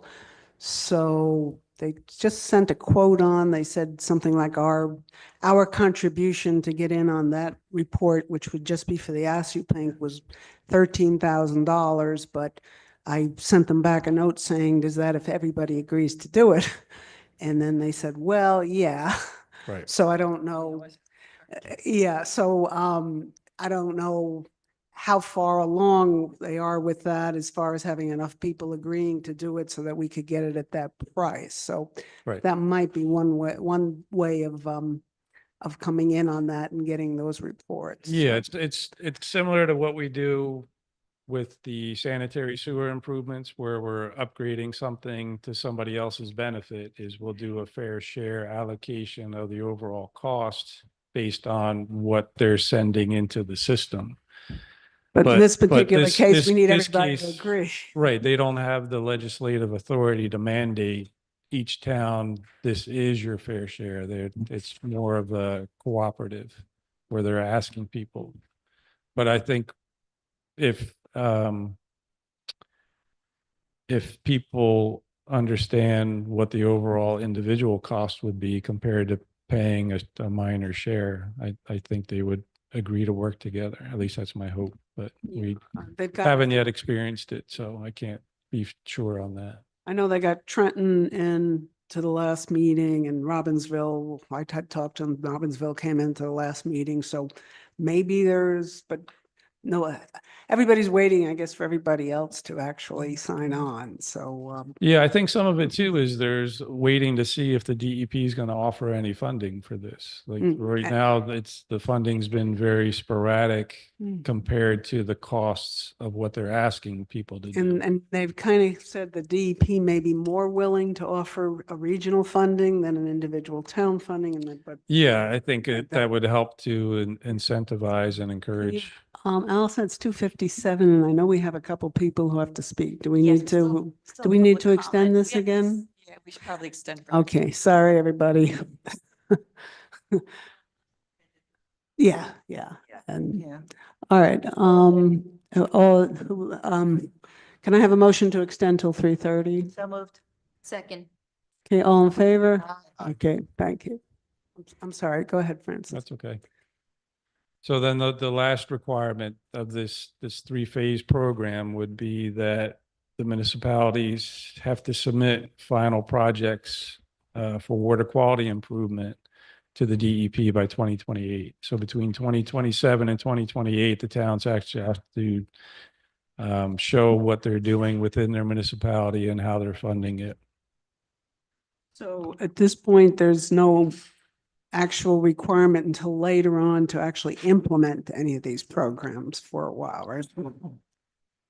As far. Right, implementation would be after 2028. So 2028 is where you have to show what your projects are.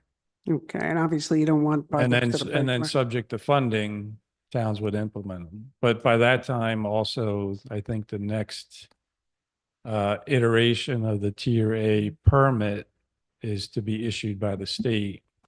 So Okay. they may mandate in there. So is this money just going to be covering this mapping that we're talking about, which is the second, which is actually the first stage? Or do we have a budget to cover these next two stages that are coming up? pretty There's quickly? projections for the next two stages that are in the 6-year plan, but what's anticipated for 2025 would be primarily for mapping purposes. Map, but we do need to start getting into that next stage pretty soon, but then, no. So is there any money that we need at this point? Do we have enough money to cover moving into that next stage? I think with the numbers, especially you're talking about that with the town's portion. And that's just ask you, Pink, with Millstone's probably a bigger piece for us, I would guess. Right. It depends on all the watersheds they study. So there's Duck Pond Run, there's the DNR Canal, there's Millstone. So it's how much of the information is out there and how much they're expecting us to define in the planning portion of this. So I think until the mapping's further along, it's hard to project future needs, but if we need more money for 2026, it'll be shown in the 2026 budget. Yeah. So other than money, you know, in the budget, there's nothing that council has to approve. As far as, what do you mean? The ordinances or anything. Just when they award the consultant. Yeah, there'll be consultant Yeah, contracts that'll come there, but if that's one of the determinations in the planning that changes to the zoning ordinance for land use coverage or changes to the stormwater regulations would improve water quality in some of these watersheds, it may come to that. It may be showing that certain portions of the township have different stormwater management requirements for water quality. Eventually, we have to come up with a plan to say we're going to improve the water we're sending into the watershed, and that can cost money. Yeah. I mean, there are a number of developments in the town that were built before stormwater management was a thing. Like Berrien City is a perfect example. All those streets and homes get piped directly to a stream. So trying to do something in those neighborhoods would, of course, result in improvements for water quality to those waterways. But whether there's any excess room to even do something, or now you have to have things done on a lot by lot basis, you know, that's part of what the planning study would undertake.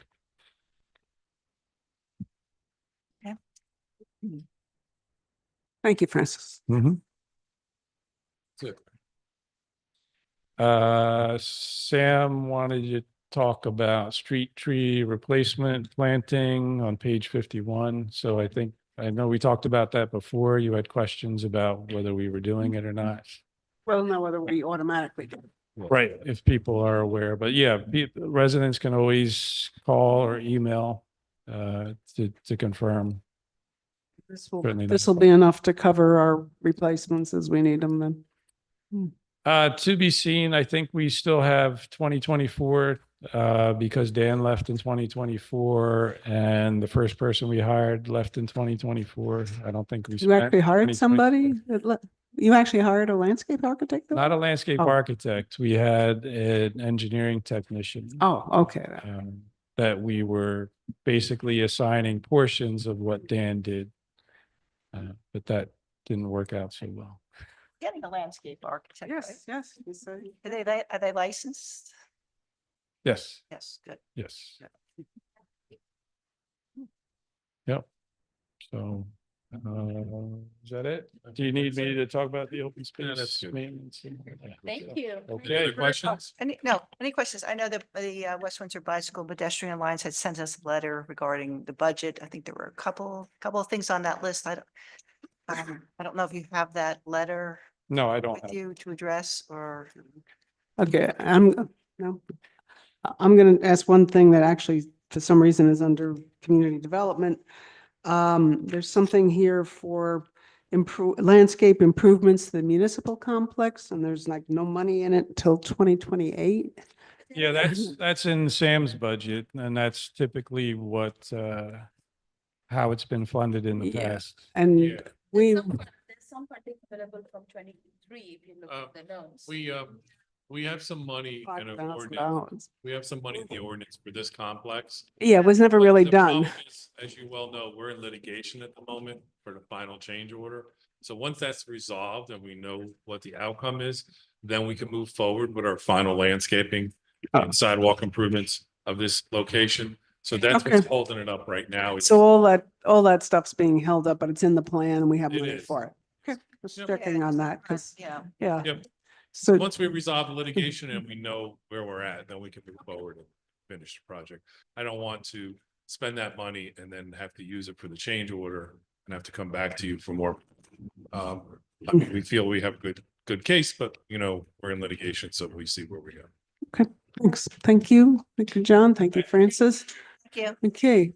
Okay, at this point, I'm going to open up public comment. So if anyone signed up, and if not, anybody in the public wants to come up.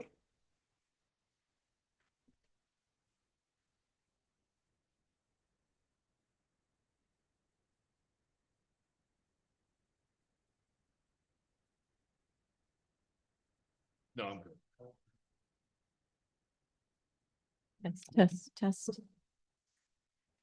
Test. There. Good afternoon, Ann Clifton, 18 Galston Drive. I just want to thank the administration for recommending the $100,000 in the budget for crosswalk improvement as the council had budgeted last year. So we would hope that you would continue to fund at that level so that we can continue to get rapid flashing beacons, crosswalks across, for trails that cross roadways, et cetera. So thank you for your consideration. Thank you, Ann. Is there anybody else that wishes to? Okay, Sheila? No? Okay, I'm going to close the public comment at this time. And we don't have any closed session, so I think we can entertain a motion to adjourn. So moved. Second? All in favor? Aye. Okay, ayes have it, and we are adjourned. Thanks, John. Yes. Thanks.